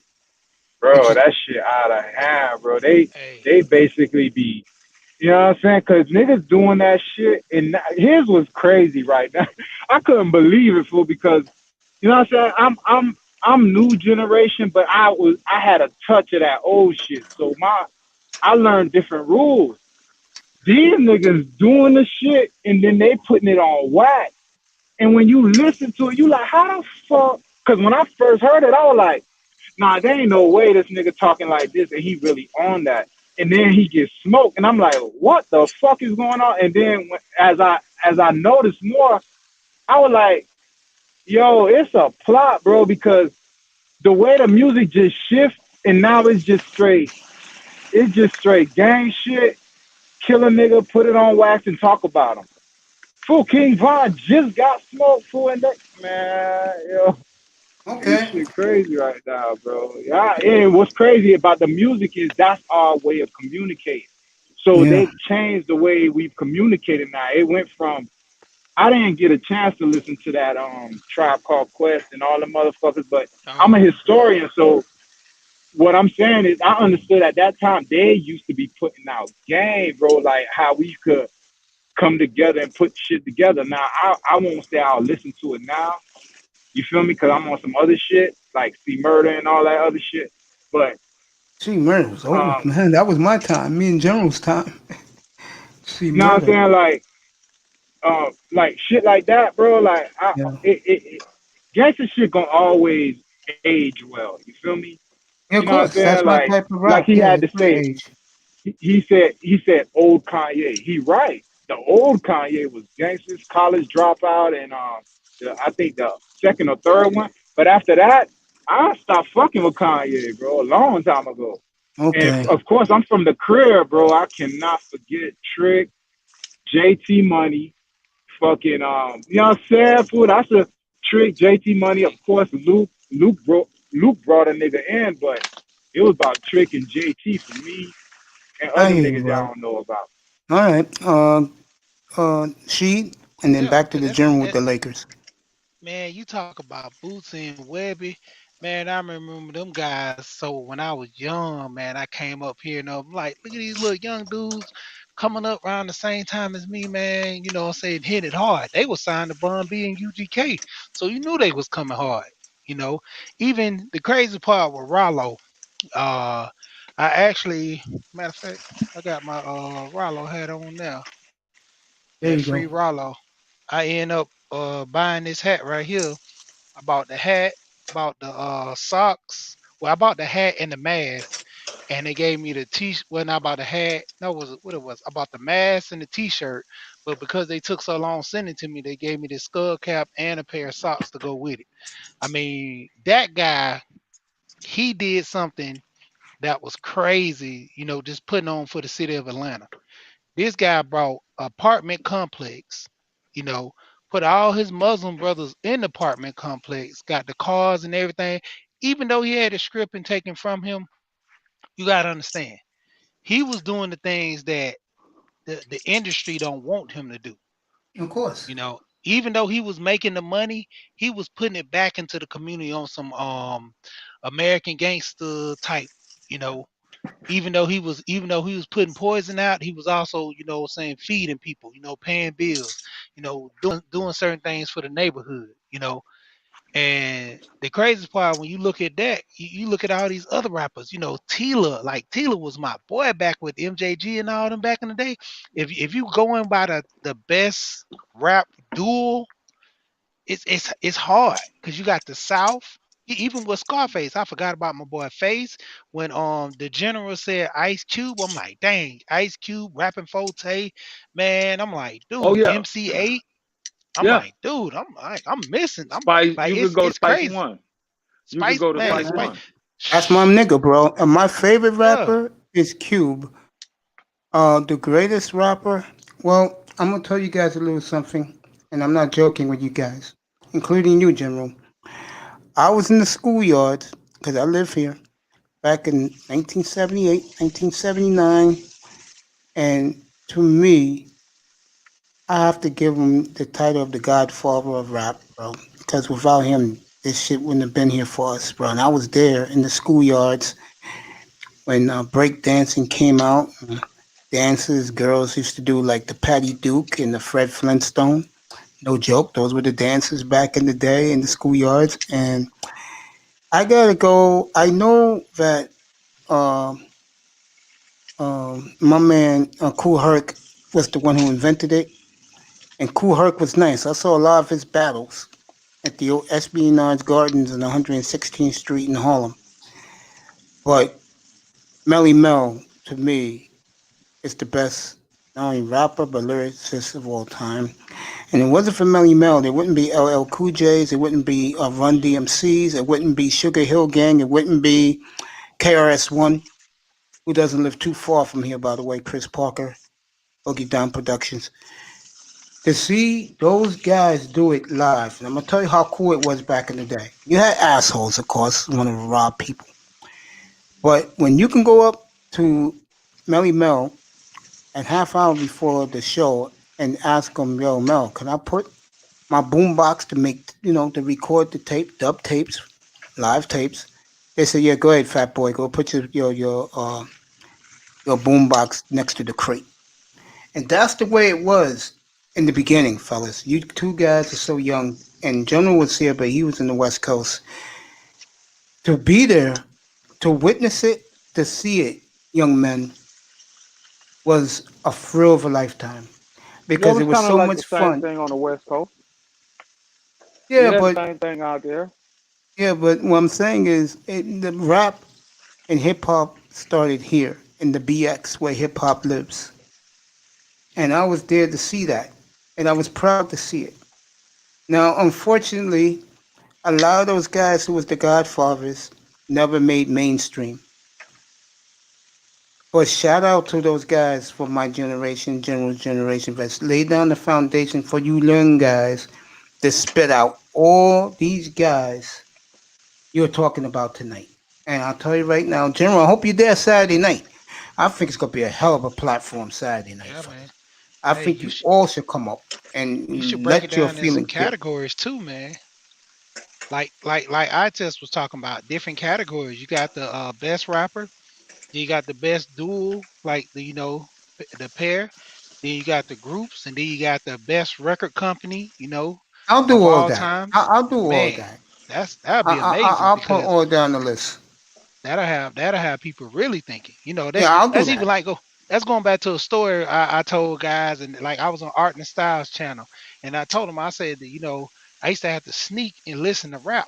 So I used to take my Teddy Ruxpin and play Ice Cube with my Teddy Ruxpin, man. I used to play Fuck the Yeah, I Police like Big L. on my Teddy Ruxpin, man. And a Mhm. lot of guys was laughing up a storm. I told them, like, that's the only way I can sneak and play the rap music without getting caught. Because otherwise, if you hear some music, you hear me in the and like my mama busting the door and see me, I got the Teddy Ruxpin. I cut it off and I'm like, well, I'm just playing with this. But I'm listening to Ice Cube and everything, just jamming Okay. as a little General. kid. General. Go ahead. Yeah. Add your 2 cents, sir. No, I mean, I think, I get that, and that was, Teddy Ruxpin. That's wild. That's crazy. But um, I agree, man. I mean, you got to break it down into categories and all that I good will. stuff. I Because will. if you don't, you're gonna get some ruffians up here that No, don't no, I will. understand. I'll break it No, down I'm to just saying that categories. that may not understand why some people are, in the position that they're in. No, what I do in this conversation Saturday night, you could talk about anybody you want. Like these 2 young men mentioned guys I never heard of. But look at the excitement these 2 young men had. Fireman is acting like he's in heaven. I know he'll be there Saturday night. This is what I'm talking about. I want to bring excitement to the conversation, and I will put the categories up there. I'll make sure I do that. And like the young rappers, man, like believe it or not, it's funny. It's a rapper by the name of Black Youngster. This guy stutters and but his music and the way he makes his beats and dealing picking his beats and dealing with his rappers. I mean, I just like the flow. It's just like a good party music for me. Even though we talk about all that gangster stuff, him and the dude named Moneybag, it just like good party music for me. Going listening to them, just riding around. Even when I'm cleaning up the house, it depends on how I want to clean. I throw on the old school of all time for me is Teddy Pendergrass, man. I play some Teddy Pendergrass and just let it ride. You know, All right. I test. Go ahead, bro.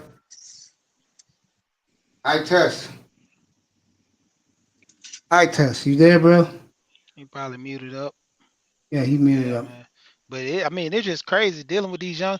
You got what's that young boy name that got Uzi Vert.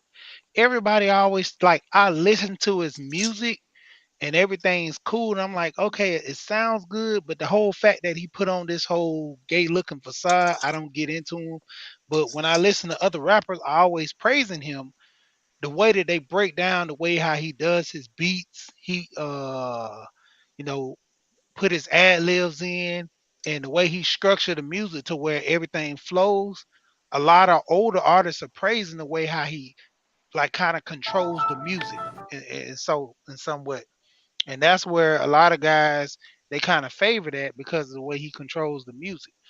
He has a certain way of putting it on and kind of letting people know that, the the beat he flows with the beat and he can switch up his flow and do something totally different and still keep the momentum of the beat and the song just flowing. And Juicy J is one of the guys that out because he's a big time beat maker. And he say the way that this guy makes his beats and put the lyrics together, he always praise him as amazing. And a lot of bigger artists do too. And I can't see it. I mean, he makes good music, but I just don't have the ear the way they have for it. General, I can agree with that. out in Yeah. L.A. back in the day, I'm curious about this. Uh, how was it for you What? young guys back in L.A. back in the early '80s, mid '80s? How was it? It was kind of like the same shit. Once rap got, kind of went nationwide, it was like kind of like the same shit, man. Everybody was on the same. Believe it or not, everybody was on the same thing. It was breakdancing out there in LA, and cardboard down, let's get it, and East Coast, the East Coast guys kind of got kind of big over there. But then NWA hit the scene in the '80s, late '80s. Rapping Forte, all these cats. So a lot of stuff kind of went coastal. You know what I'm saying? Yeah. Yep. But Cause I I, grew Yeah. I up. being I a grew up Okay. college on that side. being a college kid and going to school in the South, you kind of got the best of both worlds at that particular point in time. We was getting a lot of East Coast stuff as well as West Coast stuff. You know what I'm saying? By That's the how I end of came in contact yeah, go with ahead. Tribe and with the tribe, and you know that's how a lot of that was happening. By the end of the century, I was into Dirty South music Yeah. because it had a real flavor for the true, I'll just come out and say the word, for the true nigga. And what I realized about the South back in the end of the century, back in 98, 99, with No Limit, the Gangsta Boo, with Free Six Mafia, Trina, what I noticed is the difference between where I was from and down there. When Jay-Z was big, he was nice. Don't get me wrong, Jigga was nice. But the problem was he had too many. He catered more to the stuffy crowd, the bougie crowd. You know what I'm saying? I like Biggie because Biggie was true nigga. He was a true thug. He was all about robbing niggas, treating women. I'll leave that alone. But the point I'm making is that these young kids who preach that what they talk now and they do that mumbo jumbo rap, like a fireman saying in the chat room, he's right. That doesn't make sense. Now, for you young guys like you, Sheed, you love that shit. But Nah. for a guy like me in general, no, no. But you I see what's pop. happening. Yeah, go Okay, ahead, so Jim. but you see what's happening with all of that shit. You see, back in the day, it was rap beef and motherfuckers diss songs, but motherfuckers wasn't really trying to kill nobody behind no studio beef. These young motherfuckers nowadays, man, I got more money than you. Oh nigga, I'm gonna come see you. I'm gonna come kill you. Like, come on, man. This is what's going on with the Cat Mo 3.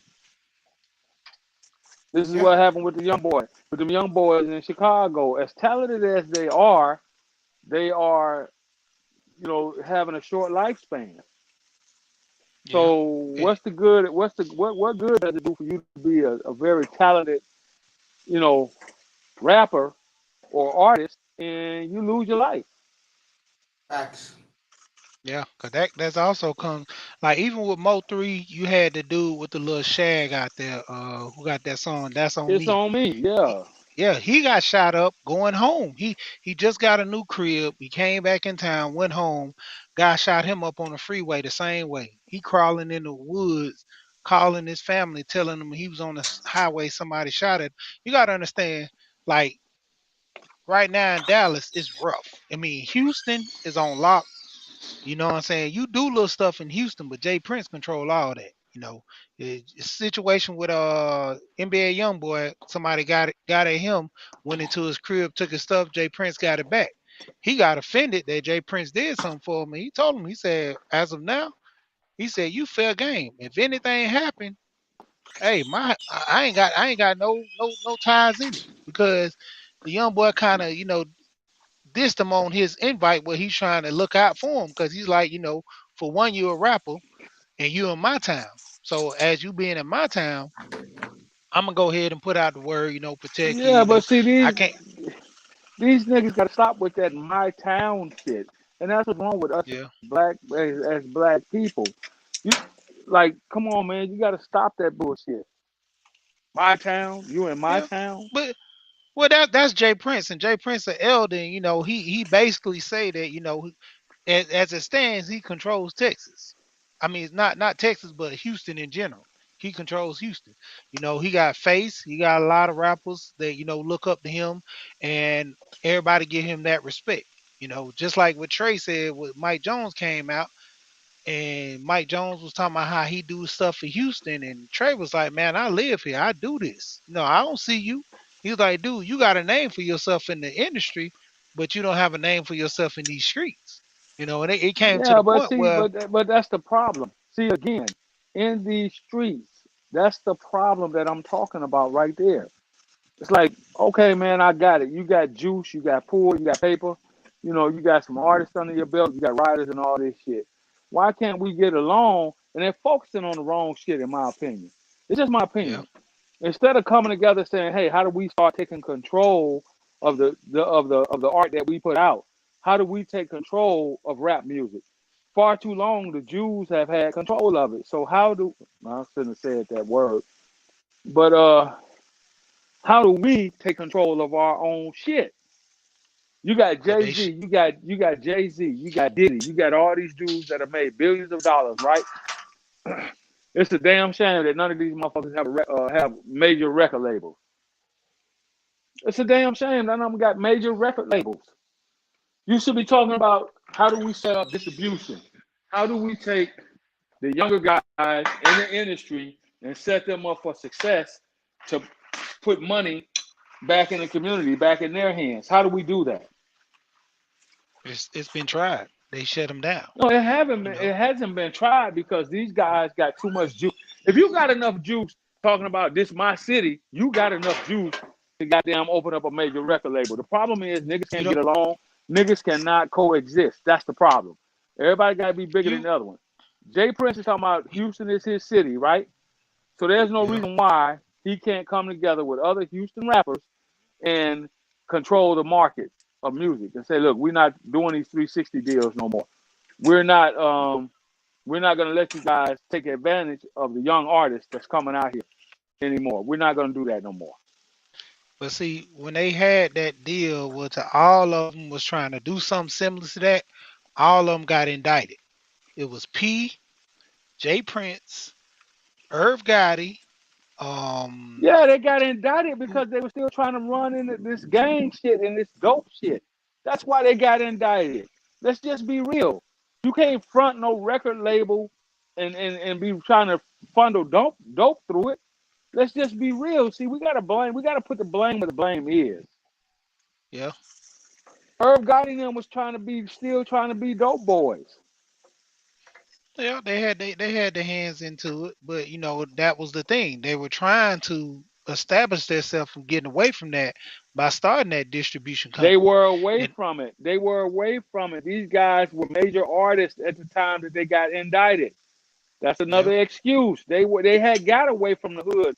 These dudes had mansions out in the fucking hills of New Jersey, talking about Irv Gotti and them. They just couldn't stop trying to run dope. Period. Yeah, he was the only one that got caught up though. P, all of them that didn't touch them. He was the only one that really got caught up. Right. So you gotta put the blame where the blame is. They're not trying hard enough. They faking is what they're doing. That's just my opinion. Yeah, I mean, but the thing, it come at times when they tried that and they knew after that situation happened, somebody caught wind because that was a private meeting and they got out. And after they had that meeting, everybody got indicted on it. Technically, it was a private meeting about how we can continue to sell dope and funnel and use the rap label that they had, Murder Inc., as a front. That's technically what was going on. Well, from their standpoint, what they were doing, but in general, when they were coming together, that was the distribution deal. And the distribution deal was to tie everybody from not selling drugs to kind of do this music thing going full time legit. No, because that's even how with Jay, but I followed that story. I listened to Irv Gotti's interview. Irv Gotti said it himself. There was some mistakes made. We should have, shouldn't have did certain things that we were still involved in. That right there tells you that they were still involved in fucking the underworld, trying to sell dope. Once you then became a multimillionaire in the rap game and you got a group or entourage, you got to back out of the street game, period. You can't be halfway in and halfway out. Gucci Mane learned that lesson. He got tired of going to jail. Yeah, Gucci. I don't know who Gucci Mane is, but Gucci Mane problem was he didn't get tired of going. His whole thing was he didn't have nobody there that was actually in the process of helping him. So, when he did the drugs, he always did what he did. That was his problem. Gucci never had nobody. He had a whole bunch of yes men. So when he got to the point where he made the money and did the drugs, the guys were there with him. That's just like Lil Wayne, for instance. They said Lil Wayne had an instant where he was like, he don't want to do no more lean. He put all the lean off the bus, and everybody was so upset. They turned around, went back to go get the lean because they felt like, oh man, you tripping, dog. We still drink lean. But the whole point, he had all these yes men around him that wasn't trying to help him. Now, if it was one person be like, man, hey, he said he's gonna stop drinking lean. Everybody, we need to stop drinking lean. At least don't drink lean around him. That would have Yeah, helped him. You facts. know, So you same gotta thing. so you goddamn Go white ahead. boys, boy.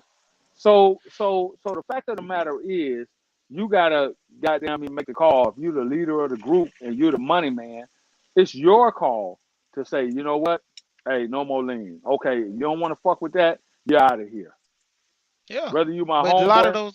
whether you my homeboy from the goddamn, from the car seat, it doesn't matter. Once I say no more lean, motherfucker, that's what it is. A lot of them guys are not leaders. Majority of them are followers. You know, Facts. they roll with the herd. You know, just like we was having a conversation about Future early on the Roger Report. I told Roger, I said I know Future personally. I said I went to school with the guy. I said even though he's kind of loose with with all them kids he got, he's really a smart, intelligent person, and he's making his money off the industry in which what people want to hear. Now, it doesn't take away that he is street and he's from the neighborhood of Kirkwood in Georgia, down on the west side. I mean, on the east side of Decatur, but he have his family members and organized noise that are on a higher plane. So he's getting the best of both worlds, and the way he presents his music, it catches the young kids' eye. I mean, catches the young kids' ear, but they don't take the fact of the matter. Like we were saying earlier, dudes with all this money, they ain't got no choice but to, go out there wilding out. If you ain't never had money, you gonna go out here and do some foolish things unless you got somebody sitting down telling you certain things to invest and certain things to do. Because like I was going to earlier, Tyler the Creator, they talk and say whatever they want to say about this guy.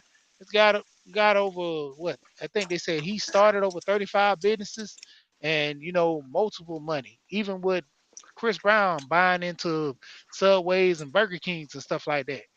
These younger generational guys, they're doing stuff with the money, but the whole aspect is they have people there telling them how to move. The older generation, mid going into my generation, they had no one telling them. They had nobody being there for them. I don't disagree with you on that. That's just the way the world is set up. But now we're in the information age. So I could understand rappers from the 80s. I can understand them being in that position. What I can't understand is these new age guys that are from the 2000s. I can't understand them being fucked up in the game because there's too much information out here. These guys are too smart. So I can't Yeah, give them a but pass on that. I'm you sorry. yeah, I just can't give them a pass on that. We we and we one we're still caught up. We're still caught up into wanting to be the big man on the block, the big man in the hood. My car is bigger than yours. It looks better than yours. My rims are better than yours. I got more money than you. That's where we are in this community. I got more bitches than you, nigga.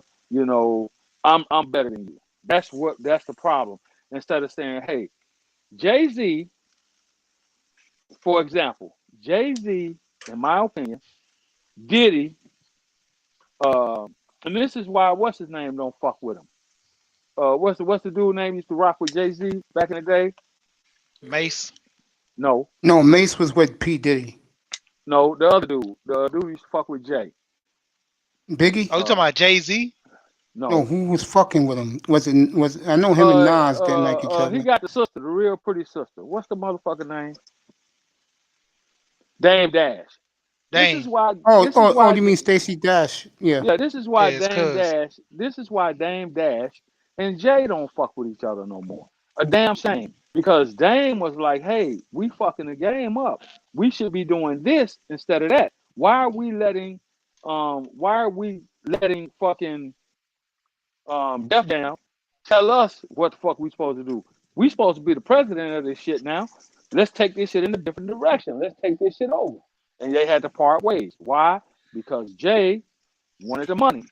Jay was like, "No, I just stay with the money, man." And Dan was like, "Fuck that. You stay here and be a slave." That's my opinion. Well, one aspect too that Jay was doing a lot of underhand stuff. He was the one dealing with Leor and showing him the game and how to, manipulate certain things. And also when it came down to the business aspect, he was mad because their silent business partner, Biggs, who actually funded the whole record company, well, not for the most part, but majority of it, he didn't like the way how he went to jail and was still receiving money from the company. So that's why he won behind both of their backs because Dame was foolish with his spending, trying to, start so many business deals to where he was selling off so much percentage of Rockefeller to where he went behind him, bought so much percentage to where he can buy him out and, kick him out. That's how he did it, the business way Yeah, versus because just he saying he saw. gonna quit. Because he saw the fuck shit that Jay was on. No, that was Jay did that to Dame. Right, because he was on some. That's my point. Jay was on some fuck shit. Dame was like, man, we could run this shit. We the ones that's making the money. Why are we getting the short end of the stick? Yeah, but it's just the whole direction that Dame was going to where he was investing so much money in several businesses, and all Jay wanted to do was be a rapper. And then as time presented itself, when he got to the standpoint of looking what Dame was doing all that time, that's what he was investing because that team rocks sports shit, all the clothes, the majority of that stuff, that was Dame idea. Dame came out with the clothing line. Dame started the team sport line. That was his baby. Even though the Rockefeller I miss clothes those was days, theirs, man. the team sport that was his. I miss those You know, days. yeah. Because Those were the even when best days to dress up, bro. Was in the late '90s. yeah, to me it was crazy too because those labels that actually started clothing companies, they actually killed the smaller black designers that were out back then Facts. because they were the ones that was killing Willie Esco and uh Echo, which was a Mexican guy, but still killing those guys that worked for him that were all Jamaicans and different. They dealt with the style of art and Oriental because majority of his designers were a lot of black guys that came over that were just generally artists, and the artists came in and actually designed the clothes. So he didn't really go to like a fashion school and dealt with fashion people. He dealt with like visual artists that went there and designed his clothes. And it killed like a lot of those small companies. I actually had a chance to what's that guy name? Carl Kanai. I had a chance to meet Carl Kanai, and I was gonna pitch a couple of things to him because that was one of my things to get in fashion. But the way the industry was going, and every rapper started their own label, started their own clothing company, it killed it. It did. Yeah. I mean, and you look today, bro. I saw a pair of Rockin' Wear jeans, and those shits were fucking no more than fucking $40, bro. Back in the day, those shits were $100. But look at Fubu. Same way with Fubu. The rappers shamed Fubu to sell their brand, and in return, it diminished a well organized company. And in the end, they still end up selling Fubu off and got their money in cap. And all those guys, they went on to do different things. I But know I'm still, old, but let me ask you, Rasheed, what's the style of jeans in now? Like back in the day uh, was Rockaway and Sean John. What's the new one that's in? the new ones are the Red Monkey. Uh, I think some guys still wear the Efizu. I think Efizu And let me jeans. take a guess. Those jeans are $500 a piece. Yeah, True Religion. True Religion is a big jeans, and they run up there about two to five or better. You What know, about the other two you just said? the True Religion is like the biggest brand now. Red Monkey jeans, they kind of going out of style. You know, and the Efizus, they about the same as the Red Monkeys. And a lot of things are just coming back in style because with far as the fashion trends, I'm in and out with that because like I don't typically buy those expensive clothes like that, so I don't live there. Because even going into like the mall, everybody, they still have their Louis and the Gucci's and stuff like that where they still Louis wear. Vuitton jeans, really? Yeah, they got everything from like Gucci has every style of clothes. From the Yeah. shoes to the socks to the hat to And how the much is a sweats, pair? Yo, Astro, jeans. what's up, my brother? Amiri is I, in? Amiri? And Astro, by the way, salute to you, my friend. Nice to see you in here. It's been a hot minute. Tell me how much a pair of a Mary. Tell me how much is a Yeah, pair. Marys. Yeah, see, I ain't even into the fashion like that. So, like I said, see, somebody said True Religion was from 12 to 6. That's why I said that passed. Oh, let me ask this. What's up, bro? How much is a pair of a Mary? Let me ask you a question. These jeans, like a Mary, the other one you said, $1,200. God damn. Yeah, Yeah, and that's I'm a like, true and religion. it's crazy. I'm a true religion guy. Yeah, and And it's let me I'm it's a tell true you crazy this: to religion. the only point, white man. boys can afford these jeans. White boys and ballers. That's what they make Oh, them for. They don't make them for us. We making this companies famous because you look at Louis Vuitton. That's like what's that purse that Birkin bag? You got black designers selling nice purses, but the girls are running around yelling Birkin bag because I think the Birkin bag started like 20,000 or 15,000 or something like that, Yeah, and white. they Yeah, only sell you two purses a year though. That's the thing. Balmain jeans back in 2017 to 19. How much did they run a pair? Fireman 2531. I See? test. I test. Yo, Yo, what's good? what pair of jeans you wear? Like, if you had to go buy a nice pair of jeans, what would you wear? Um, right now we fucking with sweat, so sweat, uh, jeans, Yeah, like some my nice, man you know what Astro in I'm the saying? Some, chat room said, Mary's $1,200 a pair. See, like I said, I ain't even into that. Like the when I go buy clothes now, I mostly just buy little stuff for my kids. With me, I wear Dickie pants all the time, man, because I'm always working. Like all my clothes I got probably is some stuff I had from about 3-4 years ago or something like that. I might buy a little pair of jeans or something every now and then at a department store, but I mostly wear Dickies. I be working. Yeah, you be working. Me, I be wearing dress slacks, but I'm a jeans guy, and I want my jeans to be the way the old rocker wear used to be. Yeah, a good quality jean material that's kind of thick. Yeah, I test jump up twice. Oh, there you go. he's all right there. I'm right here. Like I said, yeah, I want the jeans to look like the old rocker wear baggy back in the end of the 1990s. Yeah, That's the way I I like to wear mean my the jeans. fashion turn is crazy, man. These guys wearing these tight jeans now, man. Now that's I, I that's what I'm gonna say about that. hey, I don't That even. My son, it was funny. My son tried to wear a pair of those jeans back in it was like 2010, Oscar, what's up, and brother? when they start, really start taking off. He just all he did was took a pair of his old jeans that was too small, kind of tight for him, and he tried to sneak out and wear them, but he didn't know I was going to work late that day. So I called him. I was like, "Yeah," I said, "What you doing there?" I tell you, don't wear them. They tight. We're gonna donate them. And he got to the point where he's like, "Well, they still fit." I was like, "But they tight." I said, "Come here." I told him take the pants off. I took a box cutter, cut the middle of the pants with a zipper at all the way back down to the butt, and I said, "Put them on, go to school. You good?" And he's like, I can't wear this. This indecent. I'll get in trouble. I say, well, you gotta let your nuts breathe. And after that, never had a problem with him wearing skinny jeans again. Even as he got older, he knew not to even do nothing like that around me. You wear polo? That's the shirt you wear, Kid Roscoe. Salute to you. You find the good clothes at Ross clothing store. Okay. Oh, Polo never go out of style, man. They even got a black label. They got black label, purple label Polo, man.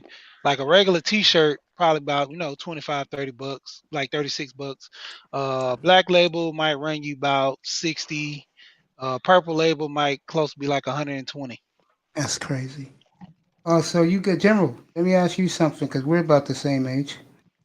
So True Religion's your jeans, huh? That's what you wear, uh-huh. General? How Yep. much they cost you a pair?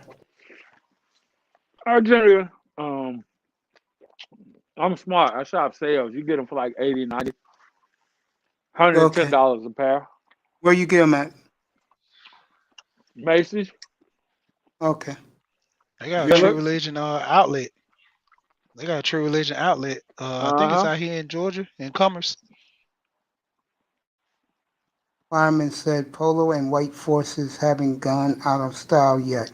Laughing. I know what he means by that. He's right about that, sadly. No, because as long as you stay, as long as you stay traditional, in my opinion, as long as you stay kind of traditional, a good dark wash pair of jeans or some faded dark wash, you're good to go. 3-button polo, you know, whatever footwear you choose to wear, whether it's Tim's or whether it's a nice pair of fucking crisp whites or some Air Max 95s. That's kind of like my staple. I stay traditional. You'll never be out of style, no matter where you go. I hear you, General. I hear you. I never forget a white woman told me one day. She said, as long as you wear a pair of blue jeans, you're in this country because blue Yeah, jeans never go out of style. never. That's that's I like with, Tess, I even with love the you, bro. rappers. I love you, You I Tess. got Tomorrow 8:30. Yeah, go ahead. who is it? Ghostface. You got a majority of New York guys. Ghostface, but even Buster, one of the best fit. Him and Nas killing the game. Even when Nas switched up and wasn't wearing the baggy clothes and all that stuff, his suit game is on fire. Like I remember they had a point where Nas went out to California to see Snoop Dogg. He jumped out the van, red Tims, red jacket, red jeans, red everything, red t-shirt, red hat, and Snoop was like, "Man, do you know what the hell? Man, get back in that truck." He said, "Follow me to the studio." He's like, "Dude, this is the wrong color." Like, he coming around there thinking I'm finna do some business, but hey, like they say, Tupac told you gotta learn how to pick your colors when you go around that Yep. side. Yeah, I used to wear red a lot back in the day when I used to rock my my Sean John. Remember Sean John used to come in so many colors. Yeah, And one day the guy said, "Yo, I'm not walking around you." And I said, "Why?" He said, "Those are gang colors. They're gonna take you out if you don't know the signs or you don't know the lingo. They'll kill you." yeah. Eh, I Same didn't thing know will that. happen. What's his name? Master P, when he was doing his promote for his stuff, he said he would go to different towns and they would start hitting him with the cuz and the blood and all that. And he was like, "Hey, partner, the way he talked, you can kind of know he ain't from around there." And they was like, "Hey, man, we're gonna let you know because we see you ain't from around here. This certain color, you might well do better." So that's what most guys just wearing the white t-shirts. Can't never go wrong with a white t-shirt. And Kid Roscoe says, "How to catch a white girl wear American Eagle." That's true. Oh man, That's those true. Aeropostale, Yeah. White American girls like that. label, Spanish girls like man. that too. Oh, Latinas like that shit too. exactly. They be on it hard. That's like most of these kids now. That's what they do. They go to the like I hear Lennox. Yeah. Them dudes will go out there to Lennox and buy just one shirt because they can only afford. Then you got other guys that'll go out there and they might buy like 10 things out the store. They might spend about 1,200 in Fi- each store. Fireman, what's the best pair of baggies right now to buy? Let me know. Drop in the chat room. The best baggies. Yeah, Uh, because okay. I was gonna say even with the shoes, like you can't go wrong with a pair of Jordans, but then you got like these rappers coming out with these Gucci shoes and what's them Balenciagos, the I most never heard of ugliest those. shoes I'm I've not gonna ever wear seen. those shits. I'll be wearing my all white Air Hey, Maxes with the bubble Mace, underneath. Yeah. Mace, Google what a Balenciagos look like, man. You would be like, dude, you look at them shoes. You know how them stacks back in the day, how the back in the old days they used to wear stacks. Yeah. That's how they look. The rubber on them is just like stacks, but they have like little notches in them. Man, them shoes are the ugliest shoes. And then they have like it's made almost like a sock shoe. Like the whole shoe is covered almost like a sock, and it comes up to your past your ankle, almost going up to your calf muscle. When I first seen them shoes, and they was telling me how them shoes are going for like 36 and 5,000, I'm like, for them ugly things. All right. True illusion. Okay. I test. What type of shit you wear, bro? I Tuss, what's Wear the type of Dickies. style you wear? I wear sweatpants with Dickies. Okay. You know who wears sweatpants and a t-shirt? You know what guys do that? Guys who got the bod. Because when they have the bod, bitches don't care. They just want to tear those sweatpants off and do the deed. Or let you do the deed to them. I know that. How much is the True Religion baggies, fireman? Go ahead, General. Man, General. you can get up to the thousands of dollars even in True Religion. 12, 1500. But like I say, it's all about For how you one shop. pair of baggies. Yeah, yeah. But you got to know how to shop it. Okay. So I go to Macy's, ask them where's the True Religion baggies, and check them out. I don't think they sell baggy clothes anymore. Yo, you look. Hey, don't buy baggy clothes. Let me tell you. I live in New It York, don't man. gotta be. It don't gotta be tight, but at least just comfortably fit, bro. If you try to get a female, that's all I'm saying. Don't buy no baggy clothes.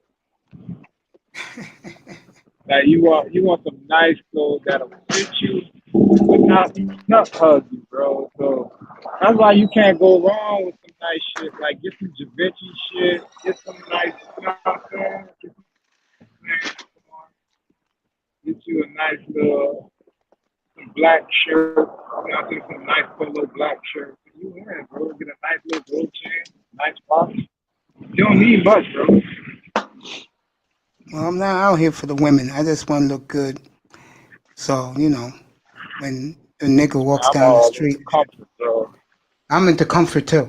I need Baggies comfort. make me comfort. Straight But it looks cuts funny with no though. baggy. As long as you say classic, you won't have an issue with being in style. Classic, nice 3-button polo or nice Dress shirt. button down polo. No, you'll be okay. Thank you, General. That's even like with me. I wear mostly golf shirts, like Jack Nicholson.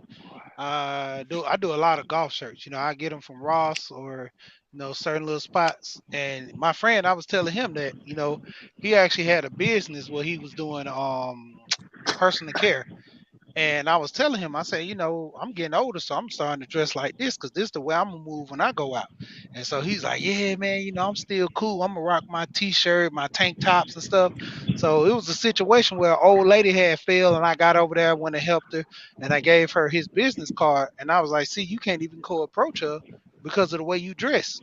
And probably it wasn't no more than about like 2 or 3 weeks later, man, he took all his long, big old polo shirts he wore and he started wearing just fitted, no, not fitted, but just his regular size. Cause this guy wore a medium, but he would always get like extra large, Yeah, just that shit's kind of over bigger with. shirts. Yeah, man. That shit's over with.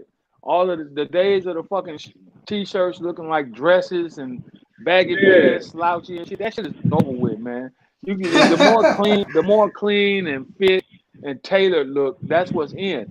And you got to There dress you age go. appropriate. You got to dress age appropriately.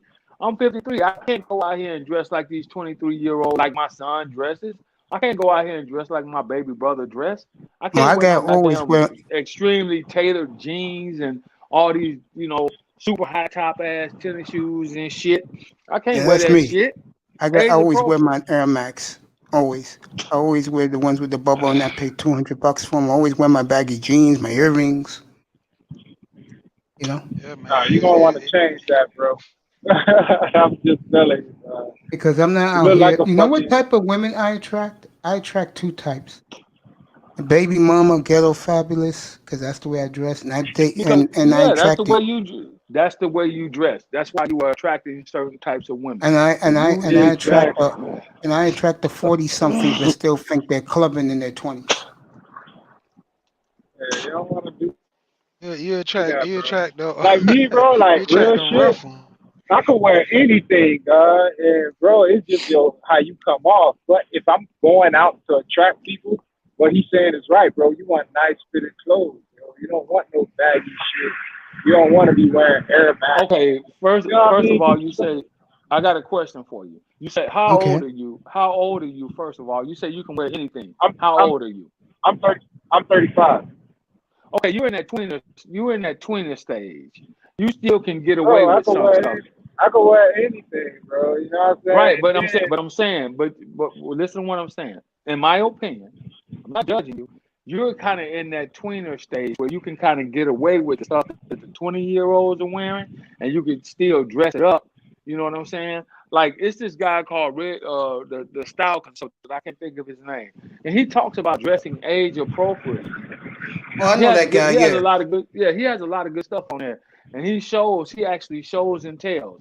He says, okay, like the little bomber vest, you know, the little quilted looking bomber vest that we used to wear back in the day, Mace. I still The wear ones 'em. with those, yeah, that's what I'm saying. He I said, wear let the me show you how coochie. to let me show you how to dress it up. Now you can take the little ski jacket, those used to be called little ski jackets with no sleeves and it had a little rounded collar on it, you know, had the Yeah. little puffy little puff jacket that a lot of girls want. He said, let me show you how to dress this up. He said, you see, I can wear it with That's a t-shirt. Miami. What's up, my brother? I can wear it with a t-shirt, dress it down, but this is for the younger generation. This is for guys that are 30 and under. If you want to dress it up, you can take the same bomber jacket, put a nice sweater on underneath it, crew neck sweater, and you dress it up with some dark wash jeans and some nice casual shoes. Or you can dress it down depending upon your age group. You guys just gotta learn how to do shit. I've been dressed my whole life, so I'm good. I Mr. Miami, know really? I know when to put it in. I know when to put it on. But right Yeah. now, because all this COVID shit, bro, it ain't even no. You know what I'm saying? That's why I said right now I'm just sweatpants and dickies, bro, because ain't no use, bro. Like who you going out there, bro? You know what I mean? The clubs down here, I don't know everywhere else, but the clubs down here is basically, you know what I'm saying? Jackets, nice black, you feel me? Nice little comfortable shoes, a lot of Balenciagas, like you said, and other shit like a nice coat. Get a nice coat. Shit, you can get away with a Kango, a nice decent Kango you in, bro. Yeah, bro. So, first of all, a devastating loss tonight. I did not know this till right now. Jake Scott, the greatest free safety in the history of the sport. Remember the MVP of Super Bowl 7. One of the greatest Miami Dolphins ever to wear uniforms. MVP of Super Bowl 7 passed away tonight at age 75. Rest in peace, Jake. I will sob later tonight and I get a quiet time alone.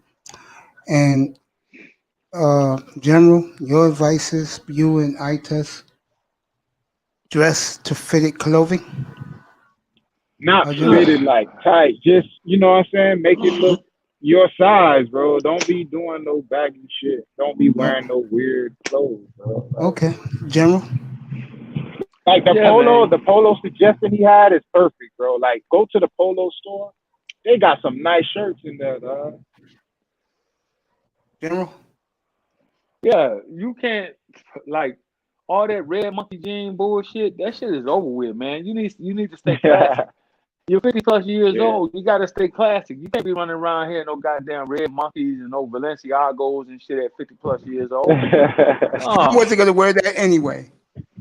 I'm just saying, Everybody, you know.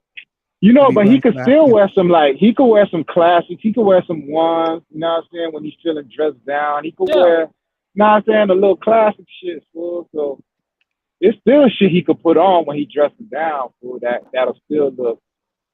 It ages with anyone, bro. You can always go get some classics, get some nice ones, get some polo shoes, you know what I'm saying, the nice little soft toe polo shoes. You dressing up, get some fucking Stacy's. It's on you, guys. Oh, I already went there. So I can go to the crib. You know what it Yeah, is with 'cause me? I this live in the past because I don't like dress up to impress. I dress up for me. And I don't expect anything out there for me, so I don't care, and that's why I dress the way I do. That's You right. change That's your my. mindset. That's why you keep attracting the hoochie mama type Exactly. fucking hoes that you keep attracting too. Well, I attract them all right. Once a woman looks at you and says, "Okay, this is a classic guy.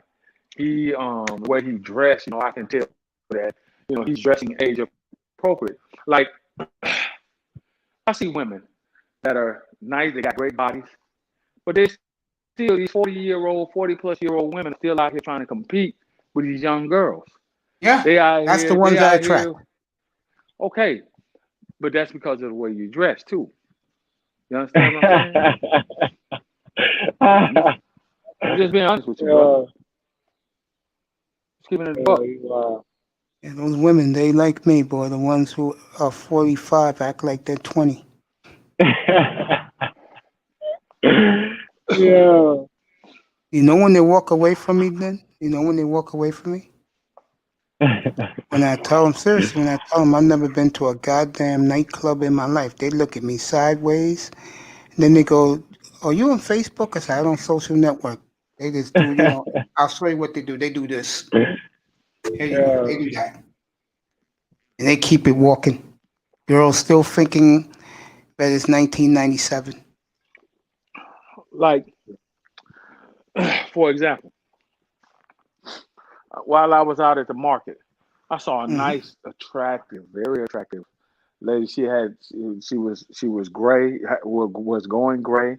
She was probably in her mid-40s or so, but she had a nice, braids. They wasn't crochet braids with all that bullshit, and she had just nice. Seemed like she had dreads, I think.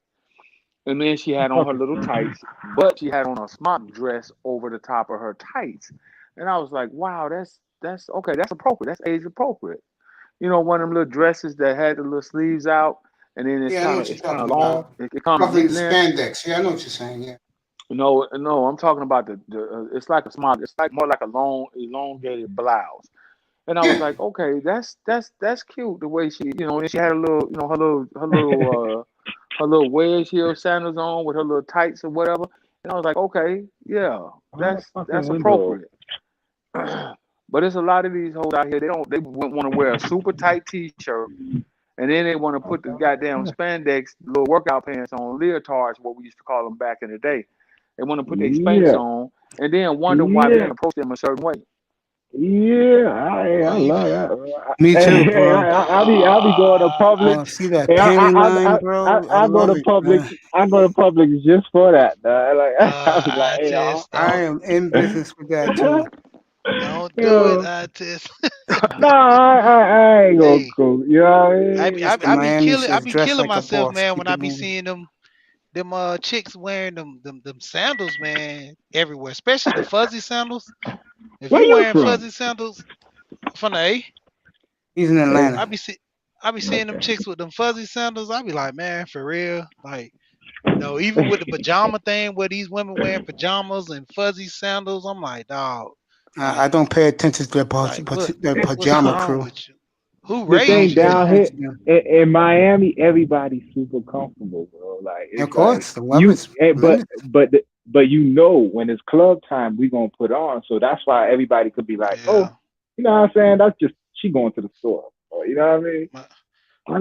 My people down there in Miami, man, and they. Like my aunt, she old, so she don't get out there. But her daughter, like my little cousin, I be telling her when I be seeing pictures of her, I be like, look, my rule, man. Don't be out here trying to get no boy. Cause I be telling her, I'm like, man, she look good, and I'm telling you, I'm gonna have to come down there in Miami and rough. She got her family down there too, but I'm like, man, I'm gonna have to come down there and straighten these little boys out. I'm like, dude. All right, General is gone for the night. I'm about to wrap this up. I test final thoughts. I love these hoes. Peace out. There you go. I'll see you tomorrow night, 8:30. Final words, Street. Oh man, he a killer. Like like I always tell people on every channel, man. We got to work together to make things happen, man. So I'm out. Good, bro. Tomorrow night, 8:30. Fireman, you was awesome, bro. Fireman, since I got you by myself, bro, You think I should stick with the 90s style of clothing, the baggy jeans, the Air Max with the bubble? Put a 1. Tell me, should I keep that style, Fireman? Saturday night, who's the best rapper ever? Who's your favorite rapper ever? Who's the best label? The best group of rappers together? You'll have all that on Saturday night, 10:30 Eastern. Fireman, should I stick with my baggy jeans, bro? Mr. Miami, should I stick with my baggy jeans way of wearing clothes, man? Put a 1, both of you in the chat room. Fireman 2531.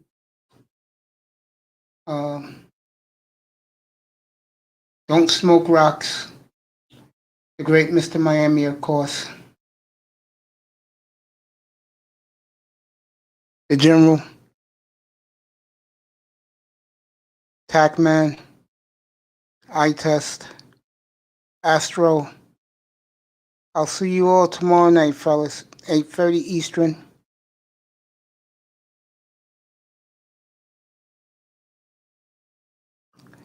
DJ Moss. Love you guys. See you tomorrow. No drinking, no partying, no clubbing. You know things bad happen. I love you. Good night from the Oasis. Oh, no clubbing, no partying, no drinking, no smoking. No sex and no women. I'll see you tomorrow night from the Oasis, 8:30 Eastern. I love you. Good night, everybody. Thank you for coming. Sean Jones, too. I love you, man. Love you guys. Thank you so much. Did a good 5 hours today, boys. Did a good fucking 5 hours.